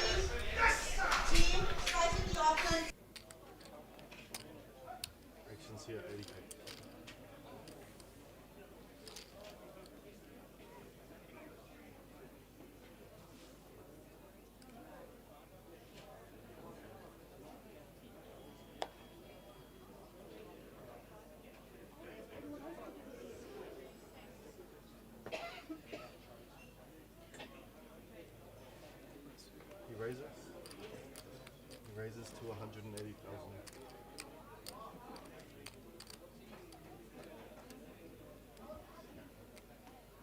All right, a raise here from the chip leader, King 7. And SJ shoving. We see she has a 10. What else does she have? Jack with Queen 10. Have to figure this is a trivial laydown. And Nove gonna look and fold. Look and think and ask how much it is.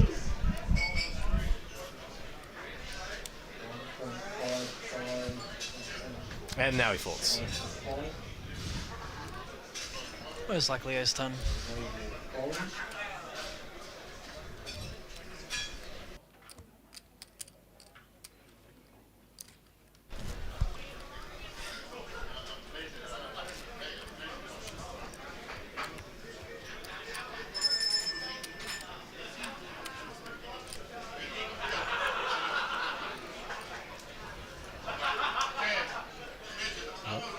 There's our lovely rail.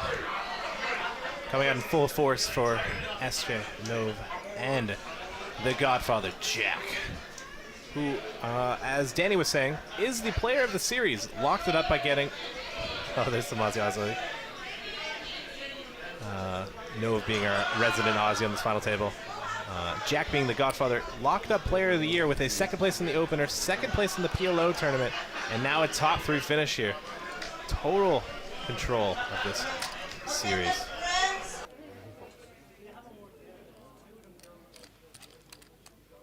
SJ with a raise and take it.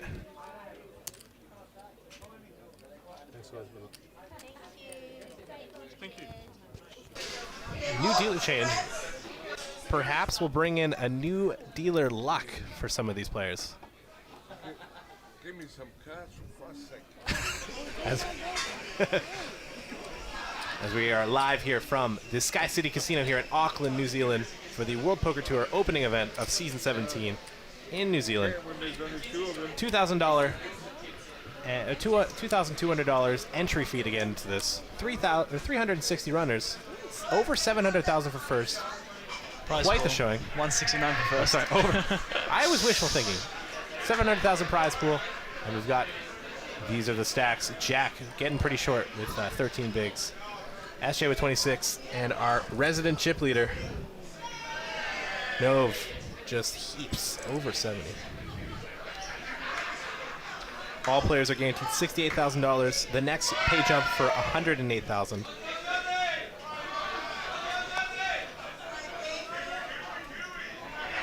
Aussie, Aussie, Aussie. Oi, oi. All right. We've got. Oh, he's going for the trap. The limps. Oh, jeez. This might be the spot. Wow. This might be the spot. Oh my I would not goodness. blame her for jamming here. She's got to send it. Yep. Oh. Yeah, And there she sends goes. it. Yep. The snap call. The bad, the okayish news. I feel like you're not hating yourself when you see Ace King, but you're like, well, crap. And we're off to the races. SJ, all in for tournament life here.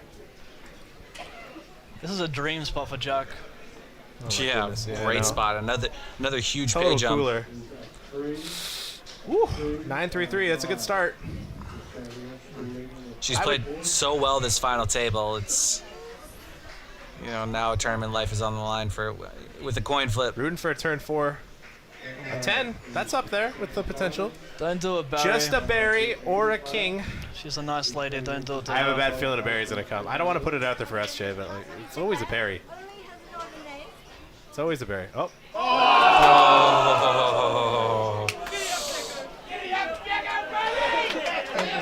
She thinks like a champ. Good game, SJ. Played incredible. One heck of a match. Going out in third place for $47,757 US dollars. Quite the difference between what could have been 9th place with the Jacks versus Aces. You have to think she's very happy with her performance, very happy with the third place finish. Maybe a little salty. I mean, losing at any point sucks. And we are down to 2 here. Nove with Oh boy. what appears to be a chip lead. Some might say dominant. I can't even divide that big, but I think it's a lot to a little right now. It's about a 7 with to 1 almost chip 8 million lead. chips in play versus Jack's minuscule 1 million. 8 to 1 chip lead or 7 to 1 chip If lead? we've learned anything, well, I mean, first off, Jack has gotten second in 2 events. You're not allowed to get second 3 in a row, right? I think that's got to be an unspoken rule. Also, he's the Godfather. Yeah. So odds are against him right now, but you never know in this game. I mean, he he's might folded just giddy up. He might just giddy up. He's folded his way to second place, essentially. I mean, there's a few spots there where he was a pretty short stack. He was short for a long time. He was short for a long time, and he's managed to get himself all the way to second place. All right, guys, I think we're going to be taking a short break here as they prepare for the heads-up chip up, as well as that. So we will be back after a short break here with the heads-up conclusion of the World Poker Tour New Zealand main event. Yesterday we were in Las Vegas and today we are in Auckland, New Zealand. Now I just got into town and I'm getting ready for the main event, which kicks off in just a couple of hours here at Skycity Auckland. 2,200 New Zealand dollar buy-in. I cannot wait. The numbers for all the preliminary events have been amazing, so this is due to be a huge event. Ryan, however, got here a little earlier, so he's been lucky enough to explore the streets of Auckland already. What do you think of it so far? It's an amazing city, the city of sails they call it. So we've been to the Maritime Museum. We learned about Maori culture at the Auckland War Memorial Museum. We went to the art gallery down the street, and Sky City really is in the middle of it all here in Auckland, which is a rare treat on the tour. The casino is just right out into everywhere you want to be. It's perfect. It is. It's beautiful. The city is just stunning. And Sky City fits right into the reputation that New Zealand has as the adventure capital of the world, as shown by this ginormous sky tower that we were standing under. I hear you might be jumping off of that. Yeah, thinking about jumping off. It's going to be it's a long ways up and a long ways down, but I think it'll be a good time either way. Get the adrenaline pumping before the poker. I'll leave that to you. Actually, and you know what else they're doing? Sky City is treating the bubble to a free jump. That's a nice consolation prize. Yeah, nice consolation prize.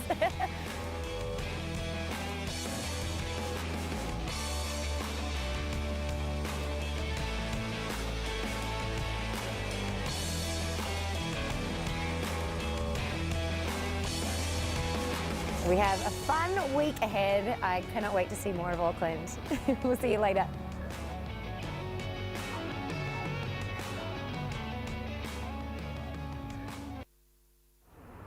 Hi guys, Ryan Lucchese here. I'm one of the reporters for WPT New Zealand, and towering above me here is the Sky Tower at Sky City Casino, where the WPT New Zealand poker tournament is going to be taking place. And this is the tallest freestanding structure in the Southern Hemisphere, and I'm about to head up there and jump off the top of it.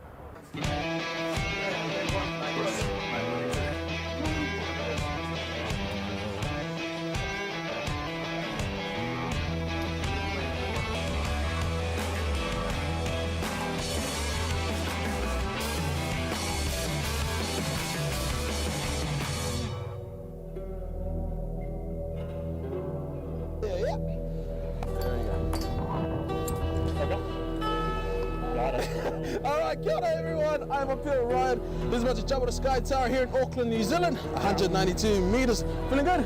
Feeling good. Yeah. I'm all in to kick WPT New Zealand off. Woo!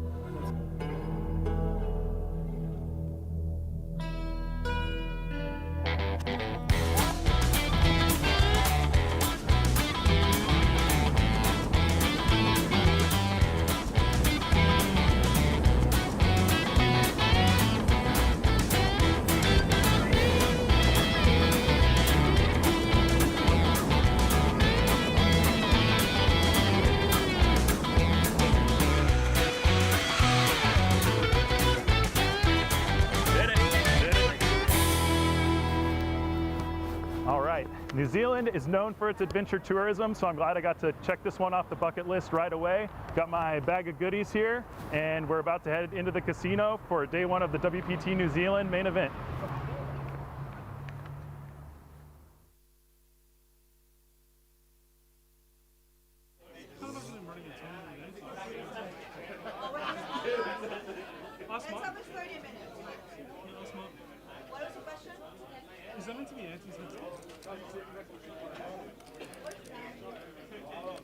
Just ask Mark.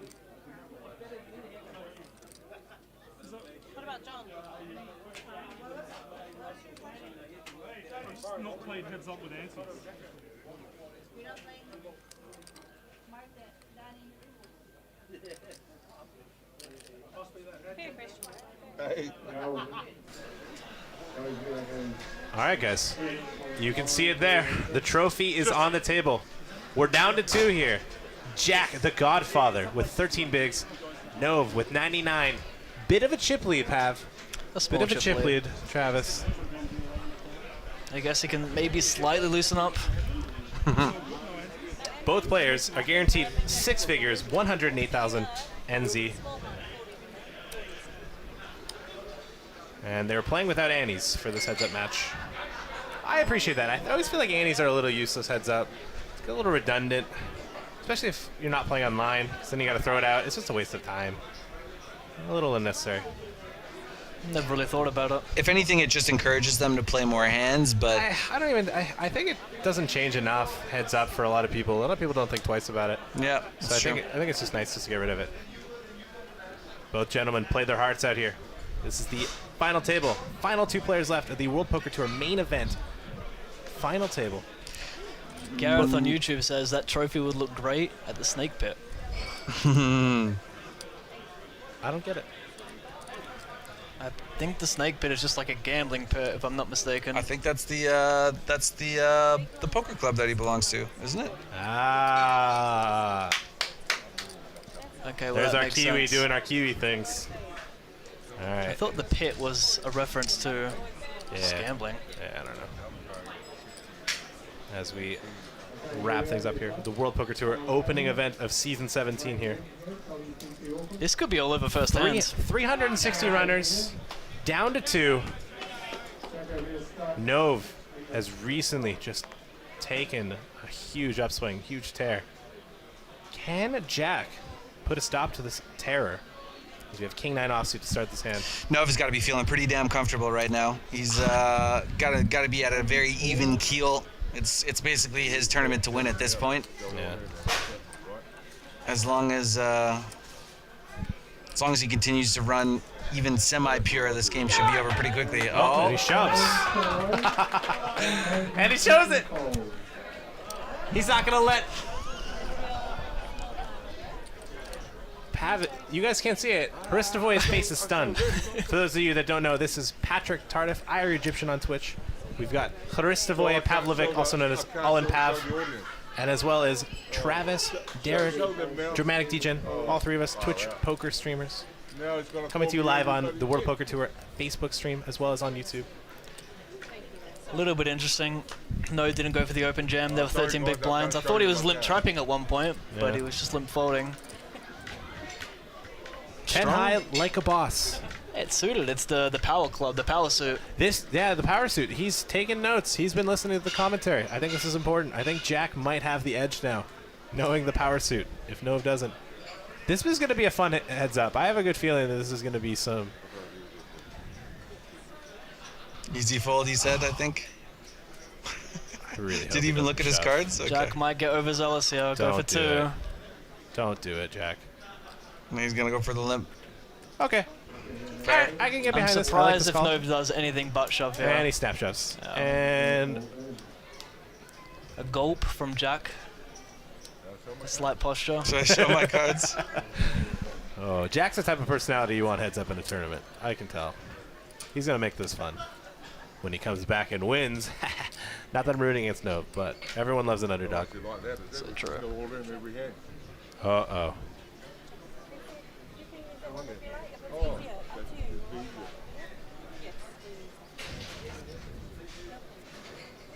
Says everybody in the YouTube chat is saying the Snake Pit is where he plays poker. Yeah. There you go. Well, the Godfather earned his moniker, perhaps.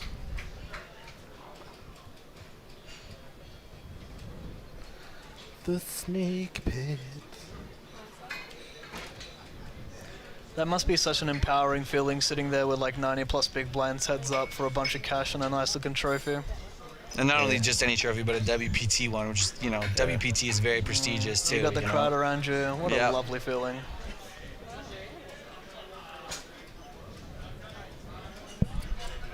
To win one in your home country, too.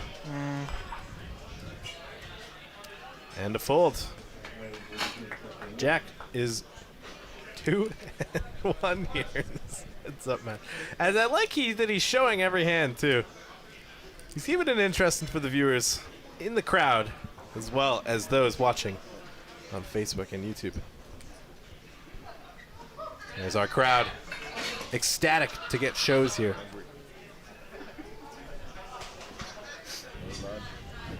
And the crowd goes mild to the shows of Jack's hands.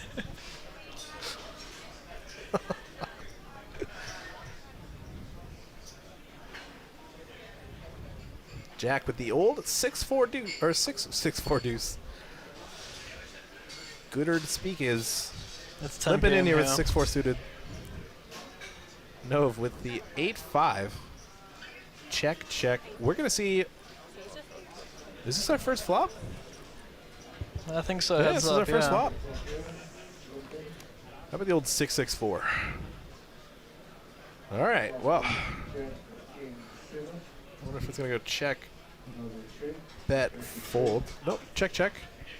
Turn is a 7. No one improves. No one has anything. And Nove with his gut shot straight elects to lead. Jack doesn't show the crowd, and that's it for this hand. And for the first time, he eclipses over the 100 big blind mark on this final table. Good time to do it when you get heads up. When there's only 112 big blinds in play, I think it's a good strategy to get over 100 bigs. How do you think, Travis? How would you approach this? No, you'll have to give me a few minutes to think about this. It's very, very tough strat talk going on right now. This might be too in-depth to go over as a commentary. Yeah, it's over my head. I wouldn't even know. I never get this deep.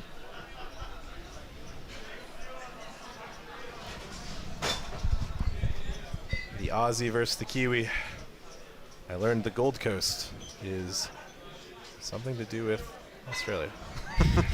It's a location in Australia. Yes. Everybody's learning here today. I think you're just learning here today. No one here is learning anything new. We all know where the Gold Coast is. You may or may not be able to. Oh, we have a shove here. And he folds. Shoving the Queen 10. Gets it through. Jack. Back on top here. You may or may not be able to tell which one is the Canadian in the booth. And which one's the Aussie and Kiwi.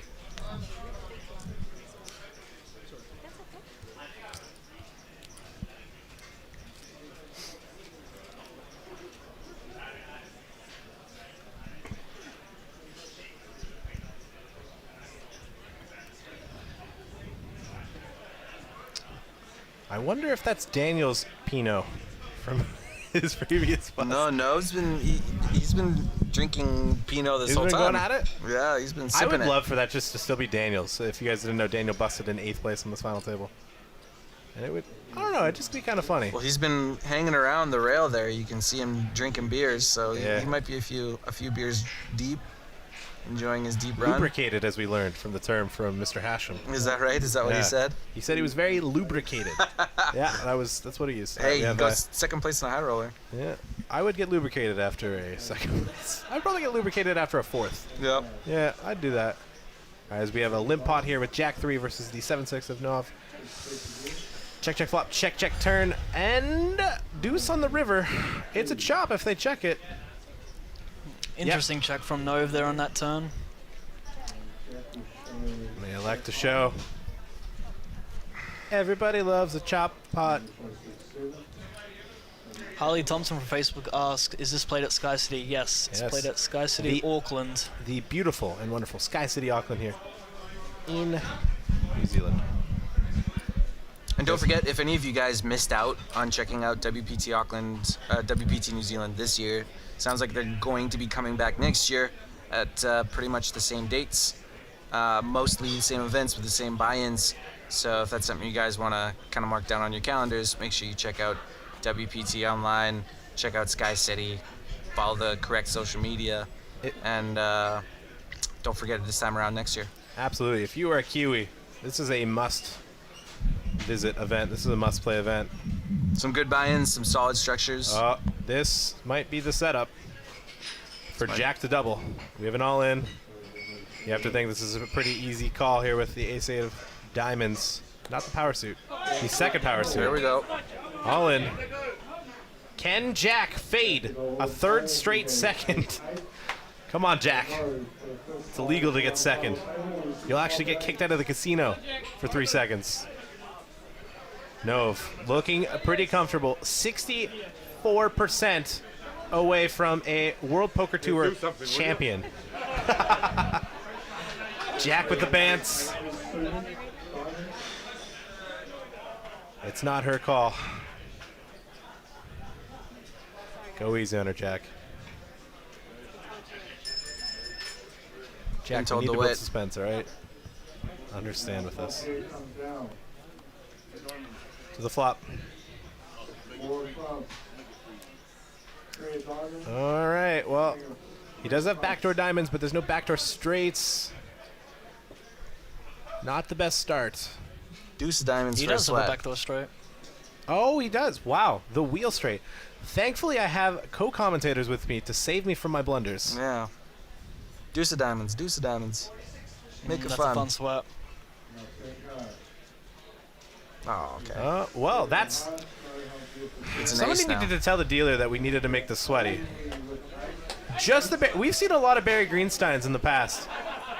I think if anyone's due for a Barry Greenstein, it's probably the Godfather, Jack.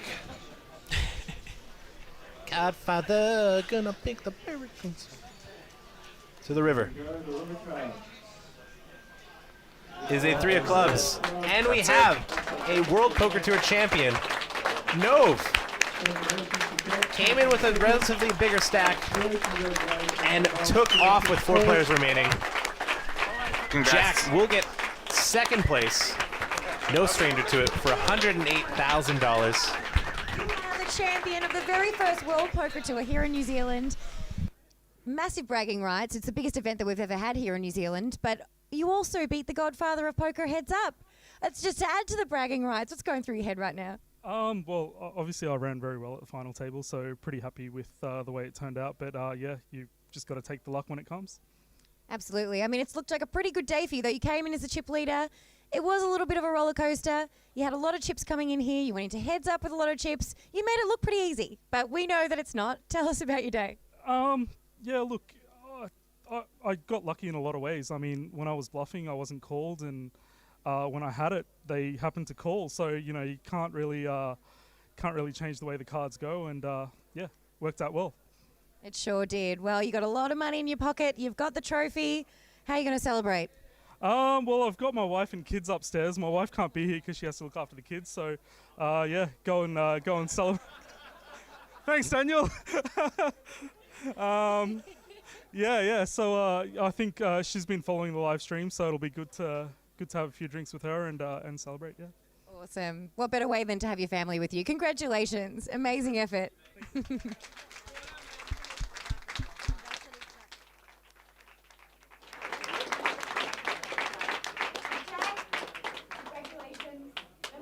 run. It was so lovely to watch you play. The godfather of New Zealand poker right there.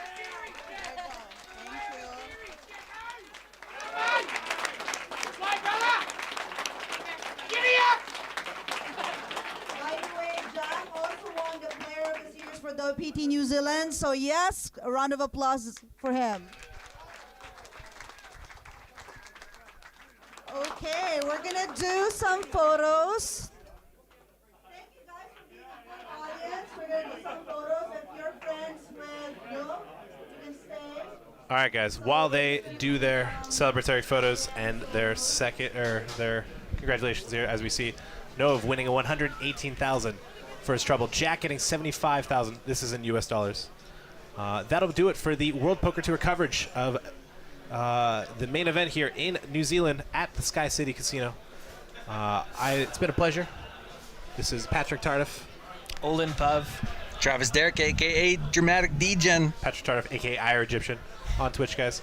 Hopefully you guys enjoyed our coverage. Been a lot of fun. Thank you, guys. That was really great. World Poker Tour will be returning this time next year.